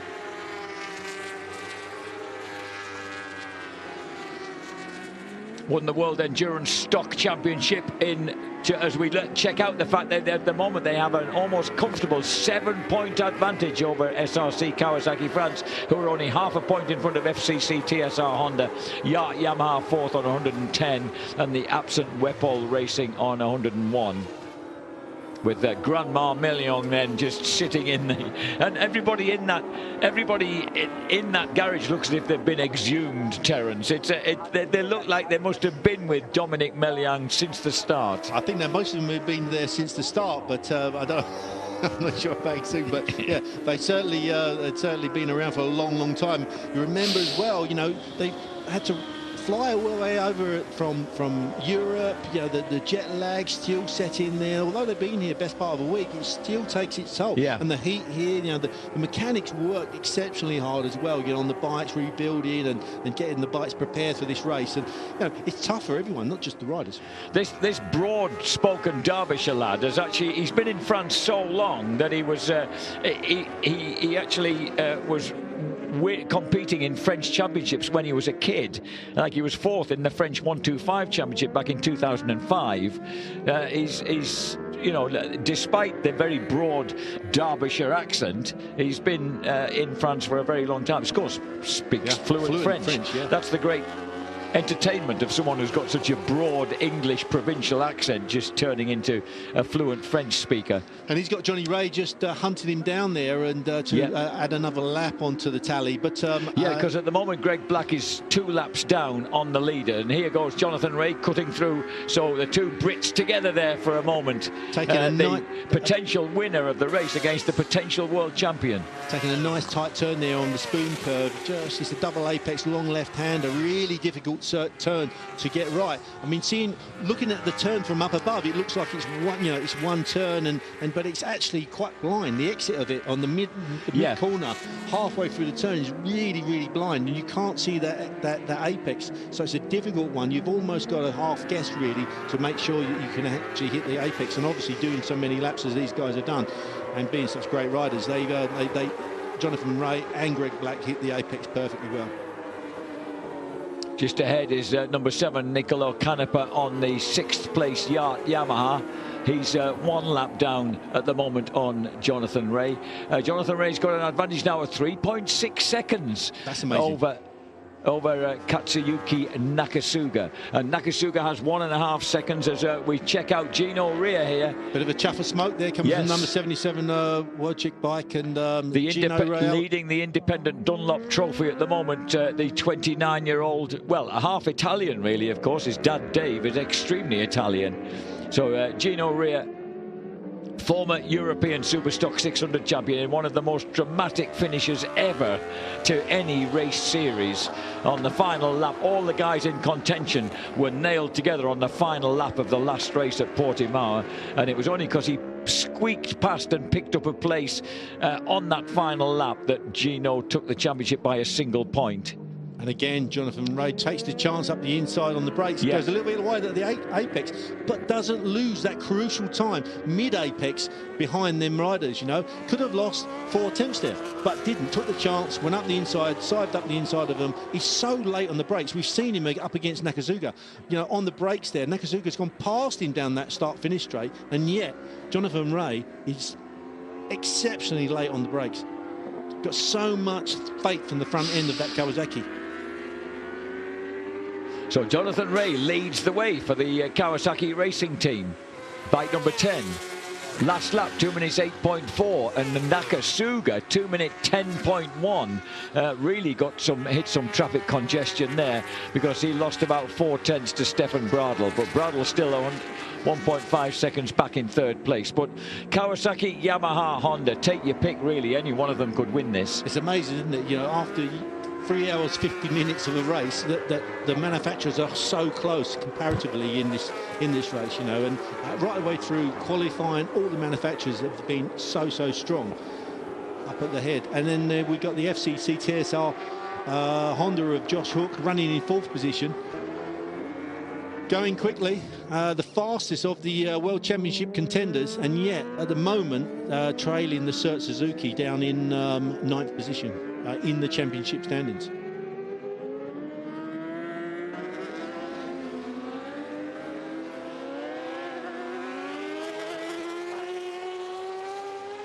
So with 3 hours 51 minutes of race completed, 104 laps, this is Josh Hook. He's riding at the moment, right now, at this specific moment, he's a lap behind Ray, Nakasuga and Bradl, but that's just because he's presumably about to complete a lap and therefore put him back on the same lap as them. But great riding from the lad from Turee, which also bred, of course, the wonderful Troy Bayliss. And Jack, really economical riding as well. His style, especially here, I think he knows how physical this circuit is and how tough it is around here, and not hanging off quite as much as what he was, moving around the bike quite as much as what he normally does in some of the races in the cooler climates. Just waves his leg there. You wonder what that's about. That's just to tell the team, I would have thought, that he's coming in this next lap, just a signal that he's seen his pit bull to give him the verification that he's going to come in probably on this lap. Just seen his inboard. So yeah, just saying, just looking a little bit more economical, but still fast, and then that's the art of endurance racing, to try and ride that bike as economically as possible, and when you're changing direction, etc., to try and conserve some of that energy towards the end of this race. which was something he was talking about when he was when Ed caught up with him when he was having his ice cold bath. It's amazing, you know, when you get off the bike, you're so hot. When you stop, you can get hotter. So mechanics or the helpers, they take you out into the garage, and then you've got like a paddling pool full of ice, and you get your levers off, and you lay in it, and you believe it or not, you would, you know, it doesn't even feel horrible. No, it doesn't even feel cold, Jack. Your core temperature is so high that you lay in it, and it's almost like getting in a normal temperature bath. You know, It's just really soothing. So we got 2 stints from Josh Hook, 146 minutes out on the bike. Freddie Foray 101, and Mike D'Amelio 102. So quite an even stints really compared to some of the other teams, isn't it? You know, the other teams are running 2 riders, and this could help TSR towards the end of the race because they're going to have fresher riders, and that could make a difference between 1 or 2 places at the end of this race, just by eking out some of the energy between the 3 riders. Makes sense.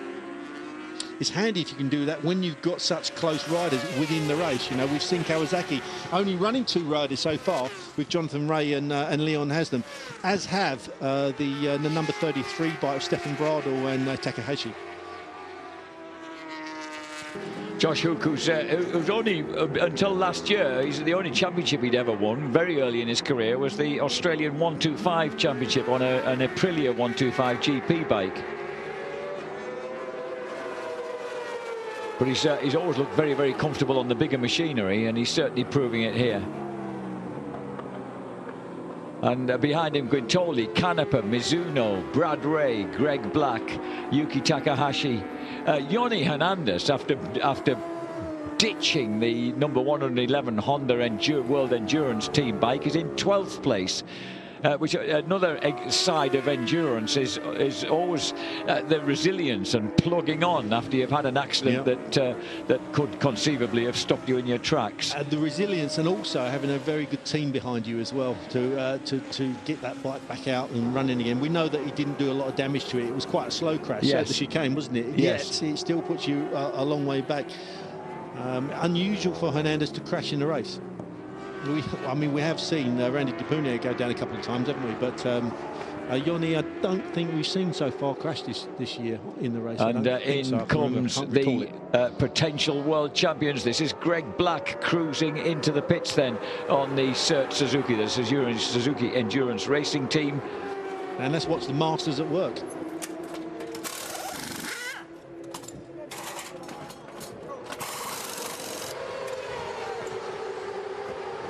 Remember, when they change the front and rear wheels, they are not allowed, any members of the team aren't allowed to touch the bike. Once they've changed them wheels, once the bike is being refueled, nobody is allowed to touch that bike, because obviously safety procedures. If someone pushed the bike and some of the fuel spilt out, it could catch a light and cause a huge fire in the pit lane. Jonathan Ray pushing really, really hard, going underneath the bridge, going into the hairpin. First gear, probably one of the slowest parts of the circuit compared to probably very similar sort of speeds mid-corner at the hairpin compared to the chicane, the last chicane going just before the start-finish straight. Jonathan Ray currently 3.7 seconds in the lead of this race. That's in front of the Katsuyuki Nakasuga on the Yamaha. And he's, I think, around about 2 seconds or so fast ahead of Stefan Bradl. So starting to open up a little bit. It's probably about the biggest lead we've seen so far for the Kawasaki for sure. They're in the lead. We've got an interview coming up now. And I think we might have a quick word with the gloriously Derbyshire-like Greg Black.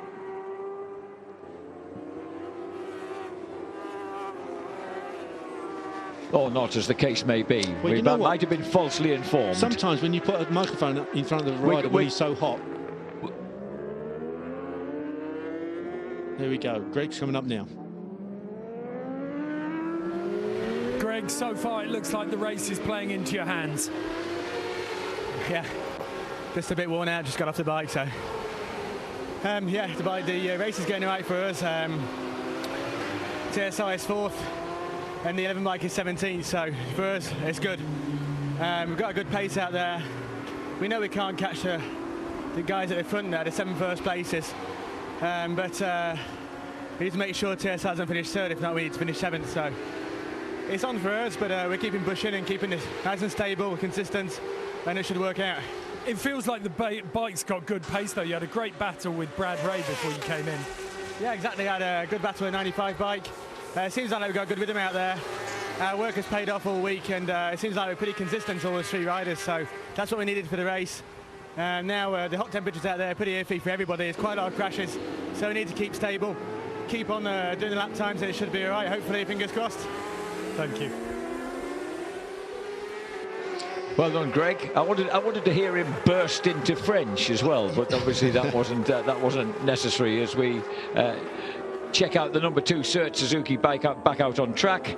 You know what though, Jack, it's so difficult, especially at this race. You're trying to gasp the air in, you know, the oxygen into your body, because you got off that bike, it's so hot, humid, it's so tough. And for these guys to actually be taking any type of interview just after they got off the bike is an amazing thing to do. I don't think I'd have been keen to have been interviewed immediately afterwards.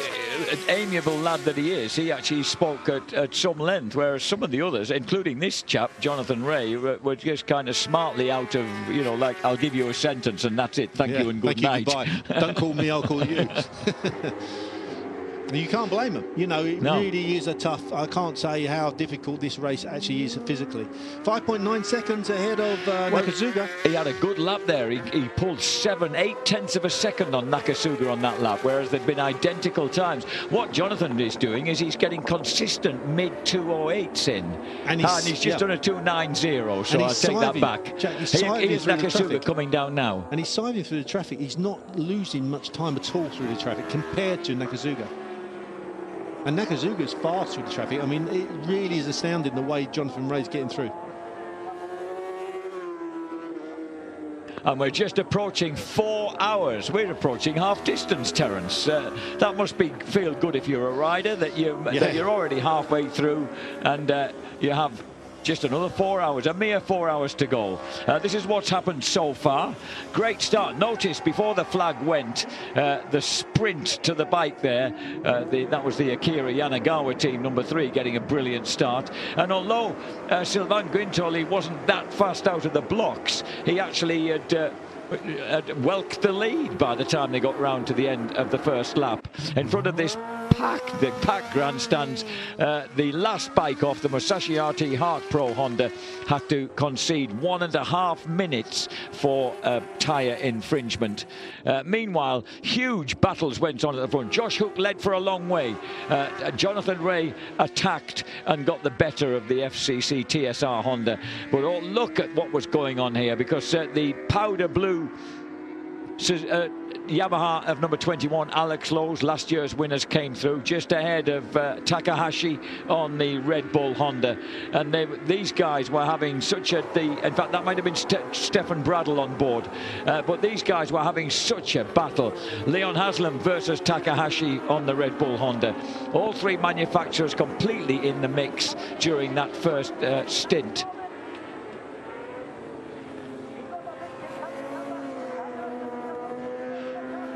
Number 96, the Team Frontier Honda, with Danny Webb, one of their team men, coming under the hammer. As we see the battle continue between Yamaha and Kawasaki. And then this big moment, just as the SRC Kawasaki team had clawed their way right back into the championship hunt, Erwin Negon dropped the bike and had to patiently wait, count down before firing the Kawasaki back up and rejoining the race. So dominated by Bridgestone tyres then. Kawasaki Racing Team leading the way from Nakasuga's Honda and Bradl's Nakasuga's Yamaha, Bradl's Honda, Josh Hook Honda, Sylvain Guintoli on the Suzuki. 7th place for the wonderful comeback of the Hark Pro Honda, ahead of Tommy Bridewell and Bradley Ray for the S-Pol Stream Racing Team. And then Troy Herfoss's gang in 9th place. If you check back further, Yoni Hernandez, after that early fall, bringing the Honda back into contention. And there is Jeremy Guanoni in 17th place. Not good enough at the moment for the SRC Kawasaki squad. Inside the top 20 now for the Bolliger Team Switzerland bike with Danny Buchan on board, James Ellison in 21st place, Josh Elliott in 26th. So a lot of the Brits, including the newcomers, having a very good time.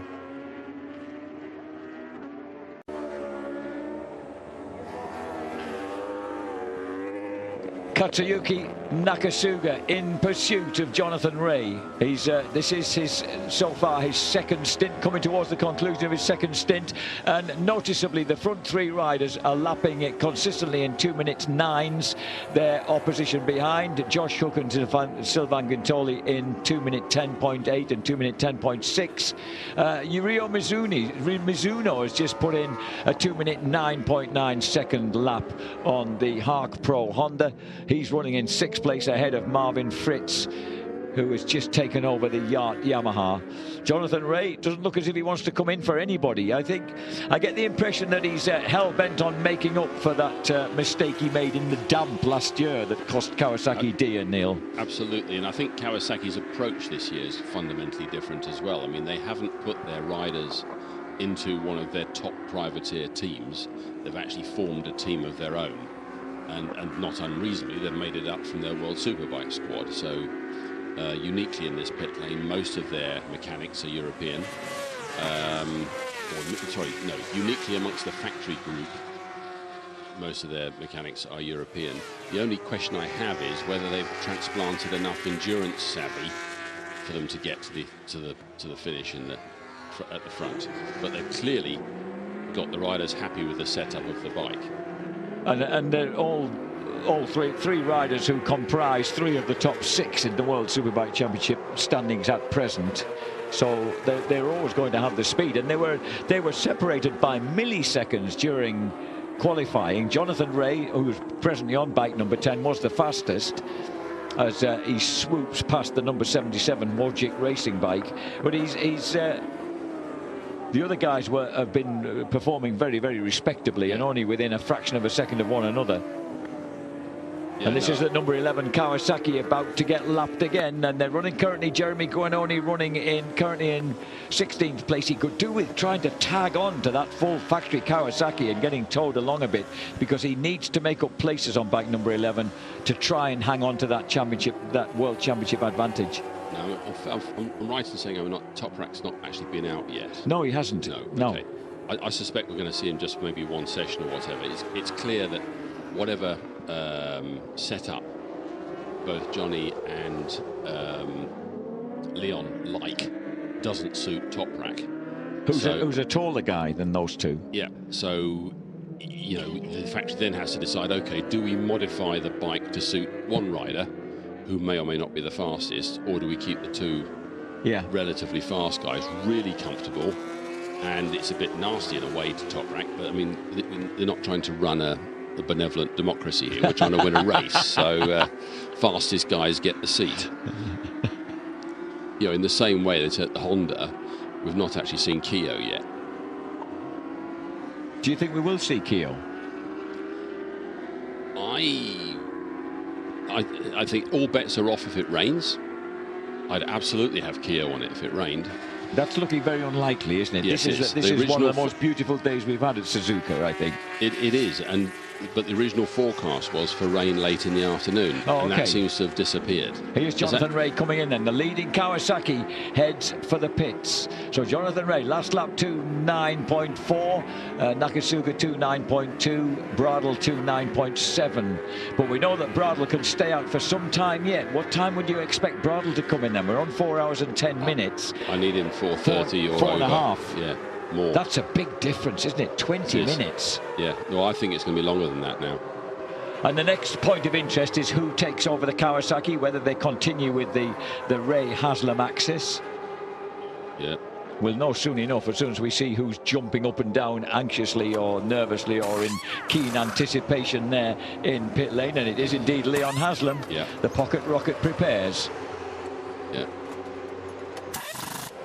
Leon Haslam, who waited from the age of 14 when he was the national scooter champion till the age of 35 when he finally nailed the British Superbike crown to get his second championship on tarmac. Off he goes. Yeah, I saw him win both of those. Did you really? The scooter thing was amazing.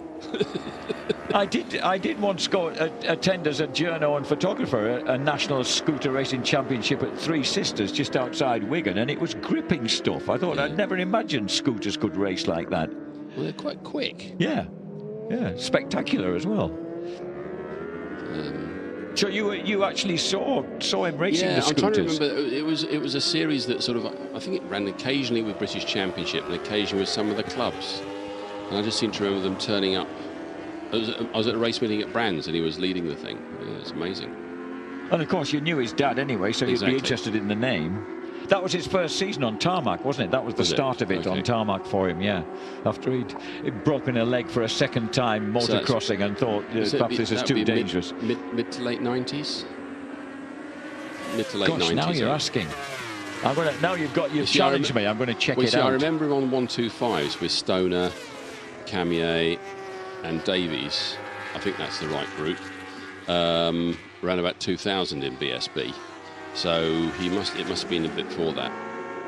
So it was 1997. Yeah. The only at the age of 14. And we have a Yamaha coming in. Yamaha coming into the pit. So they too are going to come in way ahead of the Honda, which will now inherit the lead in the hands of these bikes Bradl. are definitely running 7 stops. Yes, because they've only managed to eke another 12 minutes over the hour out of each stop, which, that's a nice bit in hand in case you have a crash or something. You stand a chance of going back out on your original sequence. But Honda, I'm convinced, are going for 1 less stop. So Nakasuga then will hand over, if in the normal routine of things, to Alex Lowe's. Alex waiting patiently behind the fuel can. That's a proper crash helmet, that, isn't it? Kenny Roberts come back, all is forgiven. I do think it's particularly... Okay, Julian says not forgiven. I do think it's particularly neat. When Shiseido originally sponsored Yamaha, it was to support Tadahiko Taira, and they wanted to win the race. And when they didn't win the first race because the bike blew up with about half an hour to go, they stuck with Yamaha for 6 years and with Taira until they finally won it. And Taira's a partner at that time was Lawson. And I just think it's really neat that they started off with Taira and Roberts and finished with Taira and Lawson. Yes, amazing. And you notice that at home that Leon Haslam squeezed through before Alex Lowe's got out of pit lane. So Leon Haslam then goes through, and that means that he is running in second place ahead of Alex Lowe's here, just out on the Yamaha.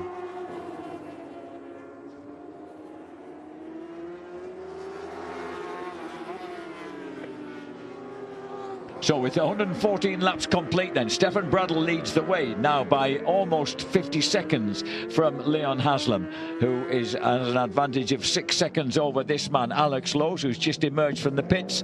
Josh Hooker's gone into the pits with the FCC TSR Honda, still in with that slight chance of a world championship. And then it's the number 12 Suzuki, a couple of laps down now, the number 12 Suzuki, the Yoshimura Motor Racing Suzuki of Kageyama, Kazuki Watanabe and Sylvain Gintoli. And then it's the number 7, the Yacht Yamaha in 6th place. Number 634, the Musashi RT Hark Pro Honda in 7th. 8th place for number 95, the super consistent S-Pulse Dream Racing 1A1 Suzuki of Tommy Bridewell and Bradley Ray. It's claimed that Hideyuki Ogata is not well, so it's just Tommy Bridewell and Bradley Ray who are going out together in 8th place and making a very fine job of it too. And we've got another interview coming up. Reichi, incredible performance from last place up to 7th place.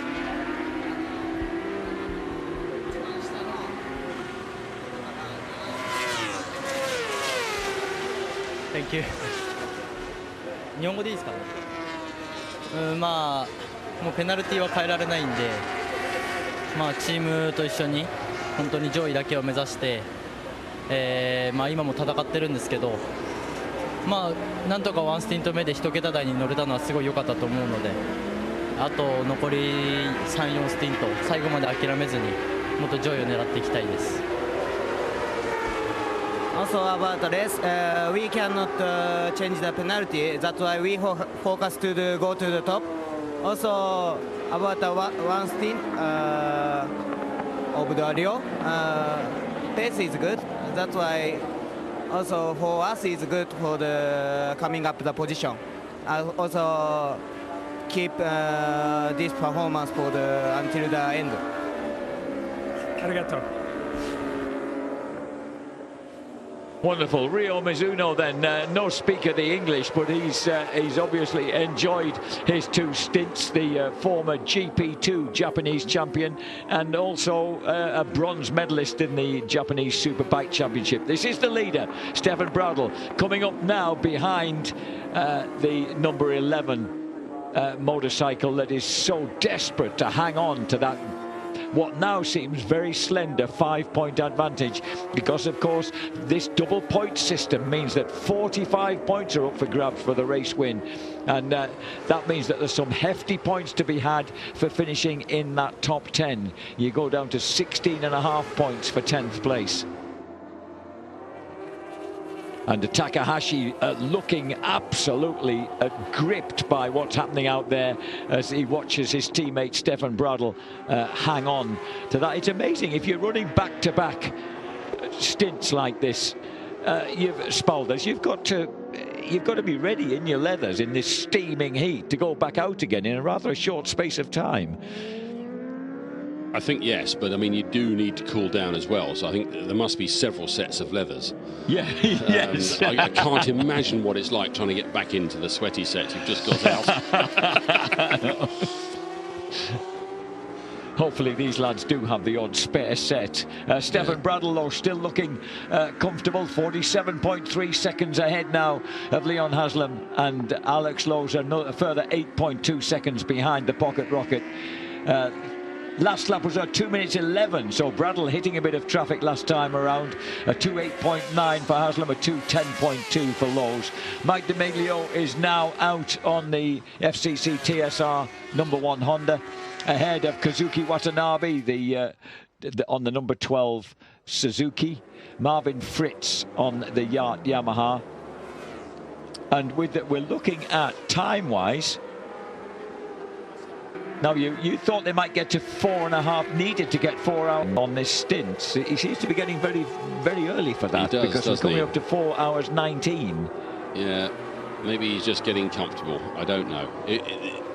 They need to be pushing it to that, because essentially they've got to go into the last hour 50 minutes in front. Do you see what I mean? They've got to keep shoving their refuel time back at least 10 minutes. Or getting on for 10 minutes every time.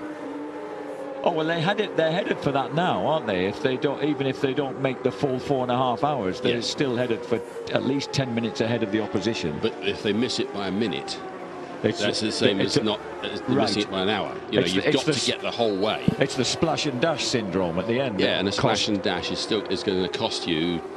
Yes, 2 minutes rather than 3 minutes, but it still costs you. Honda Endurance Racing the Le Mans 24-hour race, in effect. Well, it is, but I mean, they only stood a chance of winning if they didn't splash and dash. So they were caught between a rather large rock and a rather large hard place, I think.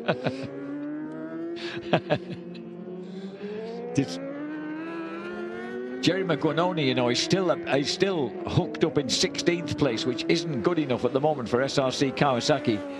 He's behind 52-year-old Shinichi Ito, who's still running around in 15th place, turning in, his last lap was 3 minutes 12, but that's because he's just come out of the pits. But all those the top 15 guys are doing 10, 11, 10, 2 10s, 2 11s.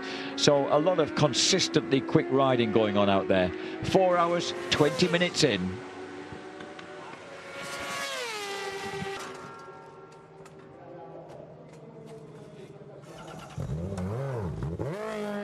Bradl brought it in the lead by about 45 seconds or so last time round.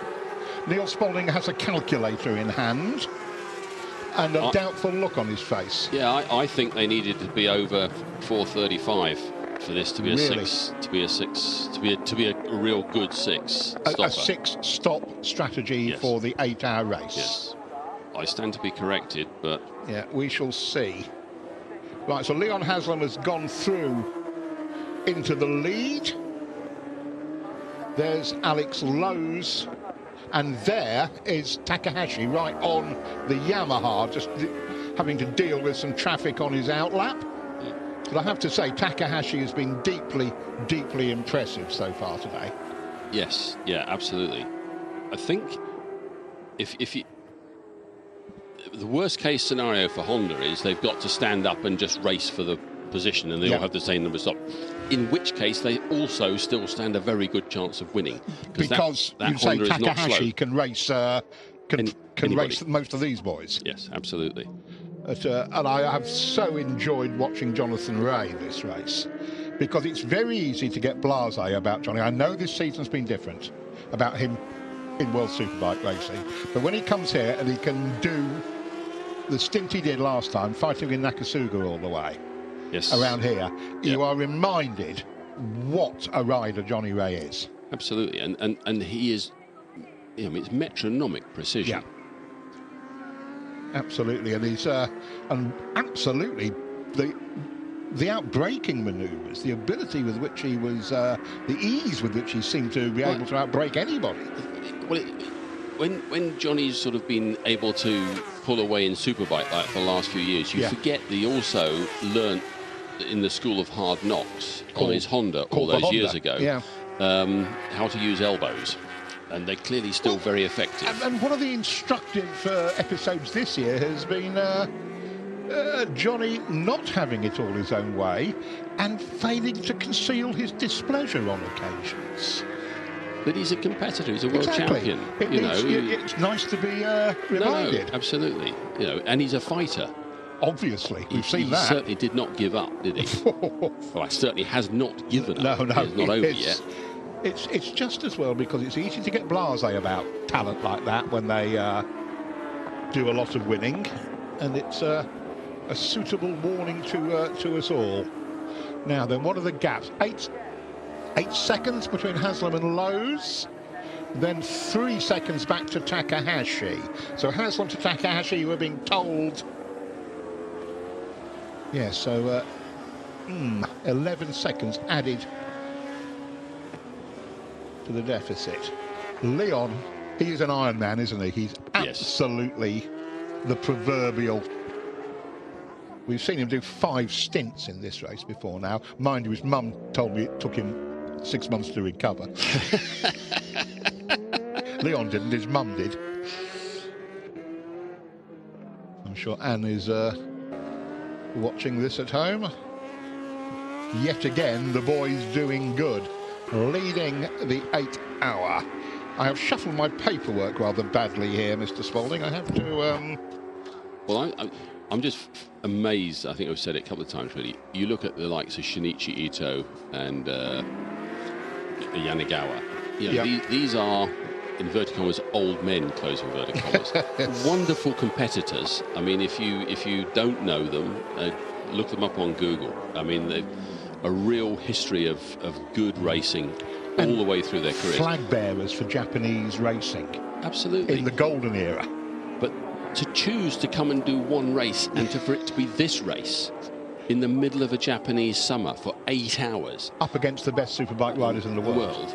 I mean, that's nuts. Completely. I mean, the rest of the field are fit because they are racing all year, and they're in the peak of their careers. For an older guy to come back, I mean, what have you got to do to get fit enough? To do this? If you're Kageyama or Ito, unbelievable. Just looking at, just checking my records, Johnny Rea has won this race before in 2012 for Honda. Yep. And Leon Haslam has won it twice, 13 and 14, again with Honda. Alex Lowe's, of course, has won the last 3. And it's a fair few years since Kawasaki won this. Kawasaki have won this 93, something like that? Once, 1993, with Scott Russell and Aaron Slight. on the splendidly named Ito Ham Racing Kawasaki, and that was in the days of the ZXR7. Blimey. So that's 26 years ago. Yeah. It's a long time. That is Kawasaki's solitary win in 42 years of this race. And given the efficiency and effectiveness of their World Superbike squad, you suddenly realise why this year their top riders are not subbed into somebody else's team. Yeah, they are running their own team, and the bulk of the squad is the World Superbike squad. Yes. Yeah. Yes. It makes a lot more sense. In management terms and strategic. World Superbike's on a bit of a holiday for a few weeks anyway. Yes, so quite a few weeks. All they were going to do was twiddle their thumbs. So. And you've got them on the payroll, so get them over here. And this is, we're right on the 4.5 hour mark now as we look at Cert Suzuki. The number 2, 9th place, Etienne Masson in the saddle, heading for, we think, the world title. These guys, number 11, were the championship leaders, but as you can see, there's currently 5.5 points if they stay where they are difference, and there is no one better than Dominic Mayon's Suzuki team at assessing, say, right, all we have to do is this, and then they go and do it. And you watch them, you watch their pit stops, everything else. Pit stops have to be fast, but theirs are somehow thoughtful. Yes. Yes, there was that stop in Le Mans where they wanted to debrief the rider before they chose the next set of tyres. Yeah. That debrief had to take place in about 6 seconds. Yeah. But it was going to make a difference to what lap times they were going to do for the next hour. David Checker takes over. The Spaniard, who was one of the few Spaniards who's made a name in the endurance game, a world champion though. Well, he's made a proper career out of it, hasn't he? He became a career endurance rider, absolutely, and a very, very good one. Really, mainly with the GMT 94 Yamaha squad, who are now in World Supersport. Right. Okay. Yes. Absolutely a loyal man to them and a champion with them.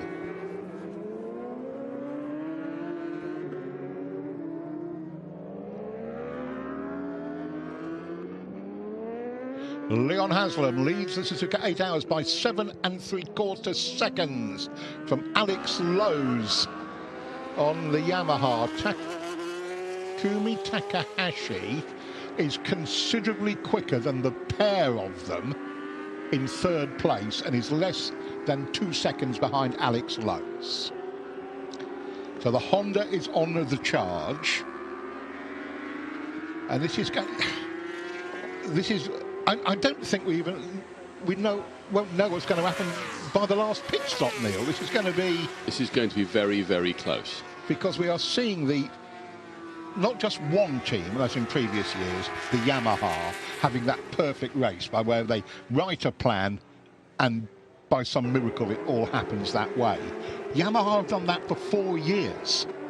And there seems to be almost like a clock from Honda, where they'll go off and do something else for a while, then they'll look back over their shoulders at a race they've sort of ignored for a bit and think, well, hang on a minute, Yamaha's having too much of its own way. Yes. About time we stop that. Yes. I mean, they did it in 800 MotoGP. They took 4 years to do it for various to sort of get reasons. themselves together. Yeah. Then with Casey, they won the very last 800 series. Here, they've let Yamaha rule the roost with the R1 for a while, and how can I put it? Honda have got a new superbike coming. It's almost an open secret now. Bautista's sort of given away a few details following some contract negotiations. Yes. I always liked Alvaro. Which probably means he's staying with Ducati. Yes. But clearly they got a new bike. Yet Honda would like to give this old girl a bit of a send-off. And they are absolutely doing it. Talk about a milestone motorcycle. Yes, and it's direct lineage back to the first Fireblade. Now, we don't know what the new bike will be called. Indeed. It could be a Fireblade. Yeah. But this one's been around since 2008, and there's no two ways about it. For the last 5 years, it's not been particularly competitive. Here, somebody has fired an awful lot of R&D budget at making this thing go. And if you look at the Hart Pro bike, it's now in 7th.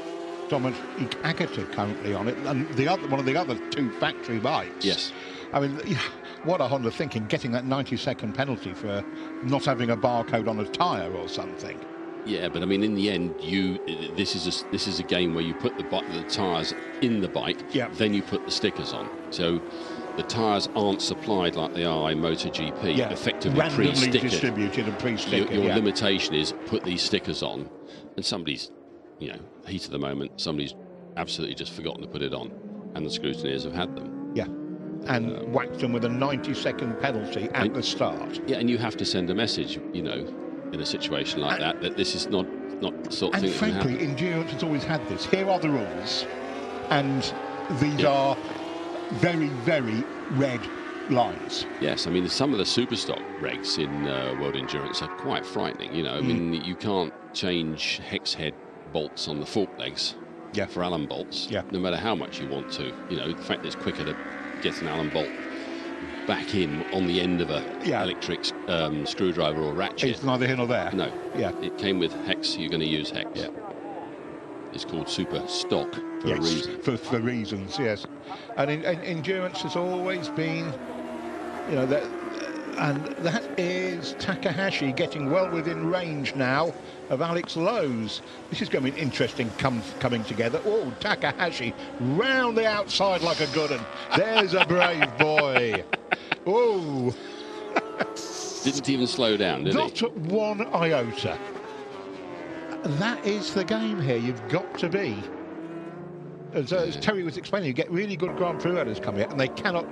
Who's that? Who's that? Who's that? That is 26, is it? My paperwork is all over the place. Is that the Army Girl team? Oof. Pass. That's a barrel roll and a half. I suspect, that's Army Girl. No, I don't know the derivation of the team name. It's broken. I I'm think not it's picking fair it to up. say. It's hot. I think that one is probably seen the end of its 8 hours. But there have been very few retirements. It's been a good advert for superbikes lasting in these conditions. Yeah. It's extraordinarily hot. Right, here is Alex, and right on his case, Takumi Takahashi, who I think it's fair to say has been the standout rider of this race so far. For me, definitely. I guess we should have guessed something when you start doing your homework and realise that, hang on a minute, Honda's winning all the Japanese superbike races with a Fireblade, and Takahashi's doing the riding. And it's up against Nakasuga on an R1, basically. So you just know some proper preparation's gone into this. And we knew the lad's quick, and he's... let's see what happens when he gets up to Alex. What's the gap up to Leon? 5.8 seconds. Leon fractionally quicker last time round by, by a few hundredths. I mean, really, this send-off is a bit like Honda's determination to win the final 250 GP series. Was that Oyama? That was Hiro Oyama. Yeah. And, I stood by the side of that bike and it looked absolutely stock. And I remember asking people, is it stock? And they're sort of smiling a lot and saying, yes, it is. It's a normal NSR. I remember Hiro was showing me you only had one bike for half the year. That's probably all they could afford to make. Yeah. Alex does a good job with the back marker. Takahashi does just as good a job. Yes. He's, what do you do now if you're Takahashi? Do you push past? Try to push past, I should say. You just latch onto the back and let Alex do the work. Yeah, and you wait until a nice, easy opportunity. Yeah, rather than trying to force anything. Rather than trying to get carried, get a bit creative and messing it all up. Easy to say, but he's a motorcycle racer. And it's not the way he's feeling, is it? That's not the way he went to Spoon Curve, was it? No. Scary old corner. Yeah, he's looking unbelievably comfortable on that bike. Just the confidence in every aspect of it. Having a think, not there, please. Try to...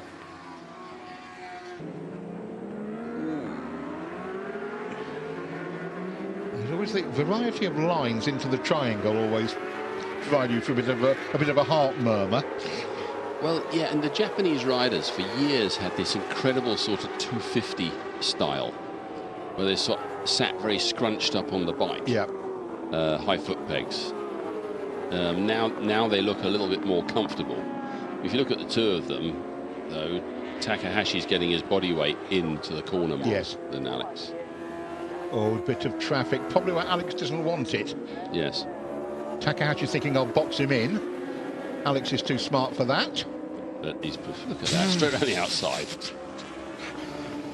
Confidence, absolute confidence in what his bike and his tyres will do. Yeah.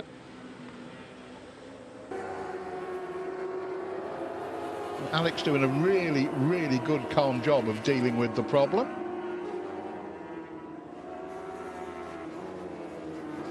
And that gave him a break. That was, Alex was there first, dealt with it. He got through that one, better than Takahashi, definitely. It took Takahashi until Degner 2 at least to do the job. But it's not easy for them because they've got a whole bunch of people here. I mean, it's got to be like trying to do a 100-yard sprint up a sort of underground platform in the middle of London, hasn't it? Yeah, in 11 seconds. Yes. Something's going to go wrong at some point. You've got to remember that the guy, that Superstock bike, is in its own race.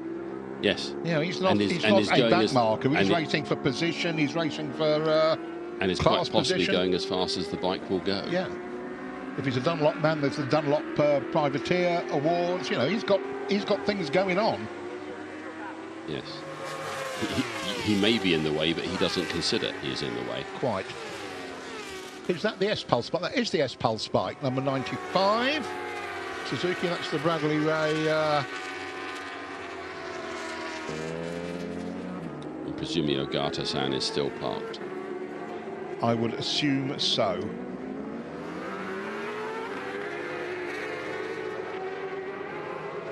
Who's out on that at the moment?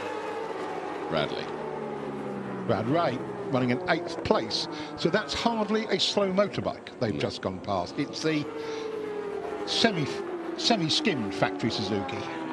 True, and there's about 4 or 5 different layers of bike here, you've got to remember. I mean, right at the bottom obviously is Superstock, but at the top there's full factory, full fat Yamaha and Honda with old-fashioned top-level MotoGP electronics. When there were no restrictions. And then you've got the level below, i.e. typically that factory's previous year's bikes, which have been allowed out to independent teams. Such as Yachts, the Yamaha Austria Racing Team number 7. Who will never get access to those electronics. Because the hardware.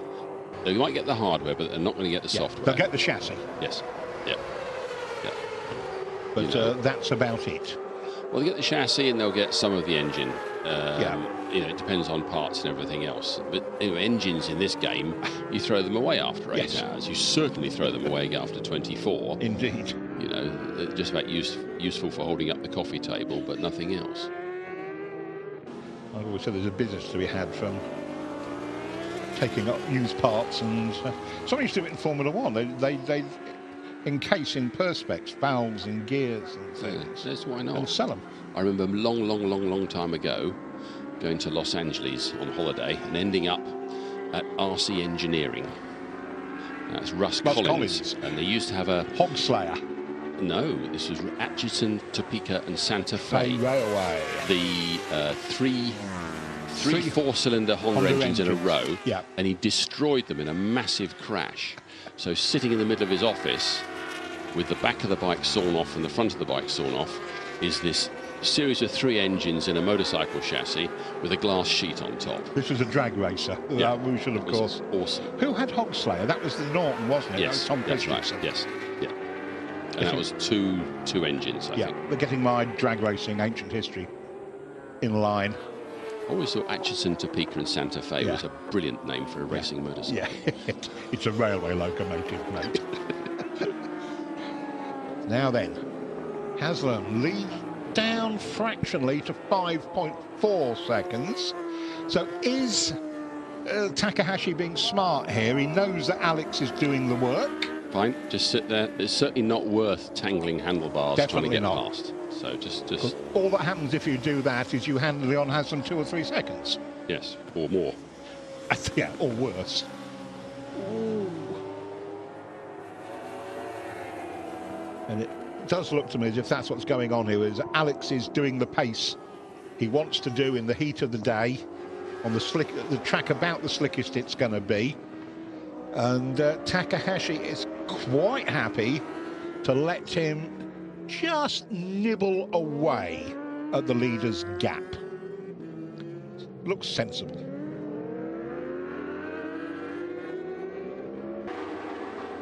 And again, the lead comes down just by that 1/10 and a nibble. Yep. So, and as you said, this is... and that Alex got the wrong end of a back marker there. Yeah. Takahashi just went straight around the outside. He is absolutely committed. He's a machine, isn't he, today? Let's have a look. This is the pass for second place. Into the big left-hander at the end of the back straight. I just think Alex looks a bit wrong on the bike to me. They're not sure how far off the foot peg your foot should be. Bit uncomfortable. It just looks a long way. Yeah. And little bit of tension. Toru Ukawa, manager of the Honda team, in the team shirt there. Excellent, yes. Multiple winner of this race.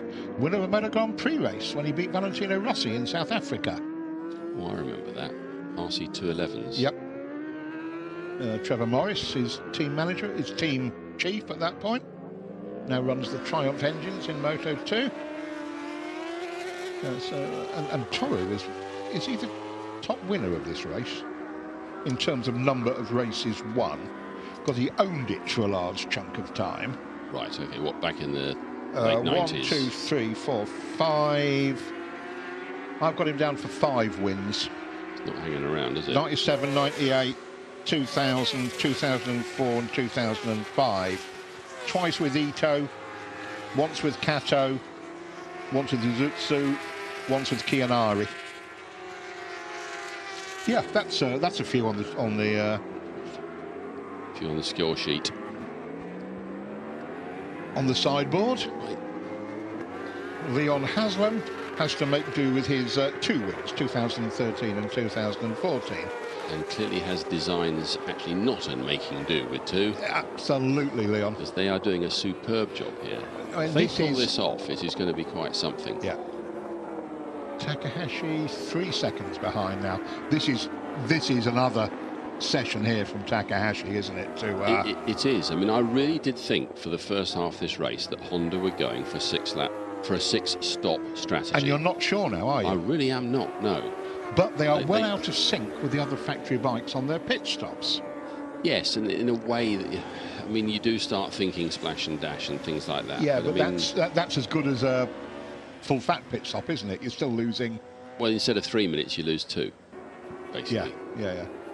It might still be what happens, but this is endurance, so that these tactics and strategies matter. Well, and the trouble is you don't really realise just quite where it is until the last hour. Yes. And you realise how much fuel in the tank does matter. Look at the average lap time, Takahashi about 0.3 quicker than Leon for 10 laps. It's that, you know, if Honda are pulling the trick, as you said earlier, of not only being very fast, but being very frugal with the gas as well, that is such a clever trick. Well, I mean, logically, the 2 are mutually exclusive, aren't they? That's the point, precisely. Terry Reimer re-enters the, having been for a wash and brush up. Like a boss, he's back in the commentary box. And I think he's going to leap into your chair, Neil. Looks like I'm on holiday. Cool.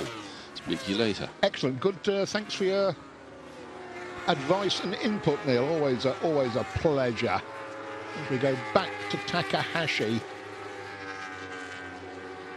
Just a little bit of traffic that's held him up. That has actually stopped his charge. And 3.2 the lead last time round, and Takahashi's struggling with these two because they ain't slow over the line. Timing will have a think about it. 3.5 it goes up to. So that cost Takahashi. Yeah, it's a difficult one, isn't it? Going through backwards and forwards. Yeah. You know, you see that concertina effect between the first, second and third, just trying to sieve their way through the traffic. And, you know, some riders are out here, you know, halfway down, maybe sort of 25th back, you know, depending on what situation they're in. Some of them aren't as fit as these professional riders. You know, some are amateur riders. You know, they come in, and although it's a real high level of racing, that they aren't as fit as the as the top boys, and they're starting to slow down a little bit. So that makes, you know, people like Leon Haslam and the front runners, their life much more difficult, because they're starting to lose concentration a little bit and going offline, and that's part and parcel of endurance racing. You know, that's why it's such a challenge. You have to. It's what's part of what you have to do. It's part of the game. So Wo's in fourth. Mike D'Amelio on the TSR. The top three are now a lap away from anybody else. Yeah, but there's so much more that can happen. We're only just over halfway through the race, aren't we? So Suzuki in. The putative world champions. Yeah.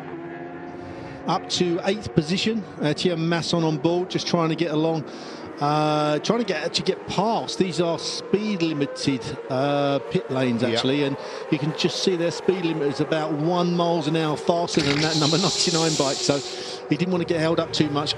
Every precious second counts. Looking at the top team now, normally do not make a mistake. Front wheel in, nice and quick. Nobody's allowed to touch the bike, remember, whilst they're refueling, and that is done perfectly. Vincent Philippe getting ready to get on the bike, 10 times world champion. Nice and calmly. He's done this many times before. Oh, and he's been held up a little bit with the team just ahead of him. Yeah, the one, and their mechanics. The one they came in with, they happened to be next door. That's cost him a couple of seconds. I mean, they won't be too overly worried about that. They've just got to conserve everything as best as possible. Tyres, motorcycle, and get to the end of this race.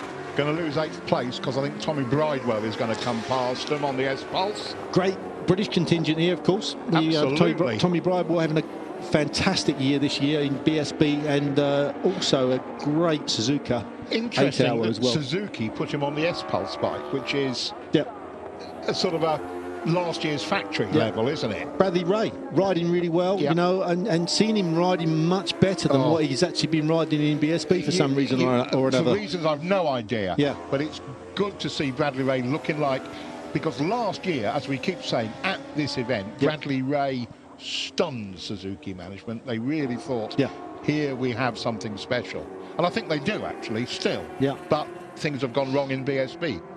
And Danny Buchan having a great ride, and on the Bolliger bike. Never been here before. Oh, someone's just crashed ahead of that. On that live picture there, we just see, just as we went off to see the slow motion, somebody crashed at the first Degner, I believe it was. Let's have a look back. Hopefully we'll be able to cover that again. I just see in front of... And at the moment, that pit stop has put SRC Kawasaki back to the top of the championship, according to our... Well, of course, people are dropping out. Left runs, there we go. At the first Degner, I think it is, yeah.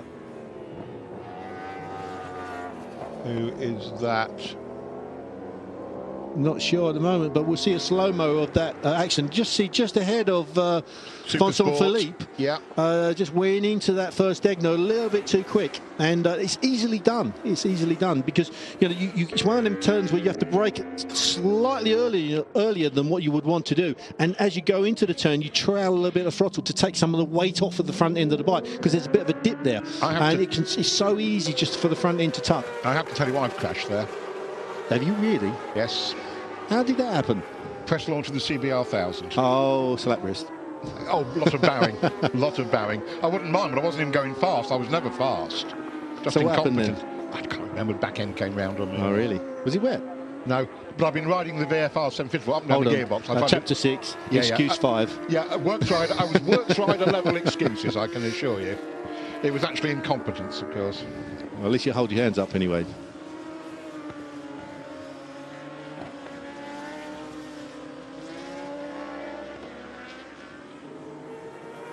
I was just saying with Neil Spalding, Terry, before you came back into the commentary box, that Takahashi is the man of the day. everything he's done has been... Johnny Ray too, I think. I think that's a very good call. Yeah, I mean, to watch his last stint, Johnny's last stint has been... I was out the commentary box. We're watching Leon at the moment on number 10 Kawasaki factory bike, and he's had a great ride. But Johnny's had a really, really good ride so far. But I have to agree, Takahashi has been the man of that team, there's no doubt. Yeah, but Johnny Ray's ride in that session, basically against Nakasuga, was wonderful. Was. And I was saying to Neil that how nice to be. It's easy to get blasé about people like Johnny Ray who do a lot of winning. Yeah, easy to get blasé. He's always been a big fan of Johnny, and ever since the Honda days in World Superbike, he was riding the wheels off that bike, and he was very, very loyal. Hung around for a long, long time, and then when he finally changed to Kawasaki, things really started to happen for him, and he's been dominant in the World Superbike Championship, hasn't he? But just seeing a little bit of a glimpse of Takahashi, just coming in the shot now. Leon Haslam on the number 10 factory Kawasaki. He is struggling to stay ahead of Takahashi. Takahashi is going really quick on the Red Bull Honda. That's the number 33 bike there, just sticking his leg out going into the chicane. Leon There's the gap. Leon did well to get those two back markers. So last lap round was 3.6 seconds. Let's see what it is now. 3.4. So there was some traffic in the way. Okay, going across the line now, and let's see what... just take a second. That says 1.2 on the... our stacker caption is working quicker than our timing the screen. Official timing screen. So yeah, it looks about a second and a half or so, doesn't it? And actually closing, to be fair. Yeah. And just to add to what you're saying about Johnny Ray, and look what Takahashi's been doing. Yeah. The thing where Leon Haslam excels. Now, I've been a team manager running the JG Speedfit team with Leon on board one of the bikes, and where he's really good is when he gets into a bit of a dogfight, and that's where he kind of can up his game a little bit. It's always really hard, his dad. It's a real difficult balance up because you are in this ultra important race. See him going sideways through Dunlop curve there. Great shots. And you don't want to throw the bike away, obviously, because there's so much at stake. You are leading the biggest motorcycle race in the world, so it's huge amounts of pressure, and you've got somebody else closing in on you. It's a tough call. Just what to do.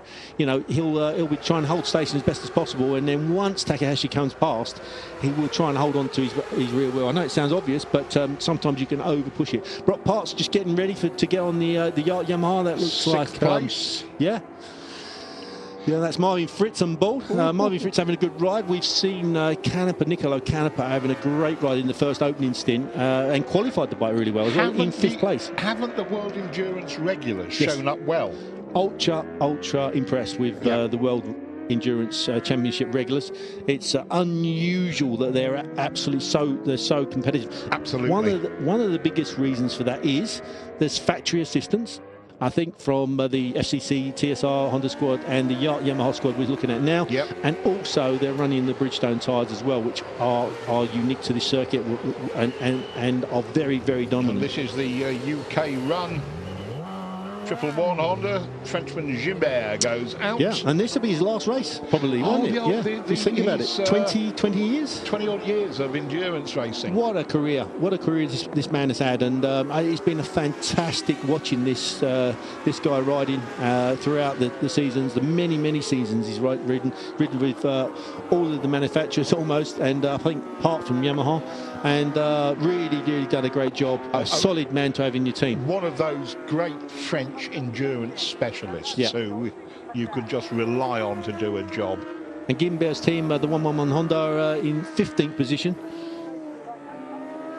On Dunlops. Okay, yeah. And we've got Randy De Punier who's just got off the from bike. This team. Just got off the bike, coming up for an interview. He'll give us a bit of an insight what it's like out there and how the bike's running and how the actual race is unfolding for them. Gimbert trying to bed the tyres in. The Dunlop's coming pretty quick, probably one of the quickest out of all the manufacturers on the first opening lap. It always worries me, that does, whenever a camera pans around really fast, and normally you see dust afterwards, but it's just trying to chase on to Gimbert on the 111 Honda, coming out of the second Degner, accelerating down towards the hairpin, shifting down through the gears into the slowest part of the circuit. Is this his last stint? Yeah, it probably will be, actually. Last stint of his World Championship and his career. Yeah. Yeah. So you're looking at Sebastian Gimbert. Unless they give him the end, the finish. It could be that the team give him the finish at the end. Meanwhile, Takahashi, yeah, Takahashi and the Leon Haslam on the factory Kawasaki are neck and neck. Takahashi has pulled that gap down. First and second, third place just in the picture. First and second after 5 hours of racing. I mean, this is amazing. It is. And that's a Kawasaki leading a Honda with the Yamaha a couple of seconds back. The trickiest superbikes these companies produce. Yeah, both riders pushing it to the limit. Oh. Takahashi just seems to have the edge at the moment. We've got Randy Dupunier finally coming up, and so we're going to have a chat with him to see how he's getting on in the race with the 111 Honda team. Just off the number 111 Honda bike. How is it out there on track on the, it seems that you're struggling a little bit with the tires, right? Yes, for sure, it's a little bit better than the qualifying because I was 1.5 seconds faster, so we found something better during the warm-up, but the last 10 laps I lose 2.5 seconds, so it's not easy. We start from the 22 position, Yoni crash, so we missed the good pace car in the beginning, so we lost almost 1 lap. Anyway, we fight. We are able to fight between 10 and 13, so if we can catch a top 10, really good. Thanks a lot, Randy. Thanks. So nice little bit of a rundown there from Randy Dupunier. Now, if you see Randy Dupunier sweating like that and hot like that is a fit guy. You know, you really start to come to understand how difficult it is out there. Marvin Fritz in on the Yamaha, and Brock Parks just getting himself ready to get out on that bike. Marvin Fritz walks away, tries to look as fresh as possible, so his competitors don't see he's flagging a bit, but as soon as he gets back behind that holding, he'll be pretty hot and trying to relax. That's for sure. 6th place for Yamaha. Yes. Yamaha Austria racing team. Championship regulars, really very impressive. Meanwhile, Leon Haslam has stayed in front of Takahashi, and he's holding station. Now the Kawasaki is probably due. Last lap's round, a 209.4 from Leon, then a 209.3 from Takumi Takahashi. So nothing between them at the moment. Right, when's Haslam pit? In about the next 5 minutes. Oh, look at the and look who's joining the fray. Alex is right there. Alex Lowe's is right behind them. Last lap round, 208.7.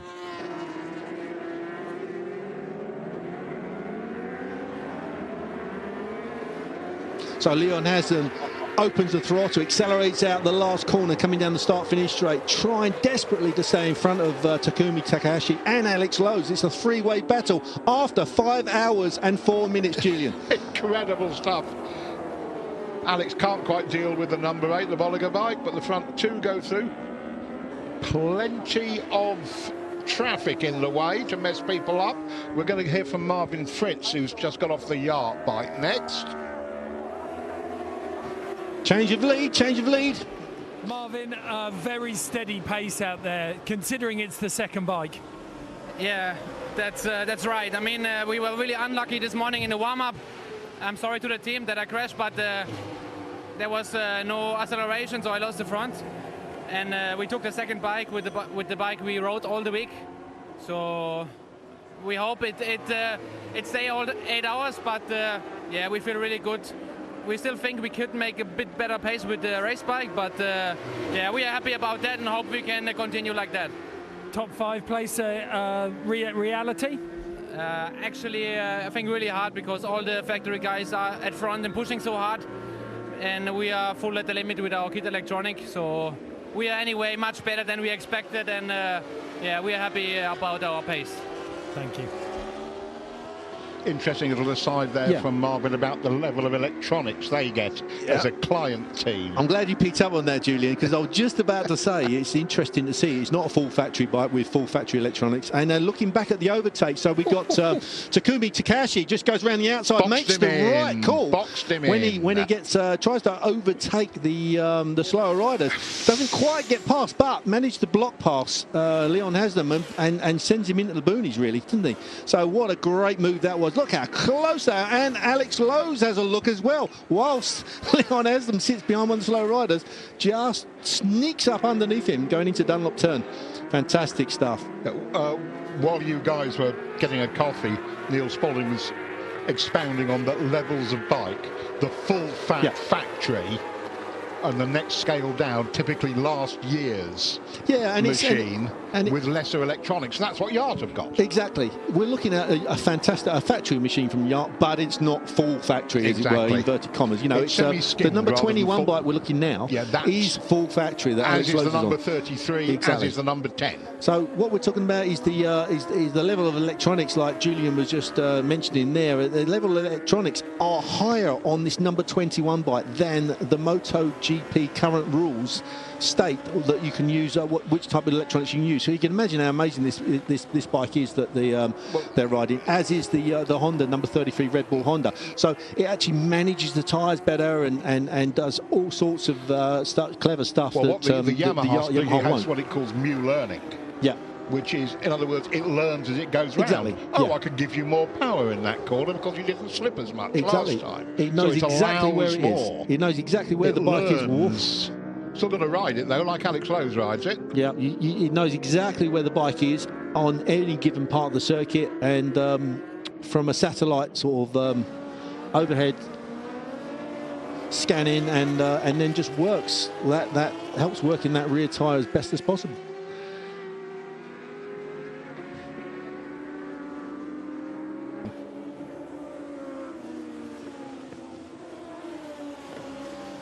Nope, not yet. That'll be a little way down the line. Postpone that one. So Takahashi just has dragged out a little bit of time between himself and Alex Lowe's. Alex Lowe's, remember, is on his in lap, so this lap he will be coming in. So he's got to keep his concentration to a top level and not allow himself to drop back from Takahashi. Takahashi's pushing as hard as possible. There we go. There's Johnny Ray on his first lap, first rolling lap. 2:52, under 3 minutes with a pit stop. Yeah, that's quick. That's quick. So we'll have a look at the look at that, going into turn one. Johnny Ray pushing the front end so hard. Leon has them on the right hand side, landing the paddling port, just trying to cool his core down. Nice to see he has a fan operative working for him. Yeah. I can't tell you how much relief it is just to lay in that pool. It really is. You know, that is icy water there, believe it or not, and it just doesn't feel cold at all. You know, the doctors are trying to get your core level down, your core temperature down as best as possible, trying to get yourself hydrated. Ice bags on the shoulders as well. Yeah, everything. Absolutely. Yeah, you also. I can't even begin to explain how hot what sort of level you get. I mean, sometimes the doctors on board that are checking that your blood isn't at boiling point. Yeah, that's how bad it gets. I think we're going to get to talk to Leon. That's the interview we said we were lining up. Leon, 5 hours into this race, and the top three are still only separated by 1 second. Incredibly fine margins. Yeah, it's real close. I'm struggling a little bit this year. I broke my wrist 2 weeks ago in Laguna, a little bone, and just suffering at the end of the stint. But I feel good with the bike. The pace is pretty good, and Johnny's got a really good rhythm. So yeah, it's close. Yeah, I've got to keep pushing on, and obviously got one more stint to go. It feels like the efficiency on the bike is stepping up as well. Yeah, honestly, the rhythm of the bike's not the biggest issue. I'm more struggling with my shoulder, which isn't injured, but I'm just riding a little bit awkward with my wrist. So yeah, we'll keep battling on. Like I said, my rhythm's pretty good for 75% of the race. I just tail off at the end, but you know, the adrenaline of the last stint will get me through, I'm pretty sure, and hopefully we can make it count. Thank you. We'll let you cool off.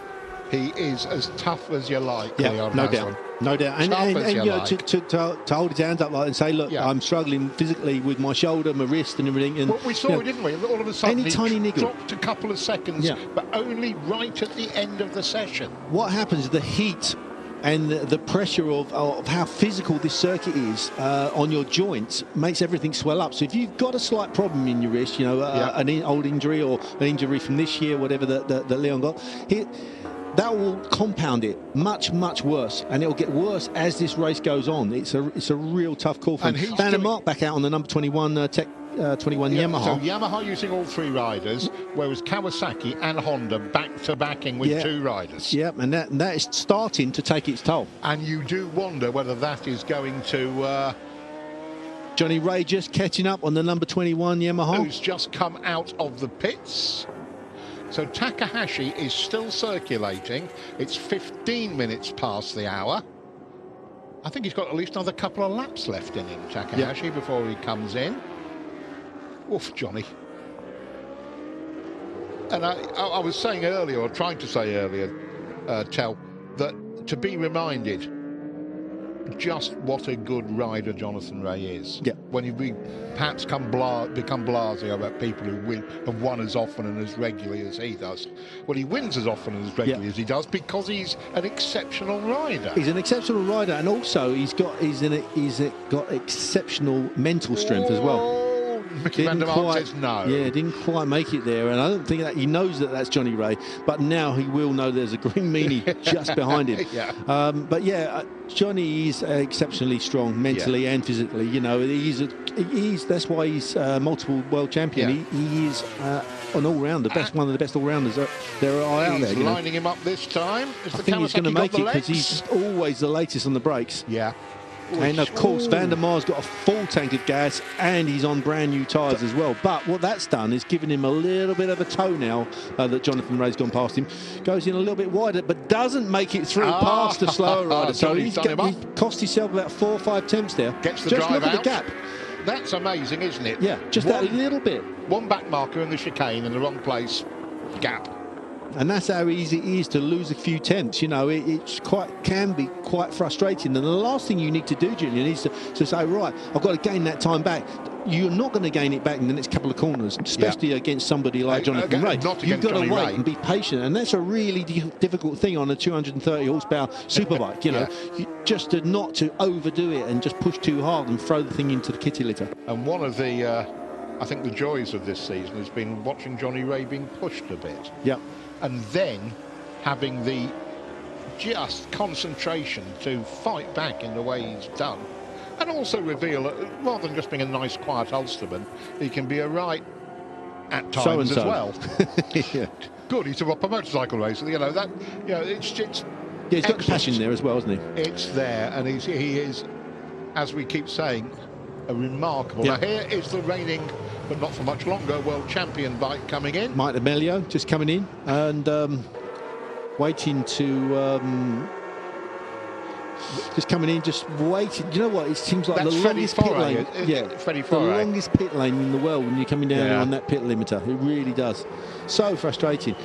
But he'll change over to Freddie Foray and Foray. This good balance of riders again in this one. The reigning endurance world champions for the until this race is over. And what you see there, you see D'Amelio getting off the bike. He goes over to the rider. Normally you'll have a little bit of a conversation if there's something wrong. If not, there'll be a thumbs up or a fist bump or a high five. Go do it, mate. Give him a pat on the back, and you try and G your teammates up as best as possible. You know, keep everything as positive as you possibly can, because everybody at this point are in pain. Yes. 18 minutes past and still the Honda. There's D'Amelio, and there is the virtual World Championship. Are back to second. Suzuki are back to big world champions. That changes with pit stops. Oh, it's close, isn't it? It is that close. But so everything to play for a world championship at this event. So this is probably one of the toughest events you could actually do on in a world endurance motorcycle, and to throw that in as well, the biggest race in the world, and also you're battling for the world championship. Yeah, that's pressure. That is indeed pressure, and you're running around in 9th place if you're factory Suzuki at the moment. That will do, because the 11 Kawasaki is down in 16th. And it's had a crash that's put it really that little bit too far back. I think it's Mike D'Amelio time. We should talk to the man who's just got off that Honda. Mike D'Amelio, P4 with Honda TSR, Honda France. How does it feel on the track? It seems that you closed the gap a little bit on top 3. The lap times were really good. Yeah, we are looking that 12 is not too far behind us. And I tried to make a gap. It was very fast in the first part of the race, but I need to lose time because in T1 I need to do 1 lap in 2:13, because in T1 was yellow flag and was a Ducati bike exit from at this moment, and I need to stay behind, and it was very slow. And after I tried to come back like I was on the start, I think I finished 11 or 12 seconds, was quite not bad. But we need to continue like that, because in case happens something in front, we can be on the podium. Thanks a lot, Mike. Thank you. Mike D'Amelio of the TSR. And although in pain, gives us a smile as well. He's a good man. I think you've got be a bit of a masochist to do this race, you know. He's an ex-125 world champion yeah, as well. He's no mug, a man who was spat out of Moto Grand Prix for various reasons, and has found a good career here. Julian, the quality we've got on this grid. You know, in a ordinary, I can't say it as an ordinary really, but in a normal World Endurance Championship race, you know, that's why we see such close racing. This championship has been fantastic. Race. Yeah. Just nice to see that in the UK it's sort of getting towards breakfast time, and Twitter is lighting up about this race. So Bradle just getting himself ready there. Not got the lid on yet, so they're going to go 25 minutes past. They're doing a long stints on there, Honda, and just trying to get some the last little bit of liquids inside him. Yep. A little bit of food as well. A bit of energy.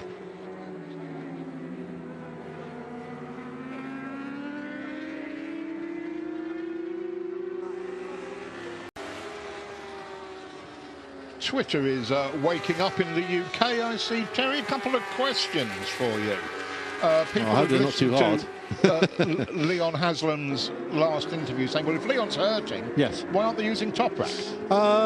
There's a reason behind it. I can't answer that exactly, but I would have thought one of the reasons would have been because this race is so close, there's so much at stake, they'd rather keep their experienced riders out, riders that have done the 8 hour before, and won it, and kind of bet on them rather than the youngster that's coming along. Now we all know that Toprak is a fast rider. I mean, I think he was second quickest in that team in qualifying, and there was nothing between all three riders. There's no doubt. But you know, would you take the chance? No. I as an ex-team manager, I would not take the chance. I would stick with the guys that I know have done this race and are used to this race, even though, you know, Toprak won't have the experience of the actual race. But the run-up of the race, he would have. But saying that, if we were 2 laps ahead, there's no doubt I'd put Toprak out. Yeah. You know, because I know that, you know, you'd know that he wouldn't throw it away. He wouldn't have to push quite as hard as what you would. These guys are needing to push, Leon Haslam and Johnny Ray, and you could bet on him then, you know. Yeah, Neil Spalding said earlier in the middle of the night in the UK that also Toprak cannot fit comfortably on the Ray Haslam bike. He needs more room. Right, well, we were talking about that earlier on, weren't we? You know, leader in, Takahashi in on the Red Bull number 33 bike. He's going to hand over to Stefan Bradl. Yeah, it's just talking about the differences in stature between the riders, all three riders, and Toprak is quite a tall rider, he's quite a big rider, and bigger than the other two riders of Jonathan Ray and Leon Haslam. So, yeah, if you're uncomfortable on the bike, that's one thing in a short circuit race, okay? But in an 8-hour race or a 24-hour race, it can be torturous. It really can. I mean, obviously, I'm a very tall rider, so it's always a compromise, but you can't compromise too much. So, you know, in effect, you have to suffer. As being a tallest rider, you have to suffer and fold yourself up on that bike as best as you possibly can. That's the end of it, yeah. Yeah, but it is tough, and it does. It makes it very difficult to go as fast. There's no doubt about that. I use that many times as an excuse. Works rider level. Stefan Bradl goes out on the factory Honda. So we'll see now he's out lap. Now, my bet is that Stefan can't get that bike out of the pit and into the first corner anywhere near as quick as Johnny can. And we've seen in previous stints that Stefan has taken a couple of laps. There's Johnny. Right on him. Here's Johnny. Right on him. You've been waiting all race to say that. So, Jonathan Ray is up to speed, and Stefan Bradl is trying to bed his tyres in as best as possible. He's got a full tank of gas, and Johnny will get past. There's no way, I believe, that Stefan Bradl will be able to hold on to him, but he's desperately trying. You can see pushing that bike as hard as he possibly can with them brand new tyres. One slight slip, a millimetre of too much throttle, you're down. He's got to be so careful. And I enter too much brake lever pressure down. Exactly, and to compound problems, you've got Van der Mark on your breathing down your neck, who's going to pass him going into second Degner. Just does it, squares him off, and kind of block passes him in a way, but it was clean. It was clean. Accelerates out, and you know. This is where you've got to stay focused as a rider. You can't let your head drop. You know, you got to try and get that, get the tyres working as quick as possible. Now, don't lose sight of Van der Mark, and dig in and hit your rhythm and get yourself. And now you can see that Stefan is starting to get up to speed. Although he's lost a bit of time, he's bedded them tyres in. He can get that feel from the bike, and he can start pushing really, really quick now. He's lost 1.5 seconds effectively. Yeah, and now that's the difference between Jonathan Rea, because Takahashi and Jonathan Rea were lapping exactly the same lap time. Yet that's how much time Jonathan Rea pulled out on that opening lap. Now, that's probably what, 3 seconds, 4 seconds maybe. 3 seconds, I'd say. Well, it'd be something more than the 1.5 we've got on screen definitely, at the moment. no doubt. So that's the difference between taking that chance. And also, luckily for Stefan Bradl, he actually got a bit of a toe off of Jonathan as they went past, as well as Van der Mark as well. So he was quite lucky there. So let's see what the actual deficit is back to Stefan Bradl from Jonathan Rea. 2.5. Let's have a quick look. Our time history's just gone up. Yeah, 3 seconds. There you go. Spot on, Terry. So the Kawasaki team are all laughing and giving the thumbs up. Let's say Nikto San there on the left-hand side. He's been around for a long time. So these very vastly experienced team. You say they've been sweating as well. There's a lot of pressure on these mechanics as well, and the chief engineers. The one tiny mistake. Now we see it on the, I can't remember which number it was, one of the Hondas. On the opening lap, a tyre warmer wasn't put on correctly. Oh, the AU Tunnel bar. And he went down the first lap of this 8-hour lap. It wasn't even the first lap of the race. It was the warm-up lap he crashed. Yeah. Then that's how critical it is. Yeah, that's how critical it is to have your tyres up to temperature. That's what happened, because that was so what the heck is going on.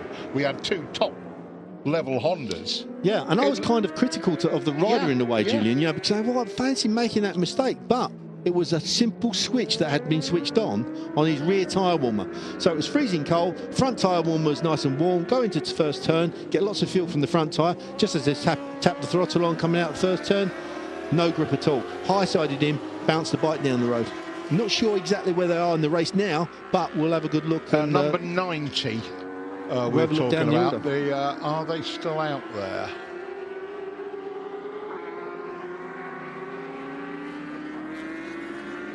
Let's have a... Jonathan Rea makes a lovely arc through Spoon Curve. That really difficult turn to get right. It's a little bit blind, increasing radius as you go in, and then decreasing radius, as you go in, mid-corner, and then increasing radius as you exit out. But it's blind as well. It really is an important corner to get the drive down that back straight. Van der Mark in second position now, roughly about 2 seconds behind Jonathan Rea. We'll have a look in a minute. 1.6 seconds behind him. I'm looking down for that AU Teleru bike, and I'm getting nowhere. And there's a shot of that Kenny Roberts Senior crash helmet of Alex Lowe's. It's the copy of, I guess it's in homage really to Kenny Roberts, who rode this colour bike, this Tech 21 bike in 1984, Julian, was it? That sounds about right, with Tadahiko Taira. That's it, Blew up in the last hour. But it was a real revelation at Yamaha when it came out. It was head and shoulders quicker than everything, Genesis, yes, that's right. When they call it the Genesis, and it was an F1 bike, and was... And of course the OWO1 derived from that later on, a few years later on, and Yamaha quite dominant in the World Superbike sort of field, other than the Ducatis, of course. Indeed. So 4A up, right up behind the Stefan Bradl bike. So they're pushing on. Yeah, so Bradl 209.7 last lap round for 4.3 seconds behind. Now 4.8 seconds behind the leader. Yeah, but look how far he is behind Bradl. Yes, yes. I mean, that's impressive. For the there is a possibility that the FCC bike could finish on the podium. Wow. That would change the World Championship that really would. order, wouldn't it?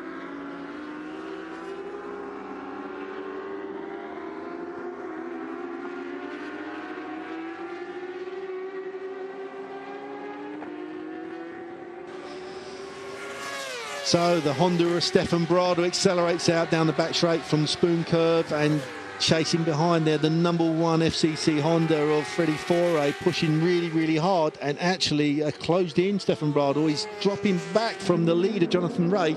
Number 10, Kawasaki, ahead, just ahead of Michael van der Mark, about 1.6 seconds or so behind. This is... I have no idea how this is going to finish up. I'm really don't know. So we got 4 manufacturers in the top 5. Yukio Kageyama in 5th place on the number 20, the number 12 Yoshimura Suzuki. So we got Kawasaki, Yamaha, Honda, Suzuki. That is pretty impressive, isn't it? Where's the next Suzuki? Tommy Bridewell and Bradley Ray in 8th place. Yeah, I think we've got to have a bit of a shout out to the Brits as well, haven't we? I think we should do. I think that is a very solid bit of riding. Brilliant, and again, 2 men only from on both the bike. of them. Yeah, two men only. Yeah, Bradley Ray really coming into his own at Suzuka. Bridewell is on the bike at the moment. Immensely impressed with Thomas Bridewell. You know, Tommy's been riding the wheels off every single bike he gets on, whether it be at World Superbike level or British Superbikes, and now at the Suzuka A-Tower. So, you know, riding and quite different bikes as well compared to the BSB. You know, different different feel. Completely different piece of machinery. It goes back to the old adage of a good rider, an exceptional rider can ride just about anything, really. You know, it's a motorbike, ride it. And looking down the order, Stefan Hill still out there. He's ahead of James Ellison, actually, and Danny Webb. Yeah, 2:14 last lap out. Danny Webb in 24th position. And of course Danny Buchan as well out on the Bolliger bike. I was chatting to him earlier on. He was just said it's the first time he's been to Suzuka A-Tower, and he's absolutely amazed by the place and the venue and the whole event. He said it's always been his dream to go there. It's his first time there, and he's really held a great account of himself. He really has done a good job, and I believe that he'll be on the radar for a lot of top teams for next year. I think you're right. There's the Yamaha, Brock Parks. And that is...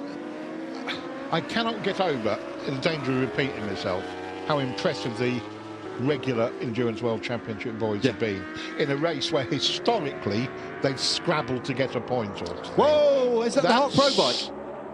Is that just run off? He hasn't crashed. Yes, it is. It is. Forres just ran out. Well, it's funny enough, I was just looking at his lap time. Last lap round was a 2:09.8. I thought, well, he's starting to go a bit quicker. And that looks like it's one of the... Let's have a look. Just round the back of the pits. Looks like it's a collision almost. Oh, yes. Jumps across the curbs. Did really, really well. That was at the first Degner. That's fast. I mean, going across them curbs, he was probably doing about 100 plus miles an hour at that point. Well rescued, but again, that lack of endurance. It's a difficult place to pass going into that Degner corner. It really is. It's a one-liner, and you've really got to commit early on. Mechanics are getting their overalls on ready to try and repair the bike, but look how tired he looks, that guy. Yeah. But Forres is back out and circulating and the again. Bridewell Ray bike is 8th.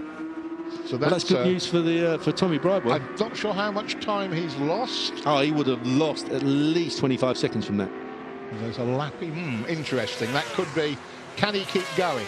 And remember, Julian, he's got back onto the circuit. He's got to clear the dirt off the tyres. You know, he can't flick it into the next Degner as hard as you possibly could, because you've got dust all over your tyres. No one's told Zavi. Now the danger as well is I've got to make that time up. Yeah.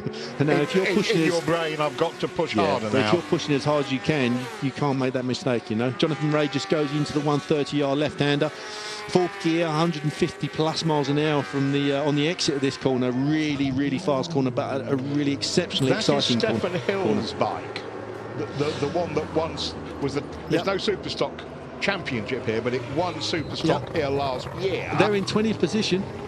I'm going to have to check. I'm going to hand over to Jack Bernicle in a minute, and I'll then go and have a look and see if there's any Superstocks in front of Stefan. Good stuff, yeah. Because this was the race that the young man from Coventry, who I think has just handed the bike over to his Japanese teammate, he emailed every team on the grid and got a ride. Ein Moto noticed him and made him reserve rider for the Bol d'Or.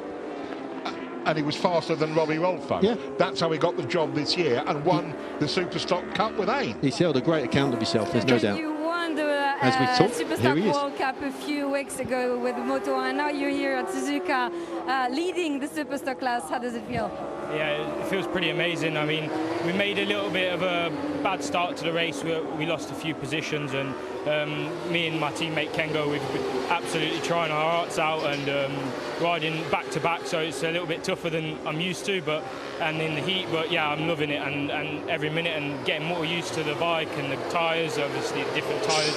So yeah, it's nice, and especially to be leading. It'd be nice to take home a trophy this weekend too, and put a nice smile on my face for the end of the season. But thank you.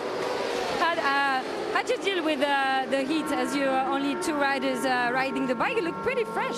Yeah, to be honest, I'm feeling a lot better than I thought I was going to be.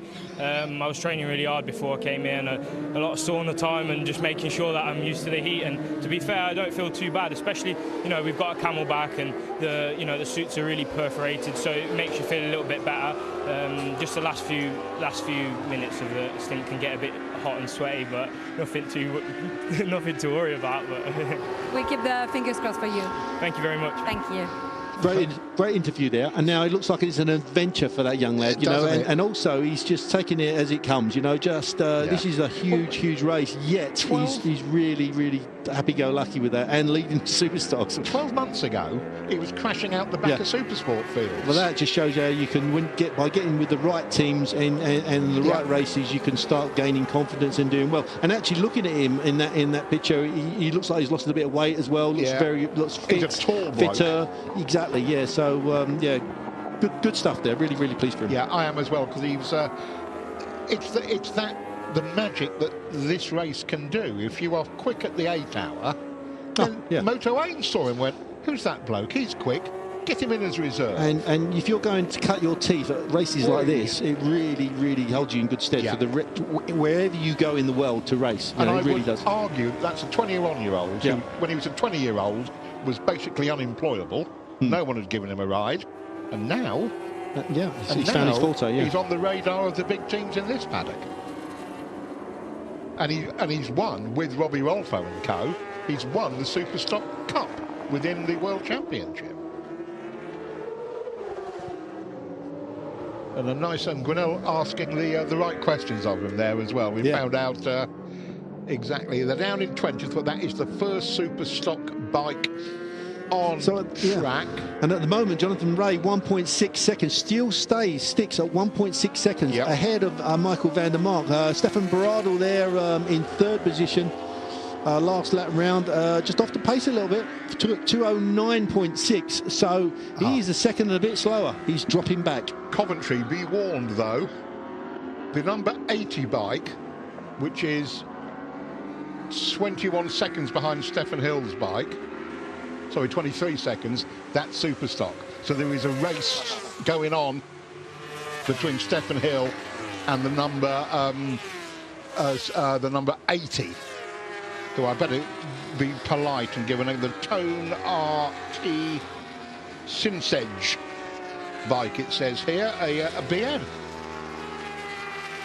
And to be in the top 20 on a Superstock bike in this class field, you know, there's some good bikes out there, Julian. That is really not to be sniffed at, lest you think that Stefan Hill is doing it on his own. Kengo Nagayo, his teammate, is out on the bike at the moment, and he's no slouch.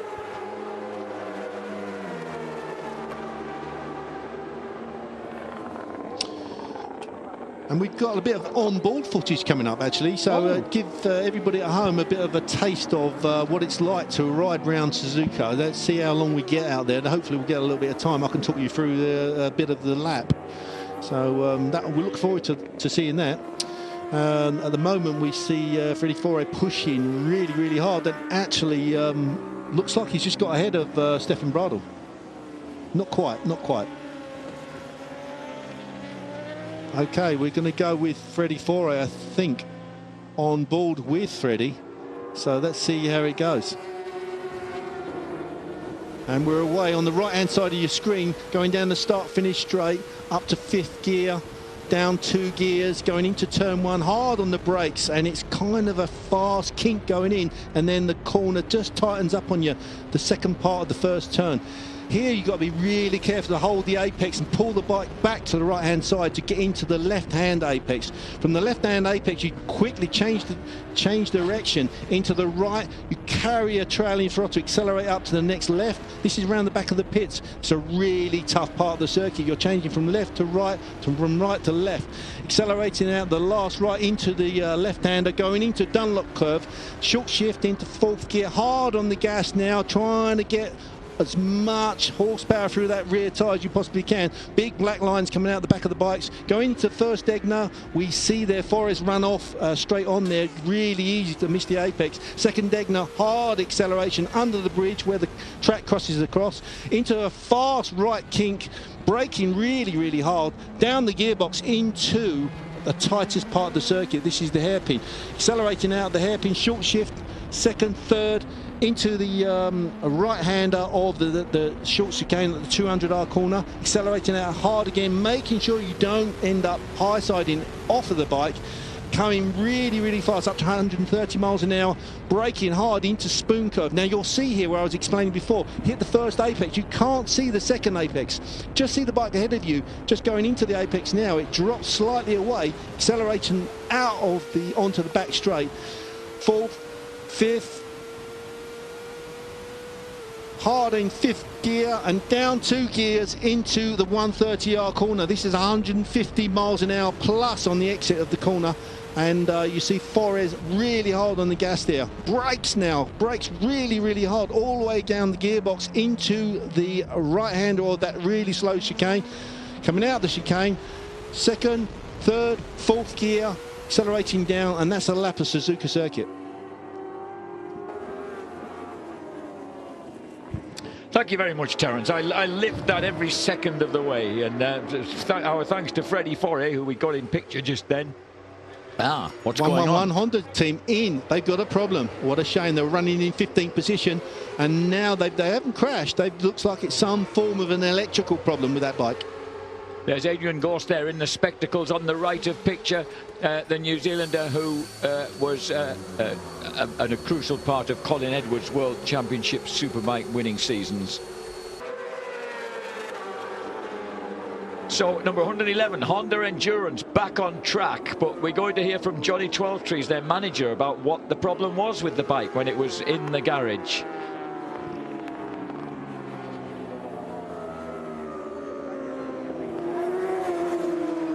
Johnny, the 111 Honda Endurance Racing just came back to the box. You changed the dashboard, right? What happened? Yeah, we've had a few strange things going on with the riders as from the start. We're not sure if it came from Jonny's crash to start with or not. Yeah, looks electronic related, and we're also using more fuel than expected. So yeah, maybe something to do with sensors. There, so that's where all the sensors are housed and that sort of thing. So change that key component. Chances are, I think we've got it from what we thought it would be. So hopefully you can stay on out now. Thanks a lot. Thank you, Johnny. So Johnny Twelvetrees there giving us an update on what the problem is. And I suppose any kind of accidental, if I can interrupt your love affair with your margin, 0.288 of a second. Was that the finish margin that you lost the Suzuka 8 hours by, yeah, Mr. Aaron Slights just texted me, so and I've just texted him a swear word back. That is quite impressive. Yeah, it was close. It was definitely close. But and that would be a dramatic nighttime finish as well. Yeah, it was, yeah. Rather like that. If you remember that wonderful Portimao 8 hour, or was it the 12 hour? The 12 hour. Yeah, that's right. Checker won by 600ths of a second over Etienne Masson. That was that was. If I was David Checker, I would have retired on that. That was his epic moment. You know what? I've still got wrinkles from that race. The Suzuka race. Good times though, good times. But Suzuki, Cert Suzuki getting ready. Dominic Million on the right-hand side, team manager of Cert Suzuki. Vincent Philippe getting himself ready to come in, just signalling to the riders behind him to say that he's actually coming into the pits, making sure nobody goes up the inside. Virtual World Championships on the right-hand side there. 145 2.5 points in it at the moment. The third Suzuki comes in just as Erwin Negon has hauled himself up to 14th place, which is worth 10.5 points. So it's still in the balance. It is still in the balance despite the SRC Kawasaki spill. So Vincent Philippe. Remember Vincent Philippe when he wildcarded at Magny-Cours in the final round of a World Superbike Championship and ran top 6. He got taken out in the first race and finished sixth in the second one, which proved to me what a terrific short-circuit speed he has as a flat-out racer. Definitely, yeah. I think I was commentating with you, Jack, on that quite a few years ago. I think it was Andrea De Cesaris or Andrea, one of the ex-Moto GP stars actually took him out, didn't he? Going into, I think, the third corner from the start-finish line. Yeah, the hairpin at the top of the hill. Yeah, that's right. There always seems to be an incident or two going on there. Oh, certainly an incident or 10, yeah. Andrea De Angelis, I think, so, yeah. So just checking what a little bit of British Brit watch at the moment. We've got obviously Jonathan Ray leading the race as Cert Suzuki rejoin. We've got I'd like to call Xavi Forres a resident Englishman. He's in 7th place. Brad Ray's 8th. And I think we're going to have a word with the aforementioned Vincent Philippe after his stint on the number 2 Cert Suzuki. So Vincent, over to you. Vincent, it's been a masterclass so far, the way you've controlled the race. Was that the plan all along? Yeah, we must push because we don't have enough gap. So it's difficult on the bike. The temperature is very hot in my head, and the 10 last laps was terrible on the bike, but okay, we keep control and we push a lot. It's getting more nerve-wracking though, because the problem with Honda Endurance Racing means there's only 3 points between you and SRC right now. Yeah, I just see that, but for sure it will be the hard race at the end. Maybe crazy endurance race. Nervous times. Yeah, for sure. Everybody. Every race is like this, so. I tell you what, I don't think he really needed to hear that from Ed, did he? You know, you got 3 seconds between you for the World Championship and 3 points, sorry. And that's the last thing you need to hear when you had a microphone shoved under your nose when you just got off a bike and you are burning like as if you are on fire. You know, it really is. So. So the 41-year-old from Besançon, who's also a cyclist in the EC Baum team, incidentally. He's a proper fit 41-year-old, that fella.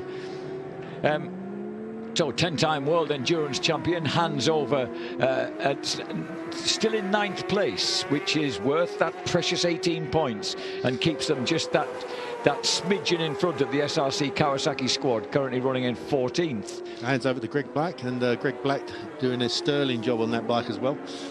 All feeling it now. I think all of the riders, no matter how fit they are feeling the heat of this race. Not only the heat under pressure, but certainly the heat, the humidity.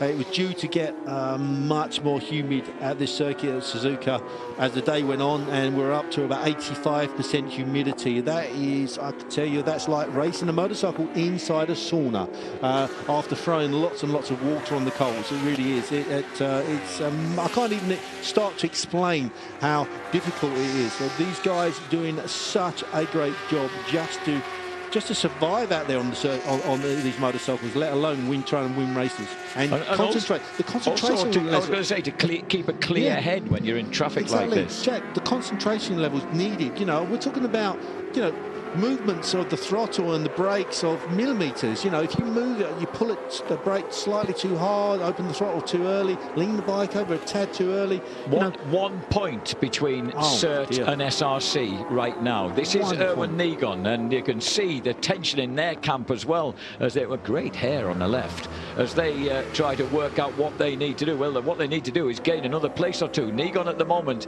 well, unfortunately, he's got a lap or so ahead of of it, he needs someone else to have trouble. We've got Sakamoto, Nago and Hiura in front of him, and I doubt whether any of them are going to be sluggards round here. They'll all be very well familiar with this circuit. Yeah. Somebody just come off a bike there. Did you see that? Just as Nijon was just about to go around the outside of one of the riders, a piece of bodywork or something come flying off the bike, and it really made him jump. You could see him lift up. Yeah. He doesn't look overly confident to me, Nijon. Nijon has really struggled a little bit in this race, I think. Look at this, he's losing so much time through that second deck. Now, these are the places where you do not want to sit behind traffic with much slower riders, because it's a one-line corner, really. You've really got to take a huge amount of risk to overtake a deck. Now, he's made the wrong decision here as well. Gone out wide, and that doesn't quite work. Now he puts himself in a dangerous position. Which is exactly what happened to Guintoli last year. Exactly the same move. Got pushed onto a curb, didn't he? And then folded the front end. So easy, you know. There's you know. And here's our first glimpse of Danny Buchan, all elbows. The man you keep on telling you want him to move his handlebars forward a bit. But he's doing a good job, Danny Buchan, who finally won his first British Superbike race. That's on bike number 8, the Bolliger team, making his debut in World Endurance and running currently in 18th place.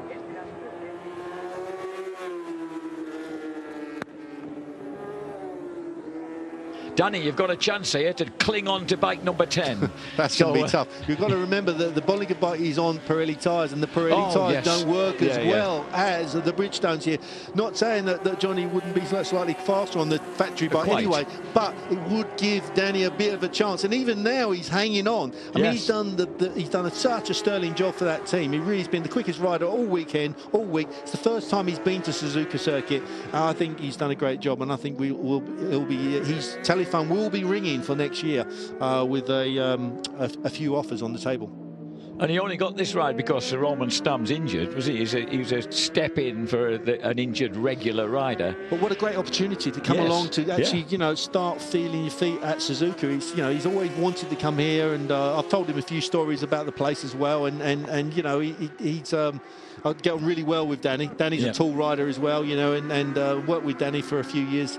And he's got a lovely family, great people, and he's got such a happy-go-lucky attitude, you know, Jack. Yes, you know, it's a real pleasure to work. He's a real pleasure to work with. And you know, he's a double national Superstock champion. Don't forget. And the second of those seasons, he absolutely dominated. BSB's been top Kawasaki there. He's the only man who's put the Kawasaki anywhere near the front this year. Yeah. Winning at Nokia, of course. Beating Scott Redding. By the way, you guys were talking about, I didn't hear the interview with Stefan Hill. Take that, young man. I'm just coming through Keep out of my way. Then that's how it can happen. Stefan Hill had that same kind of drawn look that Scott Redding has, of a tall lad who's trying to keep his weight down. Yeah. You have to make bold moves like that, I suppose, when you're getting through traffic, because obviously the second place Michael van der Mark doesn't want this gap to Jonathan Rea grow any bigger. At the moment it's 3 seconds. Yeah, 3 seconds. How long have we been racing? 6 hours. We're just coming up to 6 hours. We've completed 163 laps. Jonathan Rea has completed 163 laps, and look at the confidence of the boy.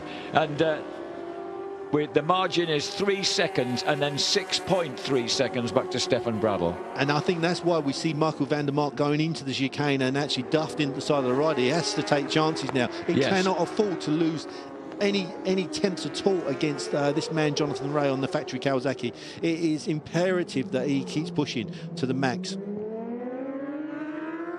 So Jonathan Rea, the current leader for the Kawasaki factory team. When was the last time that Kawasaki won this Only race? Once. I've been told by Julian, and that is 1993. And I remember because it's a year before we had the big race with Aaron, and Aaron Slight won with Scott Russell.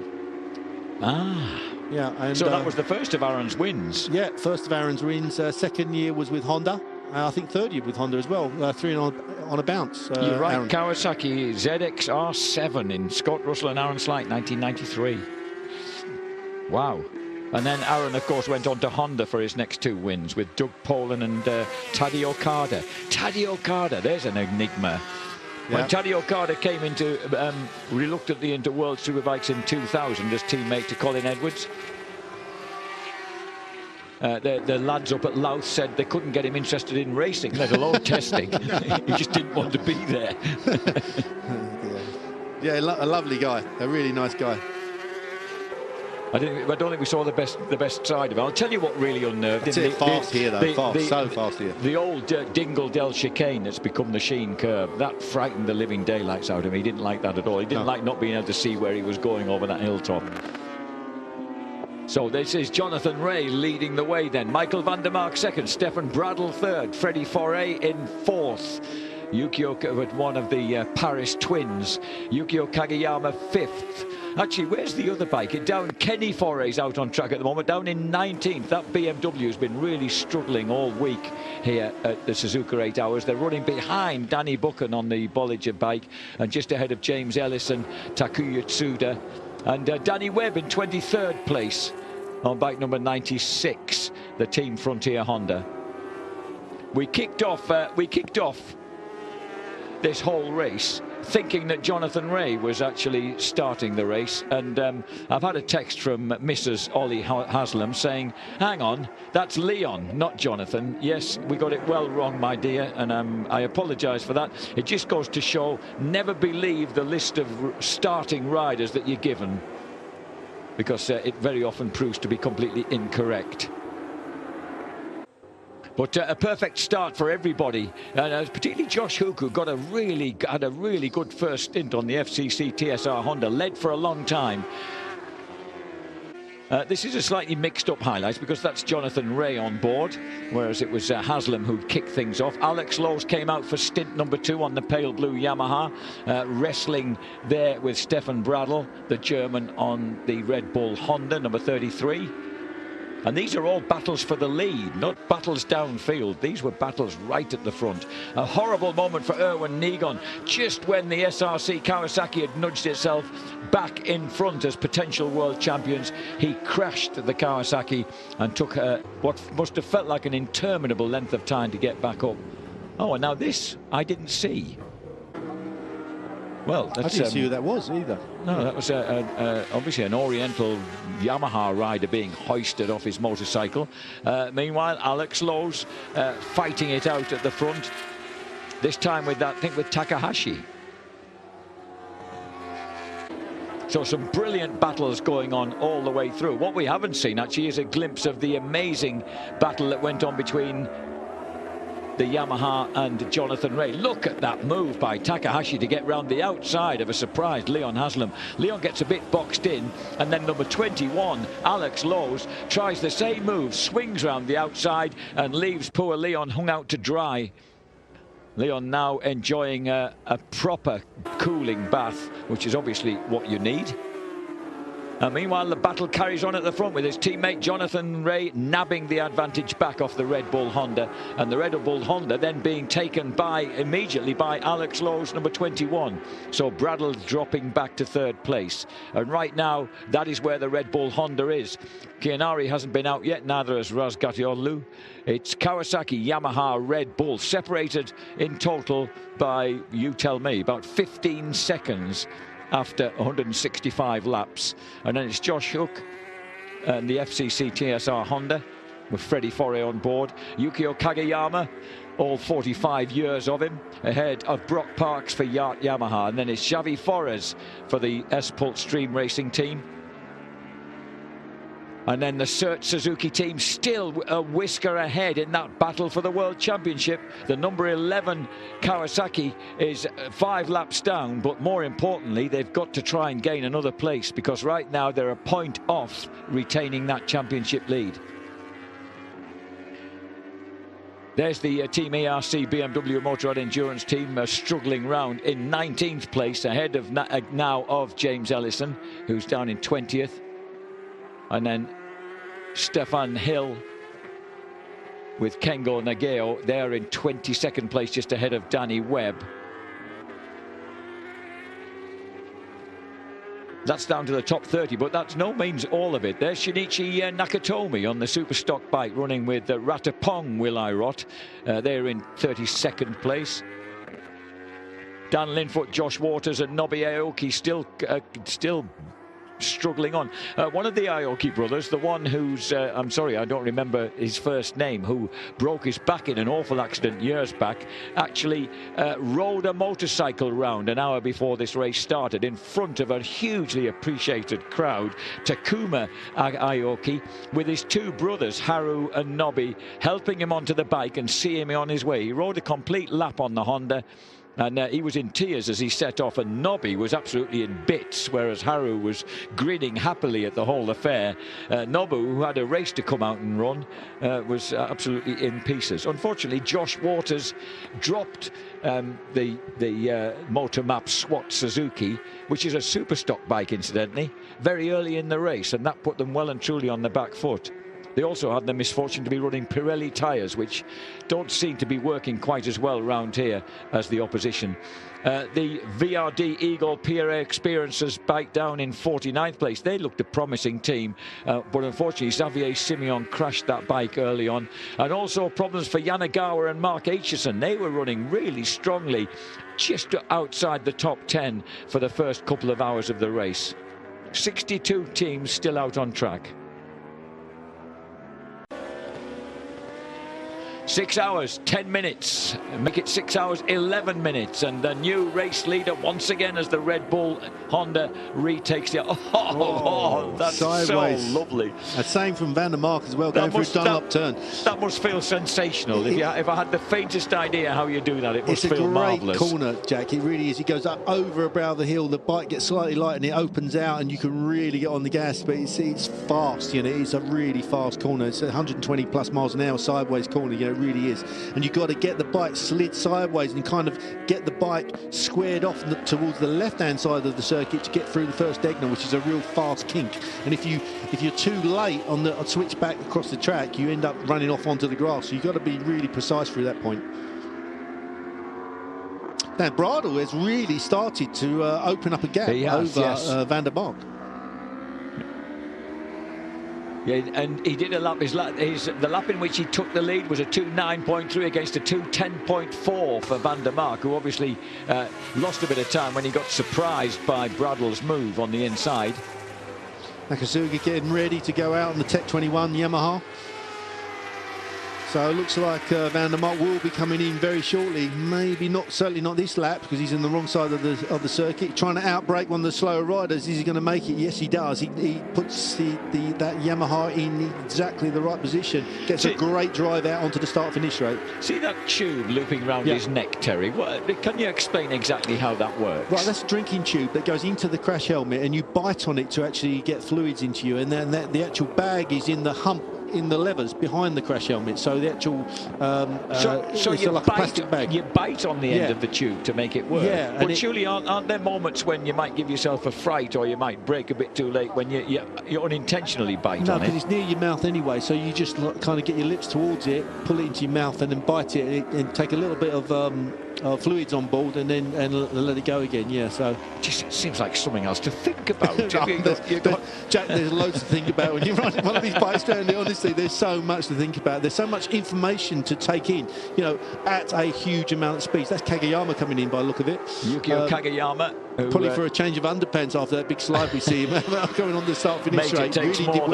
Really did well to hold on to it. Remember when he had that awful crash at Cadwell Park in 2003 in British Superbikes, and remember he had a colostomy bag. He had terrible internal injuries, left him with a colostomy bag and stuff. And he came back and finished third in the championship in 2004. He's a tough boy. He is a tough boy. There's no doubt about that. He really is. And what a huge crash that was. I mean, he went into the Armco at over 100 miles an hour, you know, and lucky to be alive, lucky to be here racing again. Well, remarkable that he came back and raced again with such success. So as the number 12 Suzuki comes back out there, remember this was the leader for almost an hour at the beginning. Sylvain Guintoli had a brilliant opening stint, which was so much more than he expected.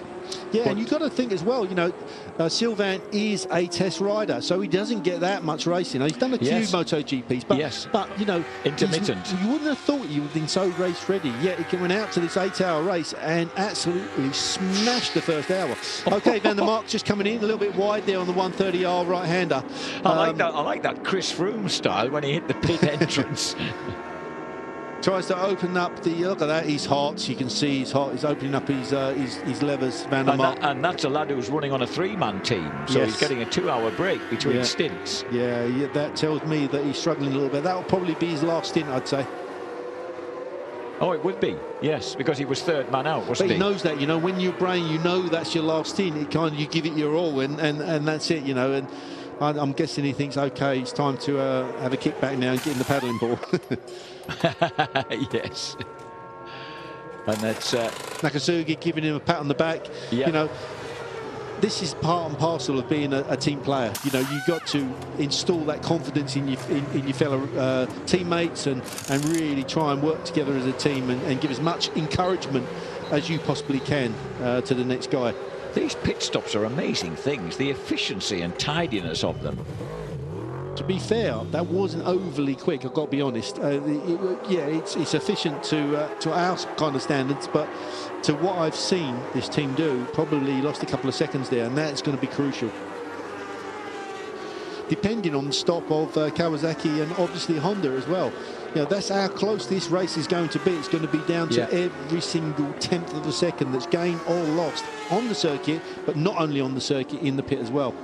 And on the outlap, as we see Nakasuga going out on the outlap, keeping it nice and tight there, but yeah, he's pretty quick. I mean, he should be able to get this Yamaha up to speed and chime in as fast as possible, because he's done so many laps around this circuit and so many outlaps in his career.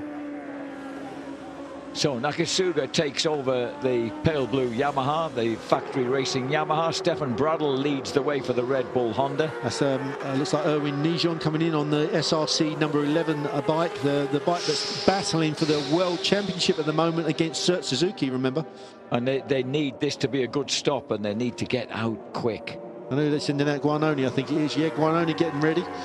You can see the pit bull there of 111. The Honda team, 11.7 seconds, whatever that denotes to, I don't know. Possibly whoever's behind them.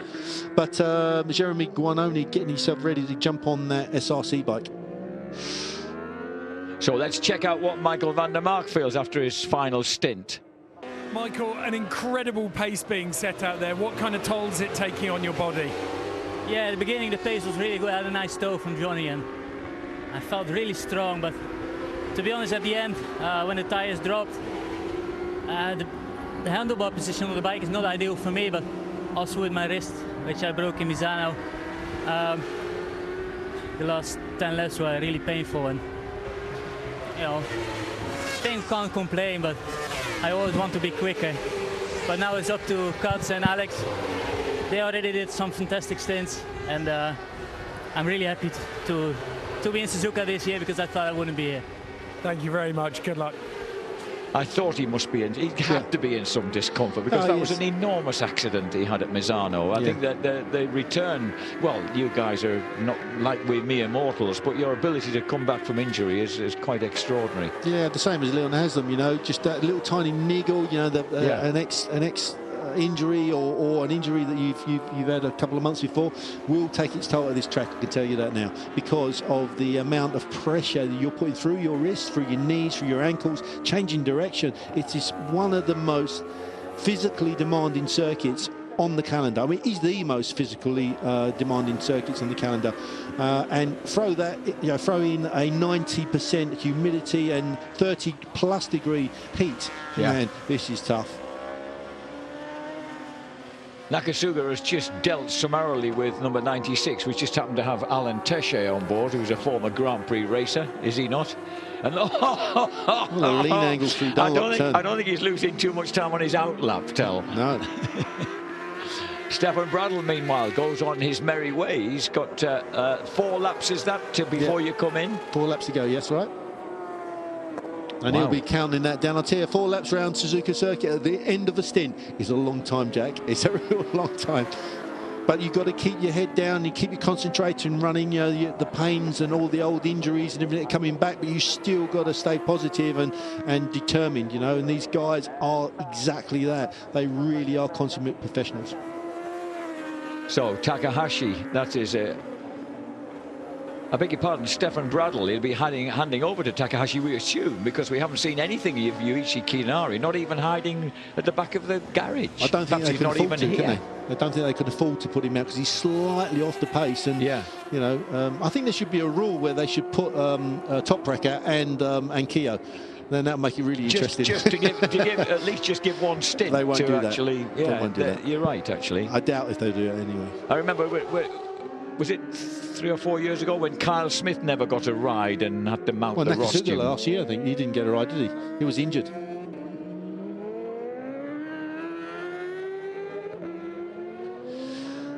Okay. We're going to get a 360, a treat of a 360 camera angle on this circuit as well. So I'm really looking forward to that because some of these angles are great. You'll see the rider, you see and the side of the bike as you overtake people. Really, really exciting stuff. Let's see what he looks like in a while. Oh, and traffic for Jeremy Guanoni on the SRC. Well, World Championship leading before this race, Kawasaki, for Kawasaki France. Come on, young man, you've got 26 years old now, Jeremy Guanoni. He's another guy who's had a fairly creative career trying to find rides. Has had a very, and that is the difference. 2.5 points separate Suzuki from SRC Kawasaki France.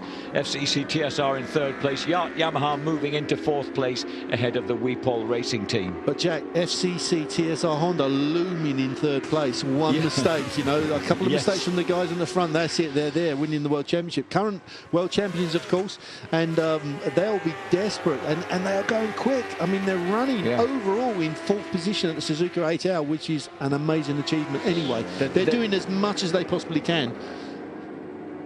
It's one mistake.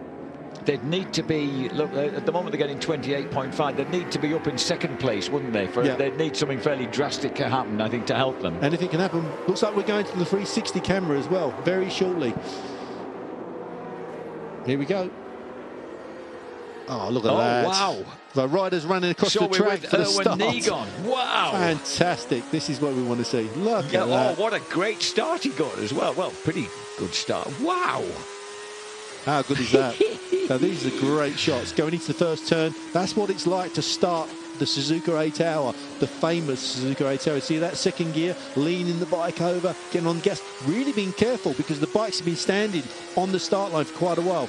And tyres are slightly cooler. Just panning back to the rider. And Nijon there just hanging his body over the side of the bike, pushing himself forward, putting the pressure through the footrest, trying to change direction as best as possible. Remember, this is the start of the 8 Hour. And you see the lights flashing there. Can't quite see on the clock which gear he's in. Should be in 3rd gear. And then shifting up to 4th gear. Back down for that first Egner. Into the first right-hand kink, over to the left-hand side of the circuit, turning into the 2nd Egner. Now you'll see the bridge go overhead, through the kink into the hairpin, changing down the gearbox, trying to hold position. Oh, a little bit wide there goes, that little tiny bit wide, accelerates out. 2nd, 3rd gear up to the chicane. This is where he crashed, remember, going into that chicane. Yeah. So that'll be a bad memory for him. Accelerates out through 200R corner. This is a real quick part of the circuit. Gets it to the right-hand side, drifts out wide, changes down gears into the spoon turn. Can't see the exit, remember. Just waiting with that throttle. Can't get on the gas too early, otherwise you're high side into oblivion, out into the dust. Hard on the gas, accelerating. Look at that, the yacht bike on the left-hand side of him, tucked in, just gets past. This is 180 plus miles an hour.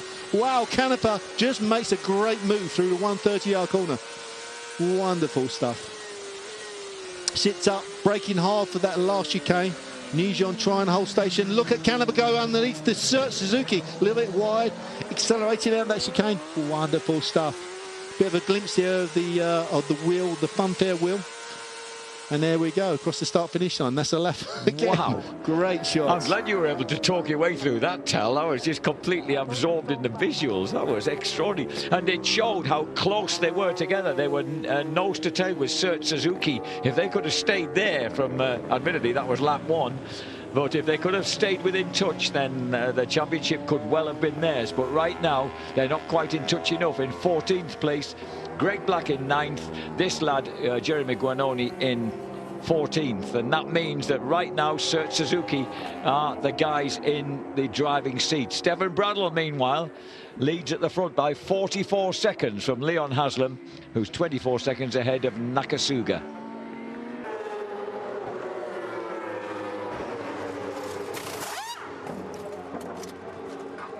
So another gloriously efficient pit stop ensues.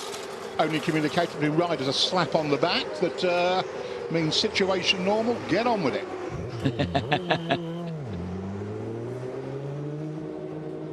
So Taka takes over then. Ooh, and as he comes out, you'll see Leon Haslam somewhere behind one of those blazing headlights. Perhaps Haslam's there he is. Haslam goes through on bike number 10. So Haslam goes through into the lead. I think Nakasuga, who's setting that scalding pace in 3rd place, will remain in 3rd place. Yes. But Leon Haslam, that lap was a 2 minutes 9.1, which was virtually 2 seconds slower than Nakasuga, goes on his merry way into the lead. Let's get all this to shake out and see where the Honda ends up.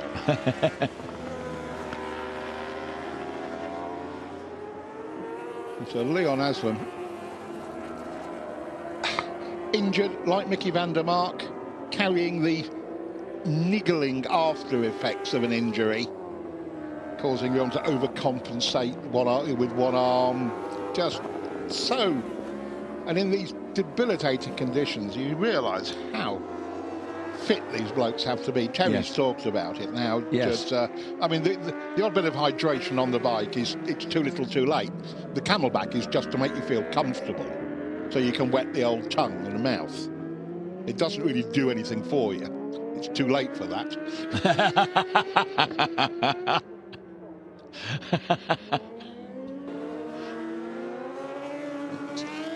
I have to say, he's good on an outlap, isn't he? Yes, the Japanese, he and Nakasuga have this knack, dare I say, of being pretty brilliant on their outlaps. So Nakasuga then in 3rd place. Has the timing stuck again? Set, it may have done. Yeah. So looking at, take your cue from that caption on the left of your screen. That is updating and is accurate. And that is saying the lead for Leon Haslam is 12 seconds. And then 20, and total amount of time and pit stops. Yamaha Factory Racing just languishing slightly. Red Bull Honda 4 minutes 51. FCC TSR Honda 4:21. And Kawasaki Racing Team 4:25. Terry spotted it, and I thought I did too from the back of the corner. That last pit stop for Yamaha Factory, the front wheel, they were late with the front wheel change for reasons I can't explain. Yeah, but it was not optimal. And that, as you can see, you've given away 35 seconds or so in the pits to your rivals, which is not a comfortable feeling. Way downfield, Dan Linfoot's lapping in the 2:10s and he's up to 33rd place. That's respectable. After that early fall by teammate Josh Waters. Yep. And as you can see, there's nobody. The next person lapping in the 2:10s is Kasuma Tsuda in 16th place. Suzuki's hot kid. Just looking at the Superstock again, Stefan Hill's back on the bike, so they're now 11 seconds. They've done a change, so they're 11 seconds behind the bike in front, which is the lead Superstocker. So I know it's not part of a championship or anything, but still, being the first Superstocker home here would be an achievement. Credence, I would say. Well, the bike that Stefan Hill is on is the one that did that last year, and they recruited him for the ride. Number 10, Leon Haslam. Whatever discomfort this young man's going through, he never lets on. Not till afterwards. Not till afterwards, yes. He just grits his teeth and gets on with it with a smile on his face. And you get that wonderfully understated, well, that hurt quite a bit. He does seem to share with the indomitable Christian Idden the ability to ride with broken bones to an extraordinary degree. But Terry Reimer said in the last 8-hour race we did, Jack, I don't think you were on the call. If it was only pain, he could deal with it. In other words, but if you can't physically support yourself, you know, the arm's collapsing or something, that means you can't ride like you want to. If it just hurts, you blank it out for a while. Nakasuga drifted back to an almost sane 2 minutes 9.3 on his last lap, so obviously he must have just hit a bit of traffic. Still is quicker, the only explanation. Still a tenth quicker than Leon last time round, and Nakasuga on the move. Oh, hang on, he's back onto a 2.7.5 on that lap. God. So Nakasuga's speed is electrifying. I wonder this is Josh Hook back on the Australian, back on the FCC TSR bike. I wonder, with under an hour and a half left, if Yamaha had said, right, done our sums, have another couple of 100 revs. Oh, really? What? Change the map or something. Okay. But because, you know, worked out exactly when we're going to take our last pit stop, how many laps we're going to need to do. And there might be a little bit of, you know, taking you off the leash a bit. Because Alex Lowe's told me that last year, when they had a comfortable position, you know, they were defending, they were controlling a lead. And he was told they knocked the revs back. He was told, this is your lap time to do. Okay. Not faster. Wow, it's the Japanese are that specific. It's endurance. That's, you know, to hit your schedules, do the right number of pit stops. So Haslam at the moment has a 10.9 second lead over Takumi Takahashi on the Honda. 2.98 for Haslam, 2.88 for Takahashi, 2.75 for the pursuing pale blue Yamaha. Information on that Yamaha pit stop. They couldn't get the fuel flap open. A mechanic had to take a screwdriver to it before he went to work on the front wheel. That's why I thought the front wheel was late being done. Yes. There was something else he had to do before he worked on the front wheel. Here's Sylvain Guintoli. He's done 2.5 hours now on the bike against 2 hours for Yukio Kageyama, and whatever that time was for the youngest of the 3 team members. When we were talking about Sebastian Gimbert retiring earlier in the race. Yeah, this is his last World Endurance race after a 20-year No, it's not. reign. He's going to do the ball. Oh, is he? Yes. Do you know why? It just occurred to me, why would he not want to finish in France? Because I've seen the reception he gets from the marshals in France when he's raced as a wild card in World Superbikes, and he's royally acclaimed in his native country. But it looks as if he's decided to give the ball a go as well. Gino Ria's bike, they've stopped, they've blown the engine. Message from Gino. It's been overheating all weekend, basically, so it was perhaps no surprise. Wow, that's a lovely sound from the cross-plane Yamaha engine. Nico Canepa on board. Canepa, who was quick during his open session. Very. And close to the leading bunch throughout. I'll tell you what, though, if that Yamaha if the fuel cap is sticking, the fuel... Yeah, that's going to cause some nervous tension before the last pit stop, isn't it? In the factory camp, yes. Yes. And currently, as I say, running, but very fast in 3rd place.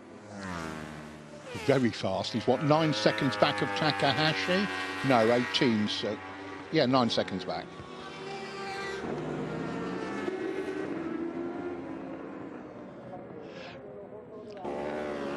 So right now, 10.9 seconds against 9.1. That adds up to 20 seconds in my books, which puts Nakasuga exactly 20 seconds behind the race leader.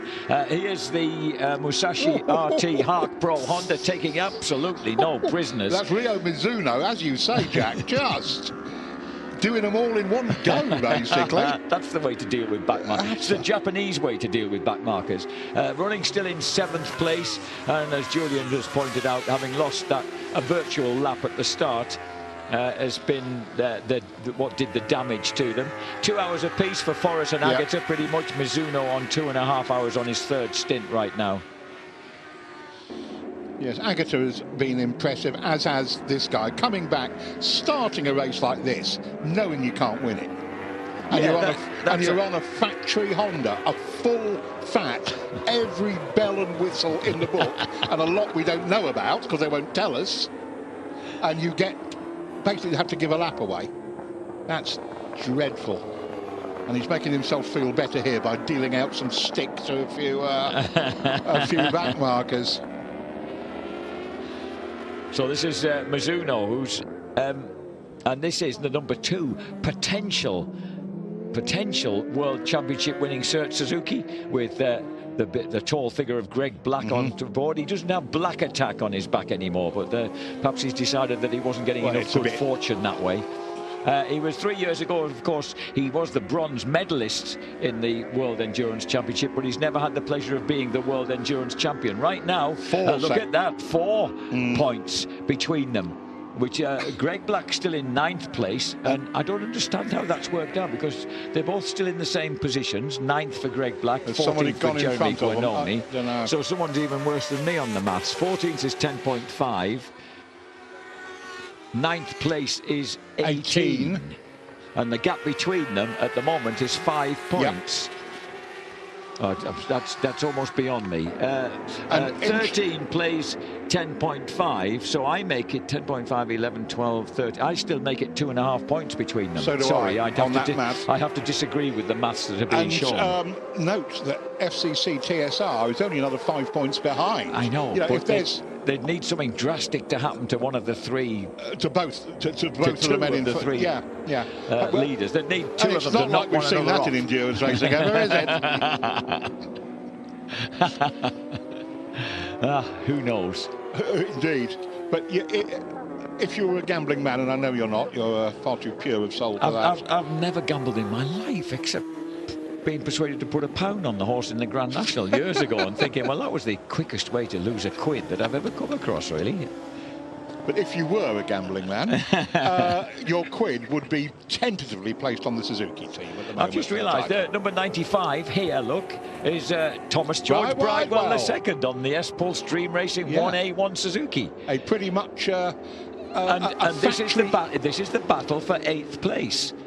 Between the Search Suzuki, which has moved through to 8th place, hence the fact that they've got extra points on the board, because they've just got the better of the British duo. Right. Come on, Tommy. Come on. He won't want to see this happen. Then that's no, it's not. It's I'd pretty certainly say it says on our screen that it's Bradley Ray. I don't think so. That looks like Bridewell, doesn't it? It's Bridewell. It's Tommy Bridewell. So Bridewell then, neck and neck with Greg Black. It's the happy-go-lucky, the man with the colourful language sometimes live on air, Tommy Bridewell from down Devizes Way in Wiltshire, versus Greg Black, originally, of course, from Derby, but long-term resident in France. I must just quote, you'll enjoy this, boys, the World Championship, the FIM EWC series. What time is it? It's time to rewatch start of the 8 hour. And Andrew Pitts, the well-known laconic Australian double World Supersport champion, has tweeted, it's time for the live timing to work. Thank you, Andrew. Thanks, Pitty. That's exactly what I wanted to say. Thanks for your input, Aussie. So Andrew, it took him a frustrating 18 months to get me to stop saying Aussie, and Jack, it's Aussie. Whoa, Greg Black goes round the outside, gives himself a moment there on the Search Suzuki. Gave me a moment. Tommy Bridewell comes up the more sensible inside route before drifting into the first turn. Bridewell, you've got to hand it to that. Oh, someone's run straight on, but has plenty of room for manoeuvre. Right. Bridewell, remember, is riding for the Oxford Racing Products and Ducati in British Superbikes. In case you were doubting us at home, it is Tommy. And the live timing is wrong. Bridewell has stepped onto a Suzuki and proved to be extremely quick on the Suzuki. He has indeed. Very impressive round here. This is the sort of ride, and don't forget, the S-Pulse Suzuki, that is factory supported. That is not a, ringing up a privateer and saying, we'll give you 30 bob on your plane fare, fancy riding it. This is a lot more serious than that. And he's doing himself, I would say, Jack, a power of good. And it can't do your confidence any harm when you go back to the Yep. Well, remember, Yohei Kato, the Yoshimura Suzuki Motul team manager, described Bradley Ray last year as one of the most distinctive riders in the British superbikes. Was he talking about his hair or something else? He was probably talking about the hair, the spectacles, and the whole scenario, and the riding style. Yes. Yeah, the Japanese public really took to Bradley last year. And loves him. Tommy Bridewell has just been. He's got a rider between him and Greg Black, so Black's doing a good job in just getting to drag a bit of ground away in that eighth place. Takahashi. I keep glancing up to a timing screen that's no longer working, so I'll try and ignore that. Stick with the caption on the left of the screen. Those numbers are pretty much right. It's amazing how in the World Endurance races our timing screen seems to get tired rather like the riders might, and just begin to kind of wind down. Guaranteed, halfway, 3/4 of the way through a race, it falls over. They let us down. But tantalisingly, it looks nearly right. So it's easy to... Here's Sert Suzuki getting ready for Etienne Masson, getting ready to go.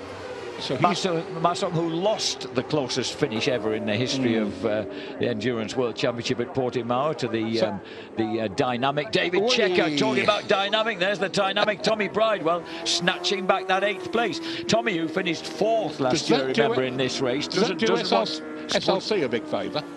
It helps, but it doesn't do them a big enough favour. Thank you. And of course, with that losing our time, we can't keep too close an eye on what's happening with the SRC team. Kawasaki leads the way at the moment. The only Kawasaki in the top 10 is leading the way at the moment by 7 seconds. Still. Now, whether that caption is already out of date. No, that's the 2.5. That's as it should be for 9th place, playing 14th.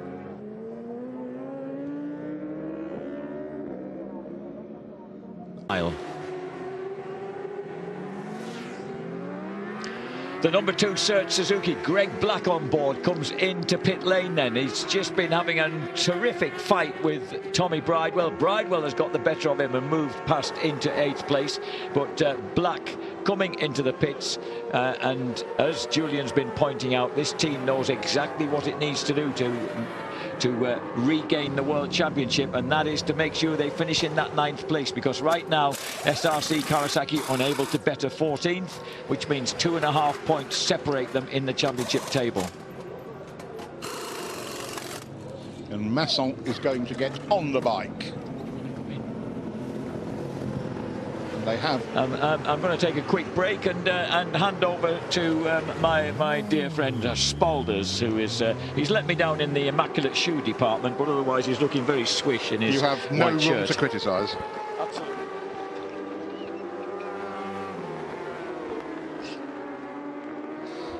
I do like having the microphone button. I can avoid giving Jack Bernacle the last word. One of my great ambitions in life.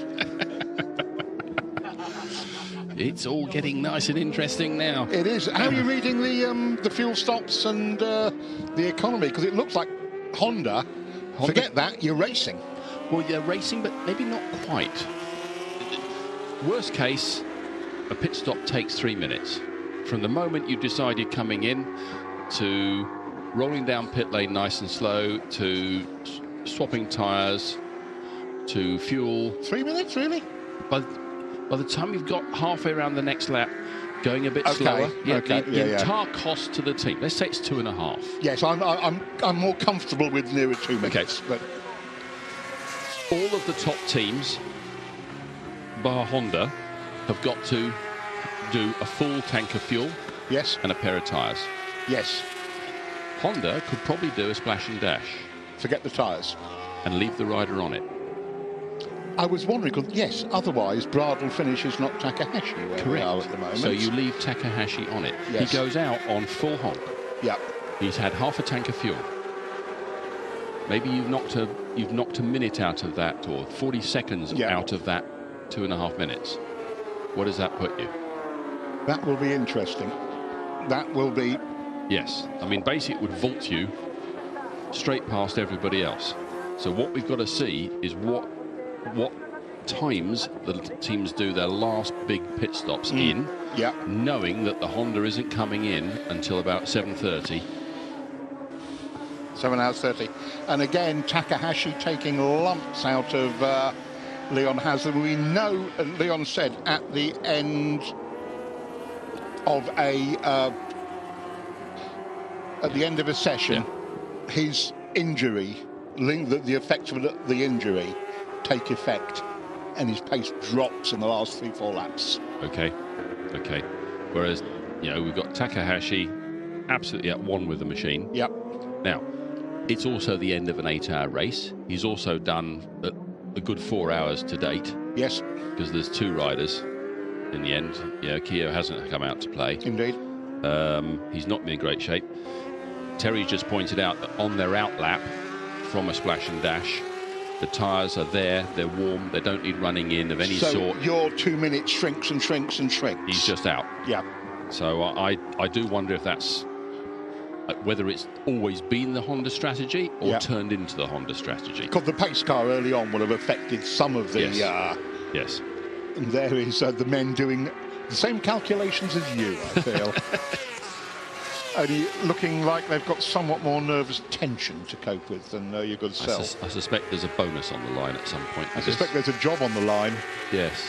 Now, the next thought is, of course, that if Honda do win this, they haven't really done anything to help FCC. Do you want my opinion on that? I don't think they care. Quite. No, I mean, they want to put a leg over Yamaha. This race is so important, and it's the finishing race basically for this Fireblade. Yes. So it is, and that is sort of, you think, the way Honda like to operate. Yeah, it's like that wonderful Kenny Roberts quote about the last race of his 2-stroke down at Phillip Island, isn't it? Yeah. Jeremy McWilliams put it on pole. Yes. And Roberts was so startled, he said it's a bit like sort of taking your favourite dog to the vets for the last time. And then bringing it home. Yep. Despite the pit stop, Suzuki still lead our virtual World Championship. That's nerve-wracking, but Kawasaki will pit next, so that's going to... Yes. The old cynic that is the double world champion of the sport, Terry Reimer, has just pointed out to me that Honda would rather Kawasaki win this year than Yamaha. And you suspect that might be true. Absolutely. No, I mean, there has been this rivalry between Honda and Yamaha particularly in racing, basically since 1957, since I was 1. Yeah. They've from the Mount Asama hill climb onwards, it's been those two. Suzuki have joined in and done a very, very good job of messing things up, and they've gone home away. Yeah. And Kawasaki have turned up and decided sometimes to prefer road bikes. But Honda and Yamaha have been at it like big brother, little brother. Forever. And Yamaha's the irritating little brother, and Honda's the quietly superior big brother. But given to, and having had good old Suji-san, the boss of Yamaha, a couple of years ago, we can do this for as long as we want, after the 3rd win, I think. Yes. You can just imagine how well that went down, can't you? Well, I think at the start of the preparations for this race, or certainly at the start of the PR for this race, Suji-san, who has gone from being the engine man who Yamaha put into rugby in Warwickshire to build Formula 1 engines, he's now, in his last few years before retirement, he's now president of Yamaha Racing. And he said, we want to do 220 laps. Which would break, I think the record is 218? Yes, as in that's what he would like to achieve. Yeah. And I don't think he's going to do it. Maybe the pace car sort of that. Yes. Takahashi closing right in on Leon Haslam. Half a second or so last time round. Very, very close. It ain't that anymore. No. Now we're coming up to 5 minutes before the hour. I am wondering, given what Leon Haslam said in that interview after his last session about how his physical condition affects the end of a session. Well, the bike obviously gets faster, but the rider gets slower. And he is now just 10 minutes off his stop. Yes, they've been coming in just after the hour. Yep. If he starts to really slow, they might pull him in a lap early, but they're not going to pull him in, I can't imagine, before the hour is up. Absolutely. Yes. And then send Johnny out to finish the job. If you're, as Kawasaki would see it. And then, but while they're doing that swap over, Takahashi absolutely goes for it. Goes for it, and then might do a splash and dash to try and hold on to the advantage. Think half an hour before the end, you'll see that Honda in. A little bit of fuel. Keep the tyres on, keep the rider on, literally just dump a couple of gallons and go. Interesting. Very, very interesting. Well, it is, because all these positions were actually decided hours ago. We're only really sort of working out what the game plan is now. Yeah. I'm just looking at Takahashi about Leon looks. It doesn't look as smooth as the entry to the chicane. This is where the Hondas always seem to have a bit of pace, but now Leon gets that Kawasaki rolling. But here comes the Honda.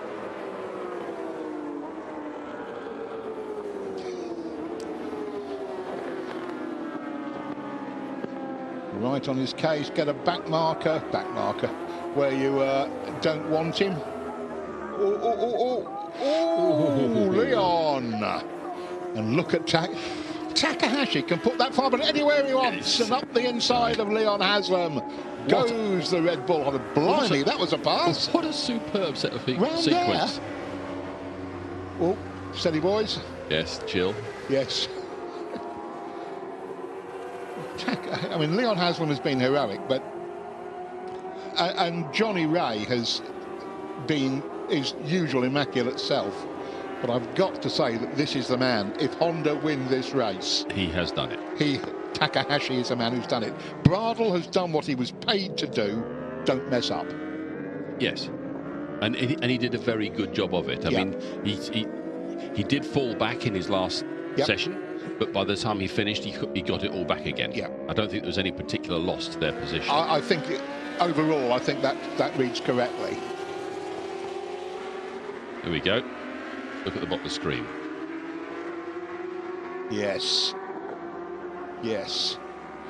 Leo. The last hour of the Suzuka 8 hour. Honda leads by 3 seconds. And possibly we're about to see the Fireblade's finest moment. Possibly.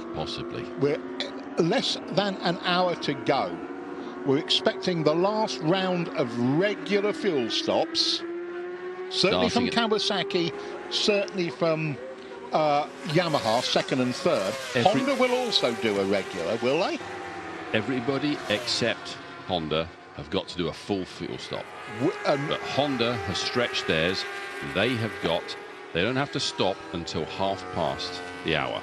And so they can choose to come in and just put in a bit of fuel, splash and dash, and go. Leave the tyres in, leave the rider on, save getting on for half a minute. Yeah, because I didn't believe when I was looking at the sequence earlier.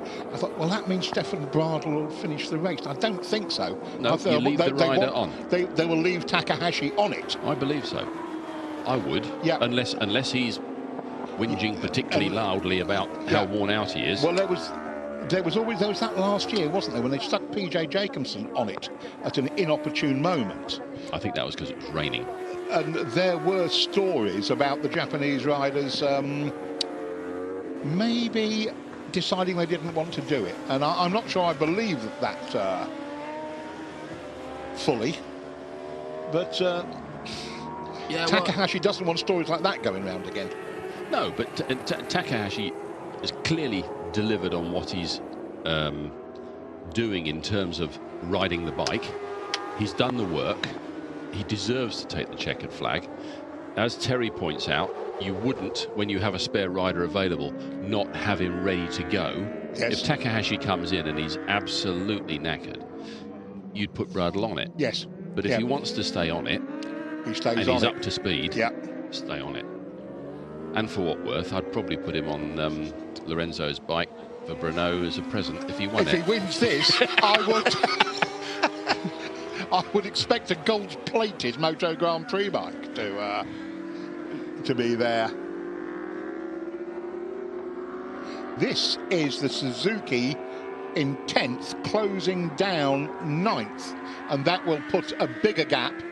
That will 1 point gap at the top of the World Championship between Suzuki and SRC Kawasaki. This is why we're looking at this, because there is also a World Championship being decided today, let's not forget. And that's as clean a pass as you will see from Etienne Masson on Yuki Takahashi, who's dived up the pits anyway. And those are the Suzuki boys thinking, Dunlop and us are world champions if we get through the next 56 minutes. This is rapidly turning into everybody wins something, sort of. I can think of a couple of people who won't agree with you. Yes. One has to feel, I mean, in all these calculations, Kawasaki will end up, unless something magical happens. Jonathan Rea? Well, I mean, as we've just seen in the last few rounds of World Superbike, you don't give up on Jonathan Rea. Absolutely not. And if you put Jonathan Rea out to fight with Takahashi. But if he can get, if he gets half an hour. Yeah. Yes. And he stands a chance of being in front for a few of those laps, definitely. We saw Dominic Mayon, the Suzuki manager, just then. And here is Leon Haslam at 5 past the hour, coming in to end his participation, no doubt greatly relieved given the injuries he's been carrying. And Jonathan Rea is going to get on it. And how fast can they do this?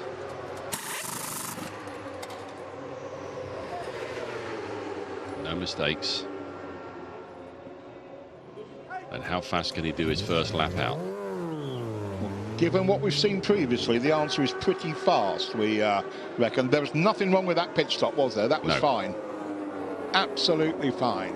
No, unlike Yamaha's last one, where it looked like the front axle or something. It was the fuel. Fuel tank? Okay. They had to lever the fuel cap open effectively with a screwdriver.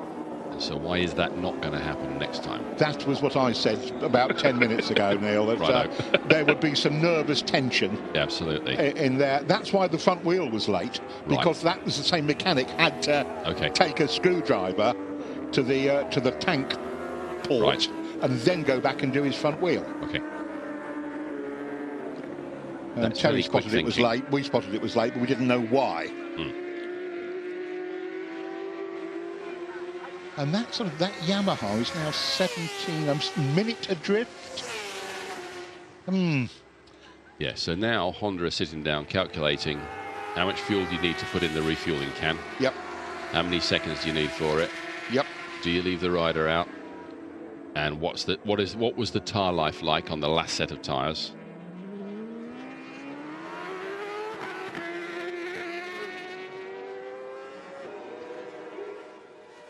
There's less than an hour left. This is what we have seen so far. Yamaha off pole, Kawasaki and Leon Haslam second place. But the whole shot, it was Sylvain Gintoli on the Yoshimura Suzuki who led for most of the first session. Looking, we have to say, we're only mildly biased, splendid. The World Championship may have been decided by this mistake from number 11 SRC Kawasaki. They got the bike going again, they got back out there, but that handed the advantage to number 2 Suzuki. Meanwhile, at the front of the field, it was the factories. It was Honda versus Yamaha versus Kawasaki. And the lead has changed with pit stops. It's changed in fights like this, as you see Takahashi doing some mischief to Leon Haslam. Alex Lowe's in close attendance. 3 trickiest superbikes in the world, and you could cover them with that proverbial blanket for most of this race. Leon Haslam, absolutely heroic, carrying a recent wrist injury. That means he's been overcompensating with the upper arm, and he's been suffering towards the end of his sessions. And there's Mickey Vandermark on the Yamaha, also doing his bit. Another man who's hurting, Mickey Vandermark, because of his Misano injuries. But it looks like this race is going to come down to a showdown, just like here. Kawasaki number 10 versus Honda number 33, and this is the Honda taking the lead. A real push through from Leon Haslam, but round the outside, and I'm on the inside next time, from Takahashi. An absolutely superb move. You just don't do that. You can't do that up through the S's behind the pits. That's overtake of the racer, to be honest. Absolutely. And that has set us up with the situation where Suzuki are probably going to be world champions by a point or two. But the 8 hour is going to be... we don't know who's going to win the 8 hour. This is going to go down to the flag.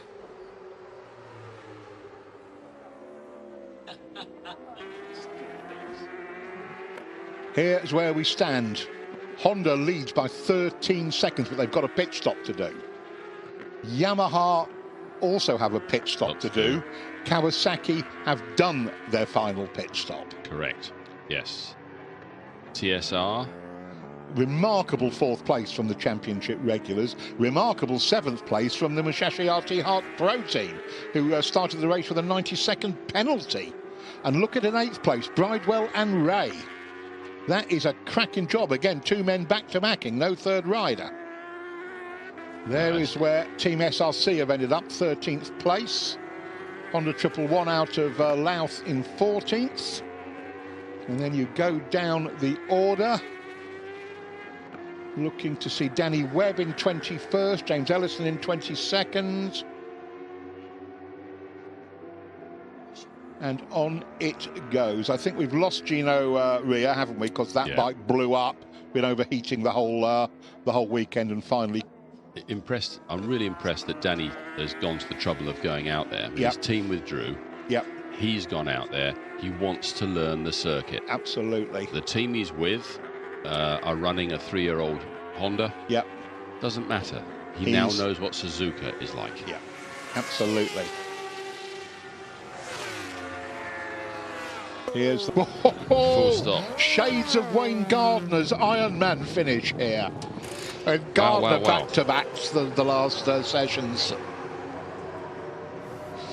And they've stayed in front of the Yamaha. Part 1 done. So much for the splash and dash. Right, on that note, I shall hand over to Neil, Terry. You were right about leaving the rider on, though. Okay, 50% call. As ever, a pleasure to talk technical with Neil Spalding about motorcycle racing of any sort. Terry Reimer is coming back in. Jack Bernicle's doing press-ups in the corner of the box, ready for his final stint. Wow, how exciting. The gloves are off. Basically, the gloves are off for the 3 manufacturers. This is going to turn into Johnny Ray versus Takumi Takahashi. How about that it? time? 2:06. I can't believe it at this stage of the race. Johnny just all of a sudden hanging everything out, and we've just seen Alex Lowe's jump on the Tech 21 Yamaha, and he's been quickest in this race, you know. I mean, he even had the edge on Nagazuka, and I think he's going to hang it right out to the limit, and we're going to see some amazing racing in the next few minutes. We've got 45 minutes left of this race, and it's going to be a gloves off dogfight, I can tell you that now. Absolutely. If dogs wear gloves. Yes, indeed. And we need just everything to settle down after the pit stops to see what gaps we've got here. And there you go. We see just see Johnny Ray there, just going through. I think that Takahashi's just ahead of him. There he is. There he is. Just going into Spoon Curve. So Johnny's just going around 200R. So I'd say that was about less than that. 4 or 5 seconds. They're giving us 2.8. Perfect. 2.8. So this is going to be down to the race. 2.8 seconds. Johnny Ray in second position, chasing the Honda number 33 of Takahashi. And Takahashi's been the man who's got across gaps earlier in the race. Now he's the hunted. Now Johnny will see him up ahead. Yep. You can just see coming out of this turn here. We'll be going into the chicane. So you just be able to see him just ahead of him. How far back is Alex? Another 20. It's 20 seconds. 16 seconds. So that's kind of gone and dusted. Unless these two make a mistake. One of these two makes a mistake. Alex is right. Get it round. Now, get it on the rostrum. The downside for Takahashi is that he's tired. He's already done a complete stint, and he has got to do another complete stint with this man chasing after him, and he's strong and he's fresh as well. This is as good a finish to his endurance race as I can remember.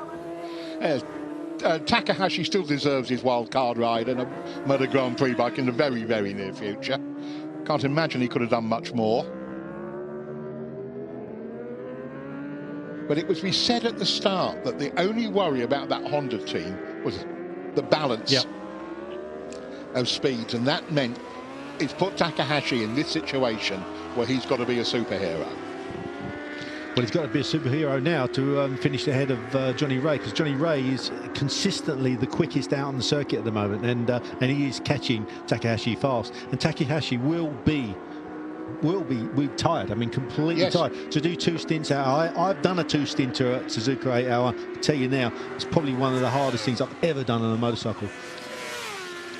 And Leon Haslam doing 5 hours out of 8 a couple of years ago. Yeah, that's just unbelievable. Took him forever to get over that one. Right, we've got 3 seconds we've been given. Now up to 3 seconds, the gap. There's the leader. We are racing for the flag. So they cannot afford at all to lose any time at all through the traffic. They've just got to sieve their way through as best they possibly can and take chances now. I mean, if they want the win, if you want to win this race, you will have to hang it out to the maximum, take as many chances as possible. Johnny Ray looks like he's going to come upon these 2 riders ahead of him going into the chicane. One of them he passes on the exit of the 130R fast right-hander, but looks like he's going to outbrake the next one going into the chicane. And let's hope he gets through cleanly. Starting to see the headlights reflecting in the tarmac. Nervous tension in the Red Bull. And that Fireblade protesting there, coming out of that last corner, spinning up, trying to control the wheel spin, the electronics, and the front end of that bike of Takahashi's just moving around really wide out onto the curb there, really pushing it to 101%. You really cannot do any more on this motorcycle. Gap hovering, it's come down a tenth. There he is. Whoa, that's not 3 seconds, is it? Yes, it is. Yes, it is, I think. 2.9. It's going to be down to tenths. What was the... I had to bring this up, Terry, but what did you lose the 8 hour by? 1/4 of a second? Yeah, 0.2 of a second, yeah. 0.2, so yes, temperature just dropped on anyway, the commentary box. That. Let's watch this. No, it's going to be a real nail biter, that's for sure. I brought that up only to point out that that's the closest finish we've ever had. It is the closest finish. I was reminded, I think, by Aaron a while back by text. Aaron Sly. Yeah, Aaron Sly, that is, who actually won the race. If I was Aaron, I'd be reminding you every hour on the hour, I think, of that one. Oh, he's slowed down, got slowed down. Look at that. He's taken a huge chance there, going round the outside of that slower rider. Someone's had a bit of a crash at the chicane, so he's okay. That's the number 98. 98. So look in slow-mo, see what's happened there. Front end, I'd say. Oh, Team Hanshin riding school. Too tight to the curb. And rear, unusual. Got on the gas a little bit too early. All Japanese privateer team. Super stock bike or stock bike.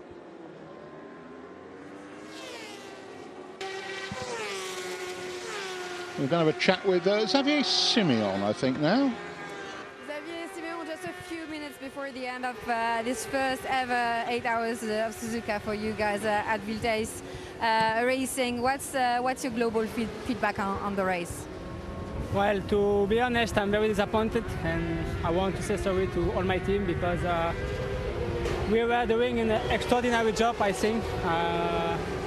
I did the first in quite fast and quite at my ease, and after the safety car, I crashed.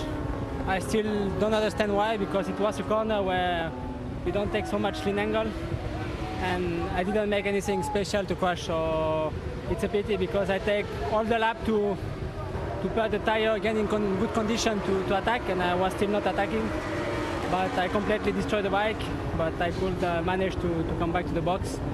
The team did a super job to repair the bike very quick, and we could go back on track.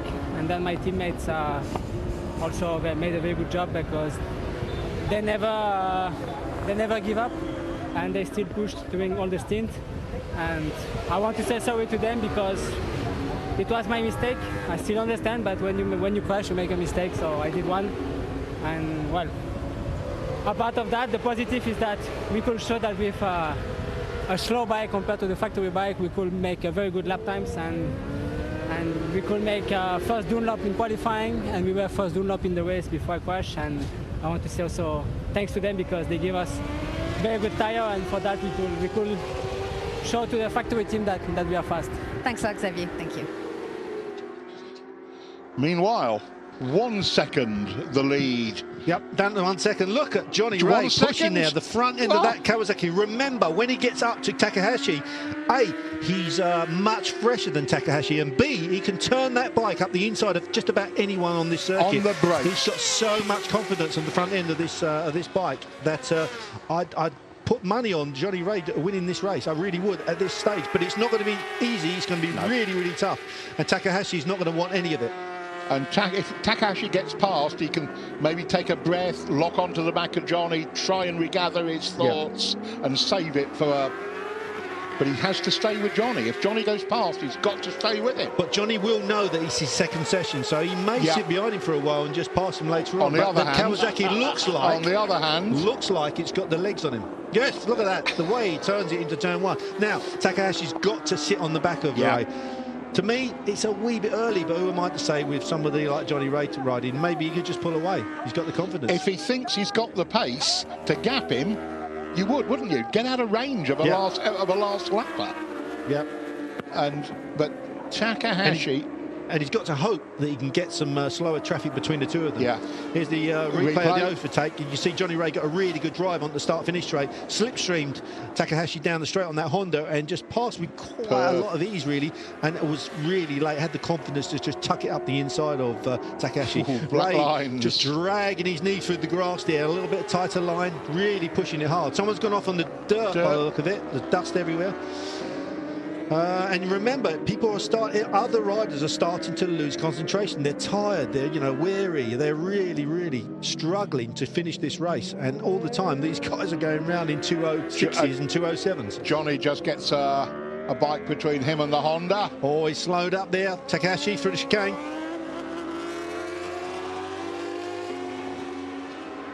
So Johnny Ray leads the Suzuka 8 Hour. Literally, there is about a second or so between him and Takahashi on the number 33 Red Bull Honda, and that gap is definitely widening. That back marker in the wrong place has really put the...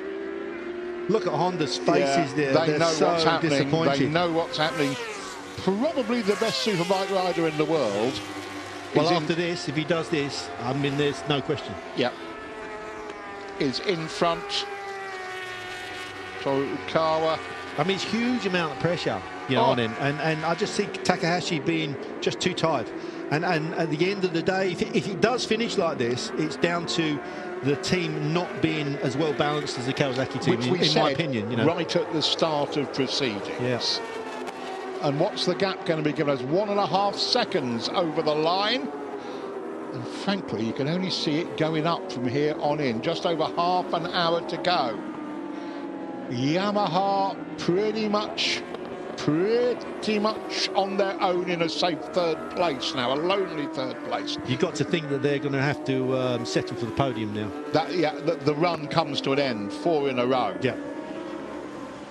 Honda was second last year. Takahashi was on the bike, and it looks like second again, and it looks like, and I really don't like saying this with over half an hour to go, but Kawasaki's second only win ever in the Suzuka 8 Hour.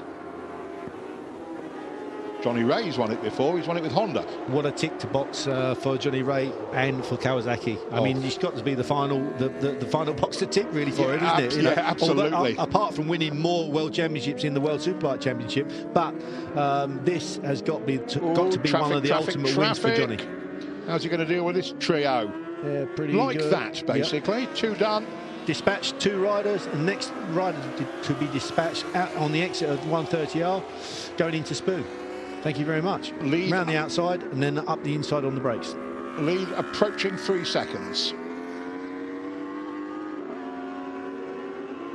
Blimey. What a rider. This is a demonstration, a reminder to those of us, and I get like it just like anybody. You get, oh yeah, Johnny Ray wins everything, but you forget. No, you don't realise the work rate the guy puts in. Just the level the man is working at. And it can come to this. Different tyres, different motorbike, totally different, not totally different, but a very different discipline to what he's used to doing. And he can do this. And do not underestimate the contribution of Leon Haslam. The colour-coded grandstand, well, the green bit goes up in a flurry of excitement. Yeah, and as you were saying before, it starts turning dusk, and the last 20 minutes or so it gets pretty dark, and then it really kind of gets dark quickly. What's that in the road? That's that in the road. Yeah, sorry about that. I nearly fell off my chair. Something sitting in the road, and one of the slower riders almost took Johnny Ray out. That would have been the cruelest thing ever to have happened. I thought for a millisecond that was Johnny. I thought for a millisecond. Wow, that was unbelievable. I think he just ran over something on the inside of the track, a bit of fairing or a bit of bodywork. A bit of bodywork or something. Just looks like I think his aux pipe. And the rider just comes out there, doesn't see it, and then just clouts the side of it, lifts the front wheel up, and almost takes Johnny Ray out. That has to be one of the closest calls ever at the end of an 8-hour race for the leader. I'm just handing around the heart pills. How close was Johnny Ray to having all those laurels we just talked about snatched away at the last second? Wow, bit of excitement there. I thought I've got back on my seat. I'm okay. I think sometimes it's worse watching these races than actually riding them. I can't even begin. Oh, somebody's blown up there. That's that rider that pulled off. There's smoke coming out the back of the bike. So let's hope he hasn't dropped any oil down. That will be another cruel blow for anyone in this race to crash on oil at this stage. Team Babyface. We've literally just over half an hour to go. You see the actual fluids coming out of the back of the bike. So let's hope it's not dropped it on a part of the circuit, and let's hope also that a safety car doesn't come out. That would be the cruelest of cruel. Although it would be a out-and-out fight between the top 3 then, the Yamaha, Honda and the Kawasaki. If everybody would close up under the pace car. And team looking at some is that somebody praying for possibility of rain to come in any time now? So that's another drama we don't need. And here's this crash again. Watch Johnny, number 10. Now look at the bike he's about to overtake. The rider hits the exhaust pipe in the road. And Johnny picks the bike up, luckily, sees it out of the corner of his eye, out of his peripheral vision, and picks the bike up. And I'll tell you, if he carried on at his ling angle, he probably would have got clipped by that. Got collected. Oh, look at everybody. There's some men quite unable to believe just what they've seen there.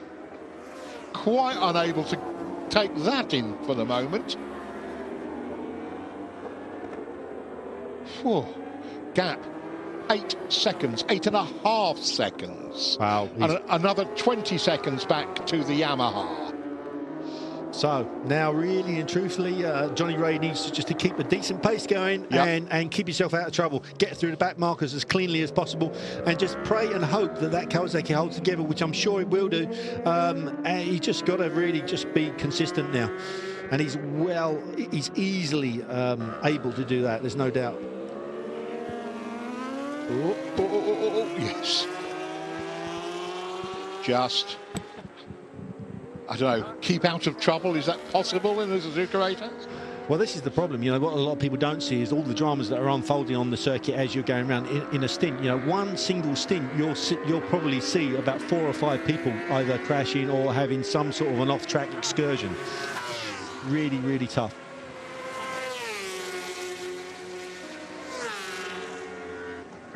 Nothing's not concerned yet. The rain flag is out in The trouble is, this circuit is pencil thin in its layout, and one end's a long way away from the other end. So you can easily have that dreaded, you know, a good healthy shower at Spoon Curve, and nothing happening down at turn 1. So, John, these guys need to be aware in their peripheral vision at least what's going on with those flags, don't they? Let's see if we can spot which marshal posts the... Dear me. I mean, just something Jonathan Rea fans don't need to know, that Takahashi is an absolute ace on a mixed, on a drying track. He is dynamite. Or a dampening track in reverse. Yeah, correct. So, nobody's got the... And that looks like, is that SRC Kawasaki preparing for a stop? That is SRC's pit. This is the other Kawasaki. Look, I've just, with our timing screen having gone down, I've just missed the caption telling me what position SRC Kawasaki are in. They were 13th. So they're still 1 point behind Suzuki. Yeah. If they were able to make 1 place more, they'd win the World Championship by half a point. But unfortunately, right as things stand right now, with just 24 minutes to go, as you can see, there's Katsuaki Fujiwara, former vice champion for All-Star Corona Suzuki, actually, in the World Super Sport Championship. There's a name I've not heard for a while. Always a very happy presence around the World Superbike paddock, Katsuaki Fujiwara was.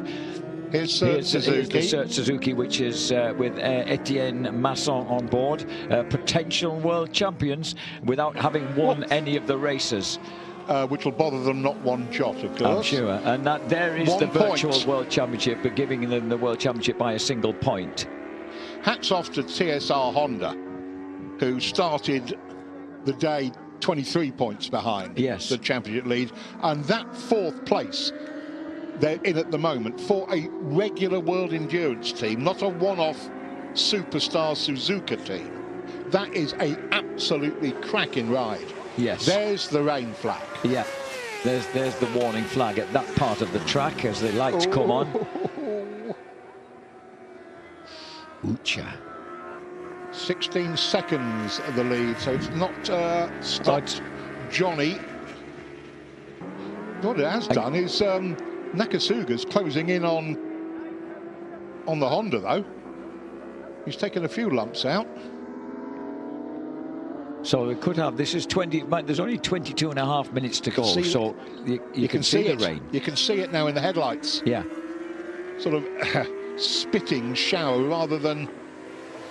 At what point would they wouldn't ever consider bringing someone in to change tyres, would they? Or would it have to get really, really wet for that to happen? I think it'd have to be a monsoon. 27 degrees air temperature, track temperature's dropped a fairly hefty amount to 35. Slick tyres, you can see it, you can see it. Slick tyres are fine for wet while they can keep heating. When you can't get heat in them, then it's an ice rink. So the track is still very warm in effect. You would say there's 20 minutes to go. Well, I wouldn't want to be, Johnny Rea, Takuma Takahashi, Kats Nagasaki, they're earning their money at the moment. They really are earning their money. You think of it, the rain rattling off your visor as you're coming down to the Casio Triangle at the 130R. Dear me. So the SRC Kawasaki France are in 13th place. They're 1.5 minutes behind the 12th place. So they're going to be, in good old English parlance, unlucky 13th by the looks of it. Indeed. Oh, put your lights on, yes. And there is, I think people are putting things away rather than dragging things out. Yes, I've just realised that. Otherwise, we're expecting pit stops en masse. Exactly. So with just a whisker over 20 minutes to go then to the checkered flag for the 42nd International Coca-Cola Suzuka 8 hours. Jonathan Rea, well, a Kawasaki victory. It's always seemed a strong possibility since the announcement of the team that they were going to run. But they certainly seem to have outwitted Honda and Yamaha this time around. Although Yamaha have had Yamaha have written their race, haven't they? Their plan has gone through. We're not going to get a record number of laps. And I think, oh dear me, I think we're coming up with a very sad interview with Gilles Stadler. I hope whoever speaks to him is careful what he or she says, because it's going to be hugely disappointing for Gilles and SRC Kawasaki. Let's check him out. Don't expect a smile. Gilles, how's your heart? Oh, I think he's pardoned. It's very hard for me this end of the race. It's confused, and if Moriwaki is before the number 2, and if I keep my place, it's possible to win the championship. Yes, it's possible. But if it rains and you have to stop as well as Sert, then it's a lottery. Yes, I think Sert must stop one more time. For me, no, we have finished the refueling, and I hope. Good luck. Thank you very much, Gilles. What splendid optimism. I completely misjudged what response we get from Gilles Stadler there. He still has hope at 19 minutes to go. I made the mistake of looking at our jam timing screen a few minutes ago, Jack, and said it was Nakasuga who was catching the Honda. No. It's not, of course. It's Alex Lowe's who's on the Honda. So, and there is what's happening. So Lowe's is going to be on him for second place. He's been doing him for at least a second a lap. Wow. While we've been looking at interviews and stuff, that gap has been tumbling. Right, and here is Alex Lowe's well, if you can't dropping a foot. If you can't finish first, you might as well finish second, mightn't you? And I assume the bonus is slightly better. There's the Red Bull Honda. I can't help feeling, much like last year, that Honda have managed to mess up. Yeah, well, I really have that feeling, and I can't quite... right from the outset, really. Yeah, well, we knew it was an unbalanced team. Not that Stefan Bradl was anything other than a good idea and has ridden... Very, very well. Very well, as you would expect. But so... Takahashi, who looked so ebullient and confident, his pace earlier in the race was sensational. You ended up making Takahashi do back-to-backs for the last 2 hours. Yeah. Yeah, that wrong. Yes. Just like putting PJ Jacobson on last year in the middle of the race. Yes. Was completely wrong. When the weather conditions were turning nasty as well. But Takahashi had been brilliant in the opening hour in the wet. Yes. So what was that about? So Takahashi then, who's the current leader of the Japanese Superbike Championship. Look at that glorious dusk setting. Where will you ever see a better setting for a motorcycle race? And this is Japan, so you're neatly arranged in your fan clubs with your coloured favours. Wow, the gap is down to nothing. Takahashi and Lowe's cross the line together. Alex Lowe's then shining a headlight now right through the peripheral. Oh, he's not going to do it for long. Ooh. He's going to cut inside. Oh, brave and moved by Alex Lowe's. What would you expect any less from the Lincolnshire twin? But you've got to say that is a very tired Takahashi. Yes, yes. How can he be anything else? Yeah. It's... Yes, he's just a shadow of the guy who was performing a few hours ago, isn't he, really? Who a few hours ago I'd have said was man of the meeting. Yes. And now you say, don't be a twit, it's Jonathan Ray. Yeah. Well, it has become, yes. But Takahashi has been brave as a lion here, there's no question about it. Yes, he has. But somehow I feel he wasn't best served by his management. Now, I don't know, I'm not quite sure who they should have put on it, with him. Or whether they should have had a more balanced team. Oh no, that's another of... I thought that was going to be another of those catch the curve and fall down moments, but it wasn't. So with just over 15 minutes to go here in the Suzuka 8-hour race of 2019, Lowe's takes second. Oh, hello.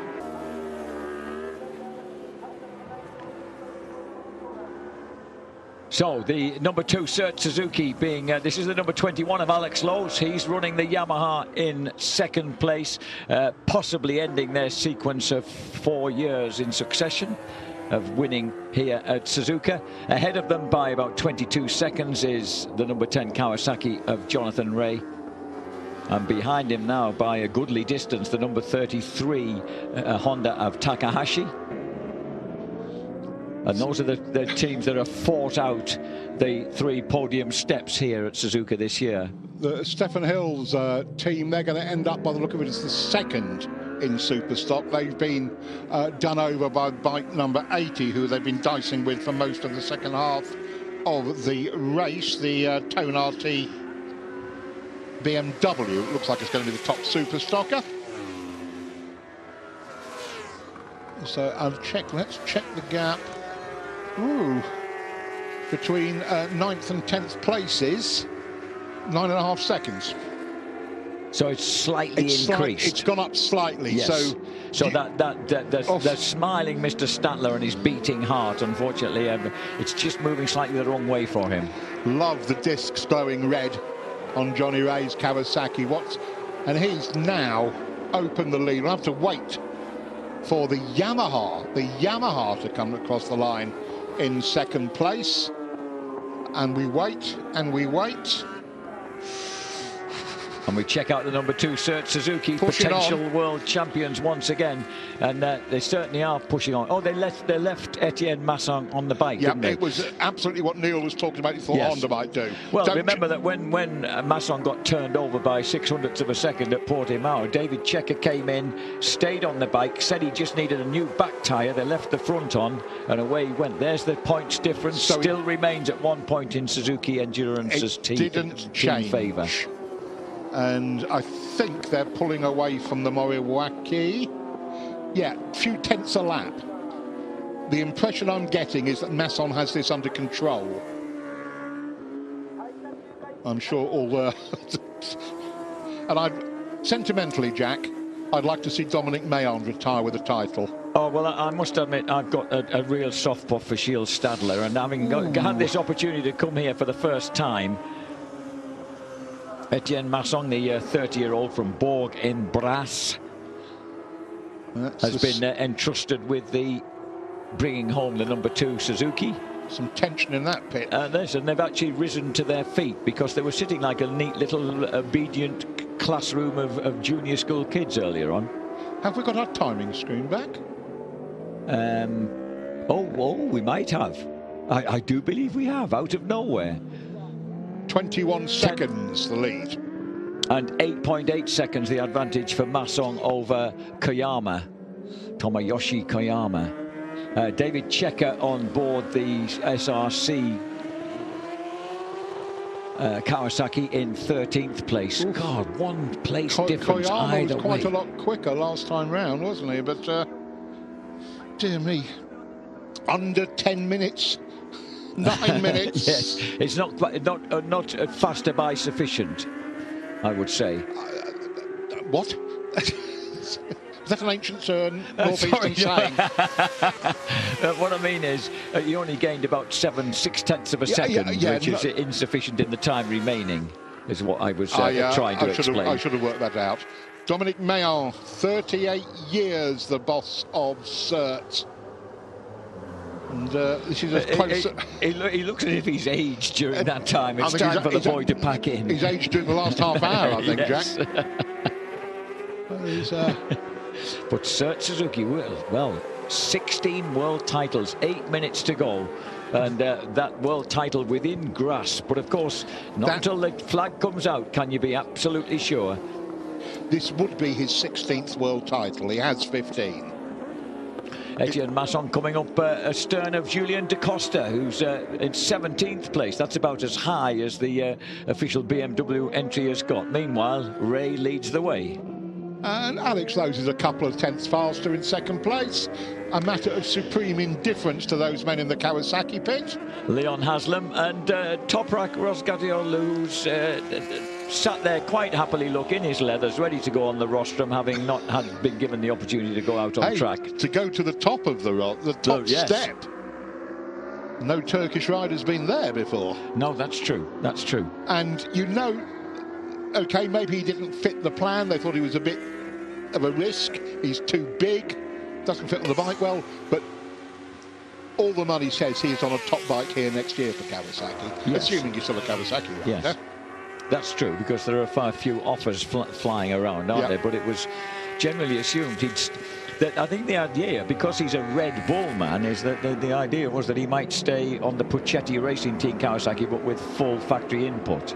That was one of the possibilities. Yeah. Meanwhile, Kawasaki's star man, now in pretty much darkness, Jonathan Rea once again howls onto the finishing straight to complete, I think, would be 200. I thought it was 216 now, 215 laps. So it looks as if the spoils are going to be shared between Kawasaki and Suzuki. Yeah, these are, of course, exactly the conditions that Johnny Rea crashed in last year on his way back to the pits, just to add to the nervous tension. I don't know whether Johnny does get nervous tension. I never did think so, but it's never shown. He's never shown it, should I say. A couple of times this year, I think, when he's managed to let the mask slip a couple of times, hasn't he?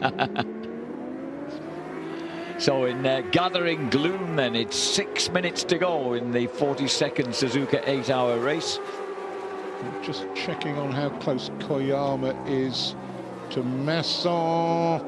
That is working, but it's that's the Suzuki has it under control. Whoa! Oh no! That's it. Mayon can't believe it. The Suzuki's bursting into flames. The Suzuki's burst. The Suzuki was within reach of the world title, and he hasn't got off the track. Shouldn't he be off the track, yes, Julian? What's going on? Absolutely should be off the track. And number 19 goes past him. That means that already a half a point advantage to SRC Kawasaki if they carry on in 13th place. In fact, shouldn't he get off the track? Yes, he should. What's going on?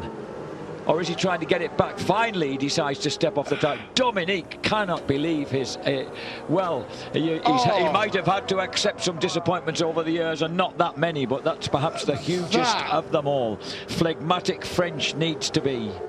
Oh, that is... So this is going to be a Kawasaki doubles. If David Checker stays where he is, 13th place would become 12, and that would open up a gaping gap of 2.5 points to win the World Championship. Suzuki aren't going to score any points. No, of course, they're going to score none. Kawasaki started the day in front of them. And so, Etienne Masson can't believe it.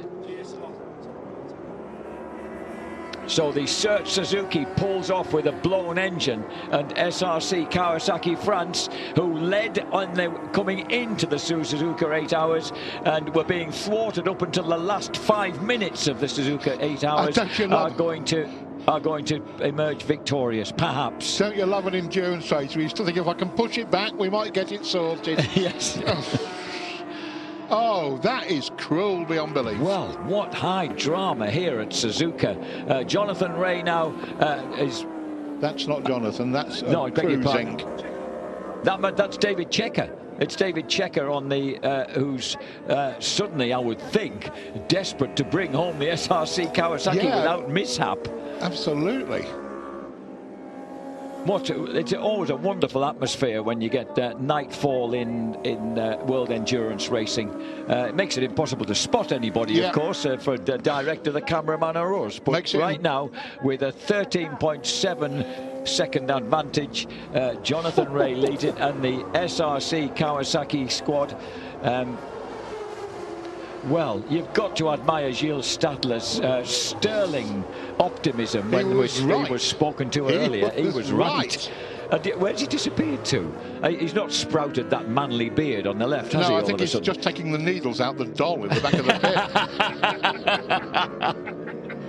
pit. Number 21, Alex Lowe's, will have to settle for runner-up position.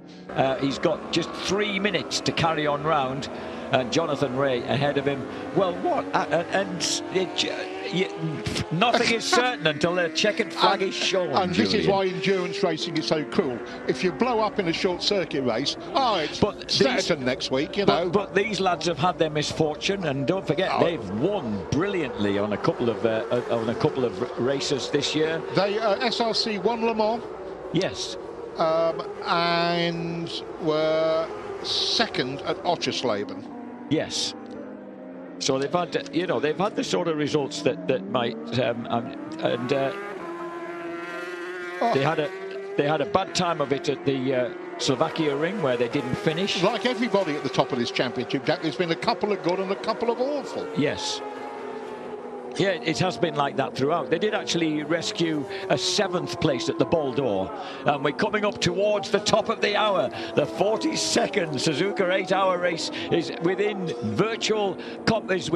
range of virtual completion. And that will see Jonathan Ray, bike number 10, Kawasaki Racing Team, together with his erstwhile... Oh, no! Jonathan's fallen! Jonathan Ray's fallen! Leon Haslam, Katsuaki Fujiwara, Toprak, Roscott-Oglu and the rest of the team can't believe it. Jonathan Ray just slid off. And Alex Lowe's may. The red flag's gone out. They'll go back a lap. They'll go back a lap. So that must have been... The Suzuki fluids. On track. The Suzuki fluids on track. That happened so quickly. Yes, and it must have been. It must be. They'll go back. SRC, Kawasaki France can celebrate. Julian, I do believe, is that their first World Championship as an SRC team? I think it is. I think they've only ever been successful in the 24-hour races, and they've never really raced outside France. Because they haven't come and done the 8 hours, etc., etc. The 8 hours. Yeah, they're a quintessential French 24-hour race team. So that is amazing good news for them. And in the background there, Ed Lee trying to make himself heard over the delirium here, deservedly so in the SRC camp. The timing screen is showing the Alex Yamaha. Lowe's. I think the results count back. Okay. Well, I would thought that would be the case, but. So has Alex Lowe's actually taken the checkered flag? At the moment they're counting at 217 laps with Alex Lowe's first. So we are mystified too. Our timing screen still says Jonathan Ray. I think we just be very careful here about... Well, absolutely. I couldn't agree more. Do they have to, because the Kawasaki have to get back? I haven't got the regulations. Yeah.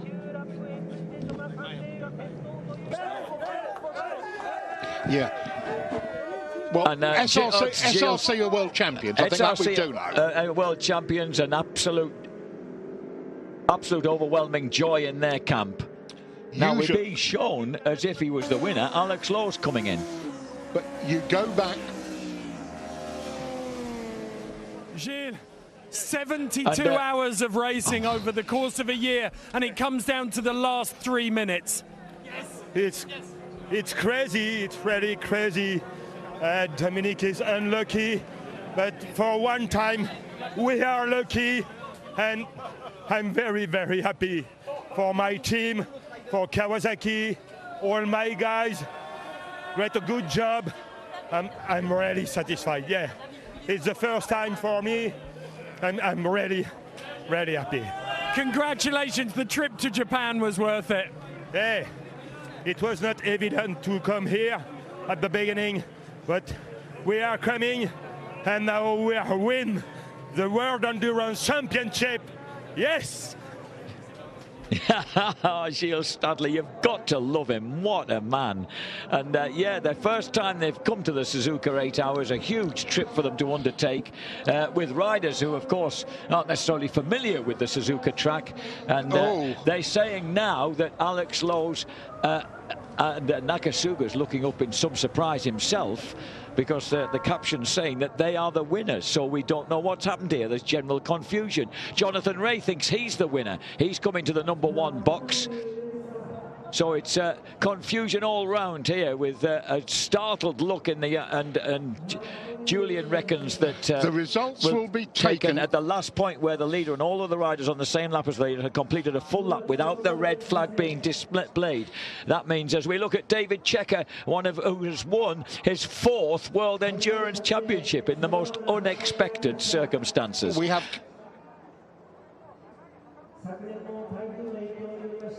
conflicting information. We have conflicting information here, but it looks as if, surely, given those regulations, then it will go back to Jonathan Rea being victorious because the red flag had gone out. And the official timing screen is showing Jonathan Rea as the winner.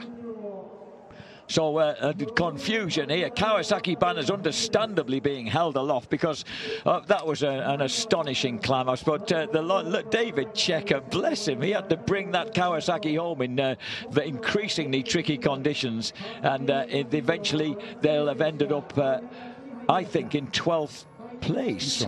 That's right. Certainly in 13th. They're giving Etienne Masson 11th place at the moment, despite the fact that that blew itself to pieces, and David Checker in tears of joy because that's probably the least expected of his World Endurance Championships. The first one with GMT 94 Yamaha back in 2004, and he remained. There's probably no motorcycle racer has ever remained as loyal as he did to the same team. To GMT, 17 years. Yeah. And it's only this year that he's moved over to Team Green because GMT 94 absconded to the World Supersport Championship. They did indeed for this year. A championship in which he's previously done well himself. So an emotional younger brother of Carlos Checker. Carlos, a winner of this race, of course. Yes, he was, wasn't he? Way back. So there you are. If you can't win it, well, at least win the World Championship while you're here. And so we're fairly certain that Jonathan Rea has been announced the winner of this race, or been received as the winner of this race. Julian Da Costa there in the foreground. What a messy week it's been for the official BMW team. The clue, Jack, is the Tech 21 crew there do not look very excited. That's very true, yes, and they would do, wouldn't they, were they? And you can see the FCC TSR team, top left of screen, Freddie Foray and the boys in conversation there. Yep. The regulations are the same as for most World Championship racing.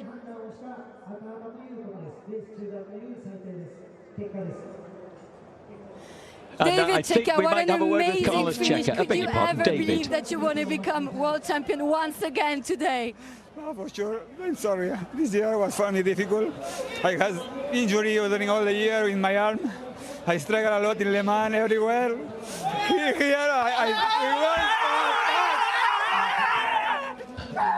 But to say thank you the team because they put me on the board, oil on the track, and this is why I don't crash. They did really good job on the stand, on the board. Nothing to say. Thanks to Gilles, thanks to all the team. Fuck, we win! Go!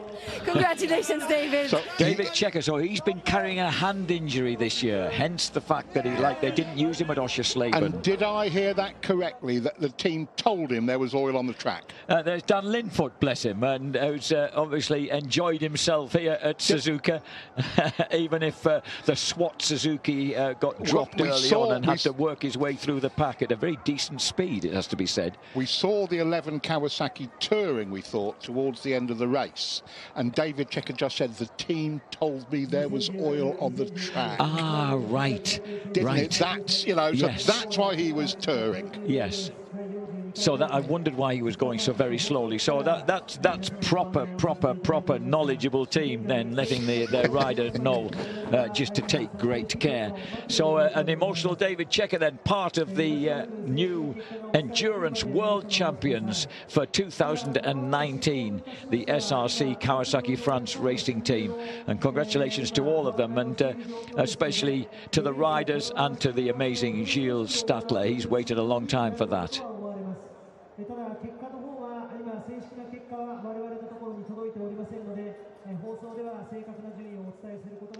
The Endurance World Championship, a replay here of what's been going on with the new world champions, of course. The number 11 machine having made the long trip to Suzuka for the first time, because it hasn't, they haven't really been in contention. They've always been a superb 24-hour men back home in France, but to come and take on the Suzuka 8 hours was a big task.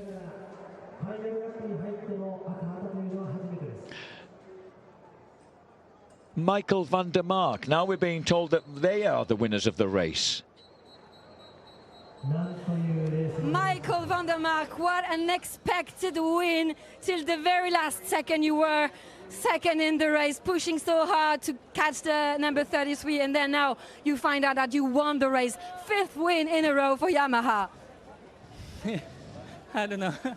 You know, to be honest, we didn't deserve to win. We made so many mistakes, especially with the pit stop, and the others were faster. Okay, Alex at the end, he was a lot quicker than Takumi, but yeah, Kawasaki was really quick today. They deserved to win, but you know, at the end, it's racing, and I think Alex slowed down the last 2 laps, and the others didn't. And of course, it's not the way you want to win, but at the end, it's a win. Alex, just a few words about this completely unexpected victory. Yeah, to be honest, obviously, the Kawasaki guys did a good job today. 2 riders, Leon and Johnny, they were fantastic. And I noticed at the end, if you check my lap time, I dropped a lot because the track was so slipping. Yeah, obviously I feel a bit sorry for them, but you know, it's 8 hours. We stayed on the bike. We did a good job, and yeah, I just want to say thanks to Yamaha, thanks to Michael. What he's done the last 3 weeks to ride with the injury he's got is amazing. So yeah, thanks to them guys, thanks to this guy, and yeah, you know, sometimes in life you have to take it when, you know, even if you feel like you don't deserve it, but we did our best. So yeah, thanks. Congrats on this 5th win in a row for Yamaha. Congrats Nakasuga-san. Congrats. Michael van der Mark has now won this race 5 times. That puts him in a pretty exclusive club, I'd suggest. Right up there with the Toru Kawas of this world. Well, isn't that extraordinary? So whatever regulations we thought existed, perhaps didn't mean a thing. So we've had astonishing drama at the end of both competitions going on here. One for the outright victory and one for the world title. That's what we're being told.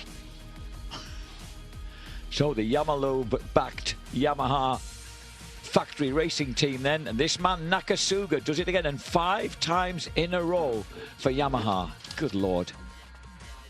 Mickey van der Mark, twice with Honda. Yeah, going back to 2013.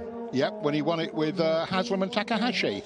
So there's the official overall classification, 216 laps. Nakasuga with Takahashi and the gang in second. Josh Hook and Freddie Foray get that 3rd place for FCC TSR. And then further downfield, 11th place for the number 11 and the new world champions, Jeremy Guanoni, Tommy Bridewell and Brad Ray finish in 7th place. A stupendous performance by the 2 Brits on their own. Danny Buchan with Deguchi and Walraven gets 14th place. That's a cracking result. Great result for those boys. And Danny Webb in 16th, Stefan Hill in 17th. James Ellison takes 19th, and Joshie Elliott just misses out on a top 20, 21st place with Kono and Aaron Morris. Josh Waters, Dan Linfoot and Nobby Aoki make their way all the way back to 26th place from the absolute back of the field. Shinichi Nakatomi, welcome back to him. He finishes in 30th place. Well, if you look down through these, look how many Bridgestone tyre users there are here. Who finished. Who finished. And checking further back down the field, most of these, of course, are going to be Japanese privateers. A lot of them there on Dunlops, in fact. Indeed. And even Pirelli's, the Panigale finished in 61st place. Well done, boys. And the VRD Eagle Pira Experiences ends up in a lowly 45th, but they'll definitely be back. And looking further down, they're classifying 53rd place classification for Haslam and the gang, 54th for Cert Suzuki. Well, these and the 2012, the 7-year-old Doghouse Suzuki of Iwatani and Samura is almost the last finisher in 6, if you could call it that. I don't think finishing. Yeah, I beg your pardon. It must have expired, but they get a 60th place donated. Fairly early on. So Team Kawasaki France eventually take it by an almost balmy 6.5 points enormous from margin. FCC TSR Honda, who moves second ahead of the luckless Suzuki because of that podium team. finish just now. So Suzuki, who were Yamaha in 4th, Waypole Racing in 5th, Honda Endurance grabbed 6th place, Bollinger Team Switzerland in 7th. And there, look at that, from absolutely nowhere, all the blue lights are out, and that's where the excitement is. Constructors' Championship goes to Yamaha, as I think it was always going to, given the state of play at the start of today anyway.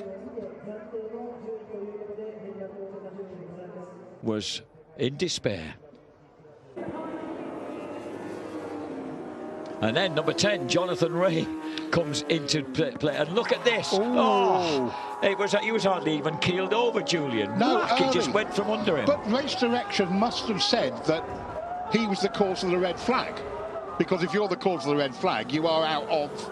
Yes. You're out of the reckoning, aren't you? So the red flag then went out. I see what you mean. So you're saying that Jonathan Ray's accident caused the red flag. Nakasuga couldn't quite believe what had gone on. Are we the winners? Are we the losers? And also, it turned out they were the winners. You've got to get across the line, haven't you? Within whatever the time limit is. 5 minutes. Thank you, Neil Spaulding. So you can be relied on. Well, one of those two reasons wasn't fulfilled, if you like. So that's why we didn't get to count back a lap. What a gripping race. And then in the last 3 or 4 minutes, an extraordinary climax. I would just hazard a small guess that the reason we're waiting is because some paperwork has flown into race control with a green letter heading on it.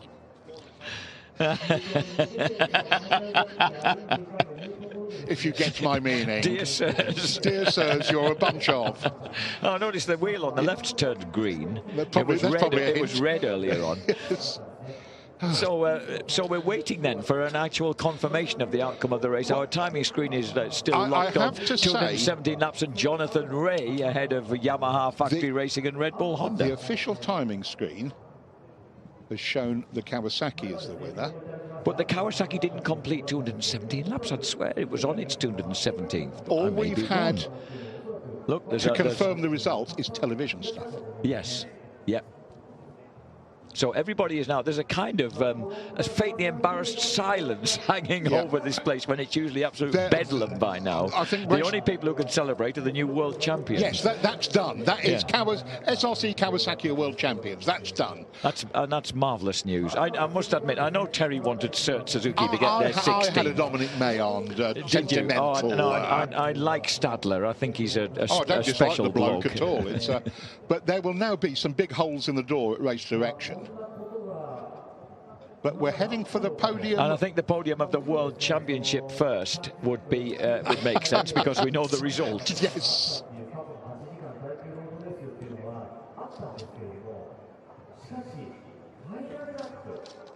Terry Ryan was scribbling something unintelligible down here. Go and improve your handwriting, lad. They were both his teams. He's claiming he's not biased. Of course, because he was a Suzuki and a Kawasaki world champion. Do you want to take this over for a moment? But I'd like to have seen Dominic Melion win. Well, he did get that wonderful presentation in front of all the fans before the race. So, he was made to feel very special. Well, it looks to me. Well, look, I reckon with baby Nakasuga and little wife and lad coming out, and that gentleman looks very happy with things. It's beginning to look. Oh, and look, even dear old Andrea on the left there, De Soli, the Yamaha Europe boss is there soaking up the glory. So awaiting the podium then, beautifully lit as always. This is just a superb setting that we enjoy every year. Further whispers coming up from pit lane via Neil Spaulding. We don't believe that Johnny Ray got the bike back over the line in 5 minutes. Right. Which would be the reason they're effectively a non-finisher. Okay. So that makes sense of what we've been hearing.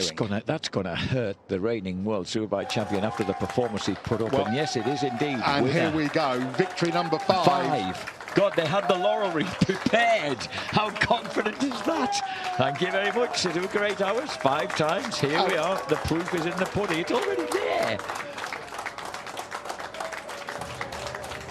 Unless I'm much mistaken, that's one of the very big bosses. I'm sure it must be, yes. He's prepared it himself. So now, the Endurance World Champions then will come up next, and it will fall to the number 11 Kawasaki with a great performance from Jeremy Guanoni, from Erwin Negon, and from very emotional David Checker. It does explain a lot that David Checker's been riding the season with a hand injury. It would explain why he hasn't been. We couldn't understand why he wasn't up to pace as he should have been. And left off the bike. And left off the bike, Yeah. We have some I think it's the Japanese who are coming off the Pogues.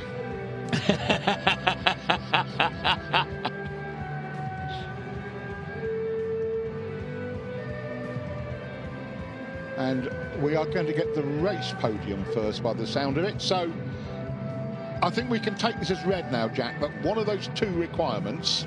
Yes, wasn't met. Wasn't met. That Jonathan, they put the red flag out because of Jonathan's accident, and then... I don't think, which strikes me as unlikely. This is true, but he couldn't get back in the 5 minutes. Much more likely. And I would guess that's the reason that they are not classified as a finisher. I think this is more likely the Japanese version of Clean Bandit, isn't it? Sorry, that's far too recent for me, Jack. I can't... Believe it or not, I'm friends with the girl's mother, cello-playing talented young lady's mum, who was chief sub-editor on the Mail on Sunday magazine years back. But that's another story. One of your many freelancing jobs as a graphic. Correct. I remember arguing with you about your invoices as a freelance graphic. Jack, was that when you were in Fight magazine? Jack, that's not what we agreed. Yeah, but I thought it wasn't. Well, why didn't you tell me to start with? You know, that was the usual. That, ladies and gentlemen, was when a much slimmer Julian Ryder used to get out road testing motorcycles for Bike magazine. I couldn't afford to be. We're paying people like you. I didn't used to charge that much. Goodness me. We were both having to live in London at the time, Jules. That's you true. were a south of the river boy, And you were I was a north of the river lad. Right. Are we... was that a rude gesture from Ryan? It was. He was pretending to play a sobbing violin. World's smallest violin, T. Reimer playing. Right, we are going to get the race podium, I believe. Wow, what a shocking end result for Kawasaki. Well, on one side, shocking and good, and on shockingly good, and on one side, shockingly bad. Which would they have preferred, do you think? Probably their second eight. Oh, no, do you know what? I don't know. Because when did they last win a World Endurance Championship? Tel could probably tell us, but it must be a long, long time ago. Fairly, I wouldn't have said that long ago. They've only ever won 1 8-hour. True. So here are the TSR boys coming to... Sorry, no, it's the... this is the championship, not the race podium, is it? Yeah, and that despairing trio are the Cert Suzuki boys who dropped to 3rd place in the World Endurance Championship. And who would rather be anywhere else at this moment in time. Yes. Look at Vincent Philippe, bless him, a picture of dignity on the left-hand side. Maybe his last race. Rumours are that he's retiring, the great multiple champion and Ironman of the sport. Greg Black on the right and Etienne Masson in the middle. And that looks like Dominic Mayon has gone up as well. Here are the TSSR boys, who I thought were... FCR TSR, they've deserved that, haven't they? Freddie Foray, Josh Hook and Mike D'Amelio. Yeah. Enjoying the rostrum once again. This is something that Josh Hook has savoured before. And they can stay there. Yes, they can. They because can, they just have to look to the other side. Yeah. And the new World Endurance Champions salute SRC Kawasaki France. Gilles Stadler's team brilliantly on Pirelli tyres, remember. Notice against Dunlop on the right, is it? And Bridgestone on the left. I do like a tyre war in my motorcycle racing, yes, I have to say. It's something that it is good to see. And there you can see that sporting congratulations from the blue team to the green. There is something dreadfully cruel about endurance racing. There is, but that gives it its glory as well. Absolutely. After 7.5 hours or 23.5 hours, all that work just goes up, literally, in a cloud of smoke and steam. And Gilles Stadler joins Jeremy Guanoni and David Checker on the top of the box. Oh, and I beg your pardon, not forgetting Erwin Negon. Let's have the French anthem then. Yeah, brilliant.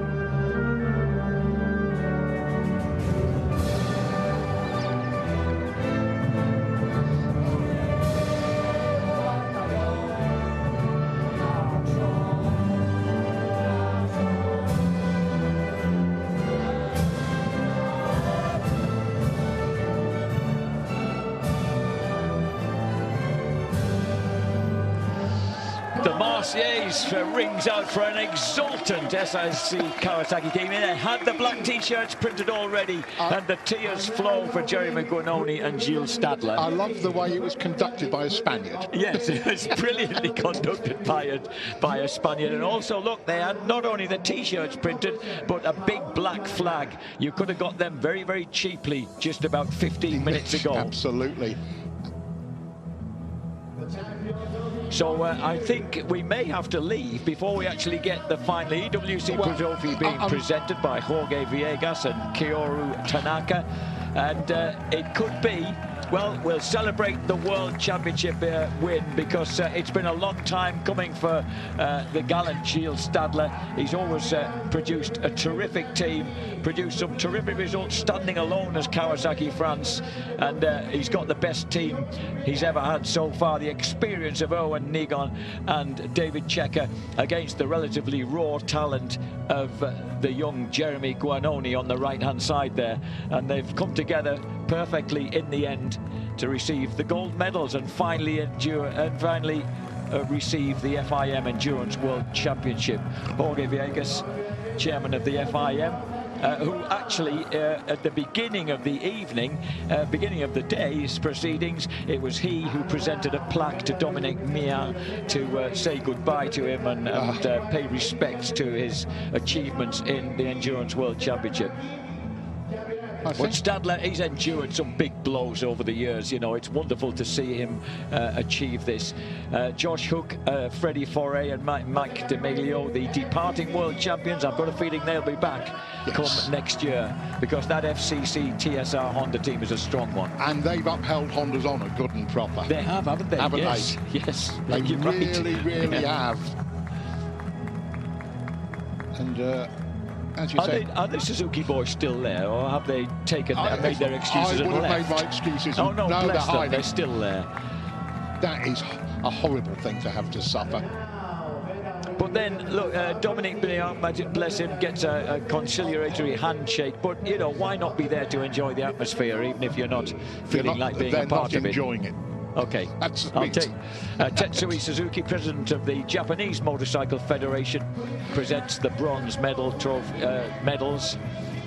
But the bronze medals, in fact. It's part of the game, isn't it? It's part of the game, Part of the game. Because don't forget, these guys, Vincent Philippe has won this championship 10 times. Yeah, and Mayon 15 times. He's had a fair share, they're not short of trophies on the mantelpiece. He's not short of trophies to retire on. Very true. Very true. Whereas the other lot, you might say, are a little bit more in trophy poverty. Yeah. And David Checker filled in for the injured Christoph Gaillot at Oschersleben in 2003. The team won it, and he became a full-time world endurance rider after that. So, you know, he's worked long and hard to get world championship medals, this lad.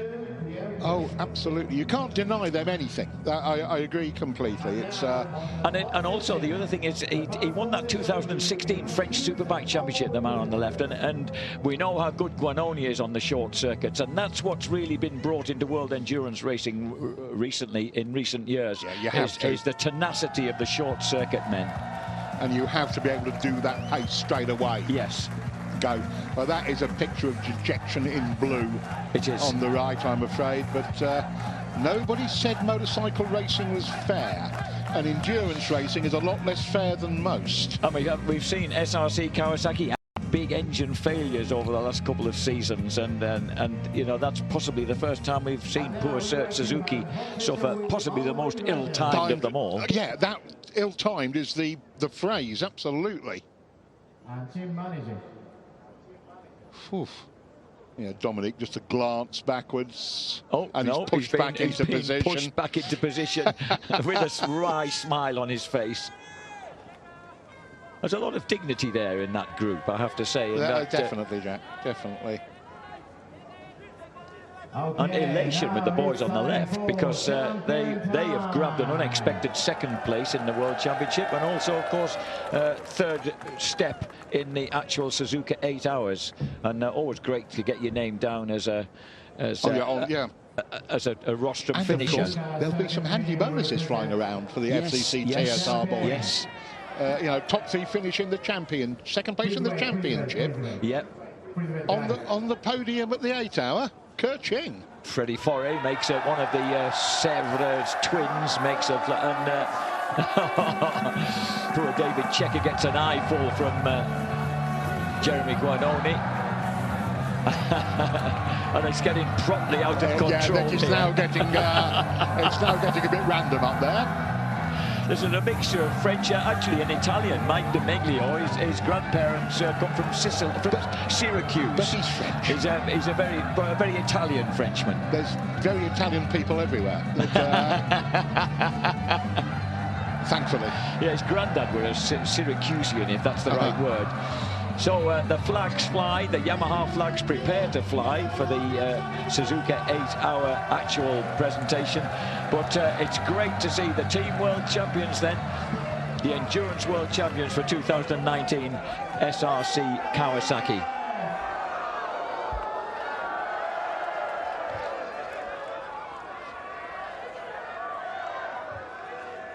So congratulations then to SRC Kawasaki. They are the Endurance World Champions of 2019. We've thought of them as being pure 24-hour specialists before now, but this season they have really risen to the top.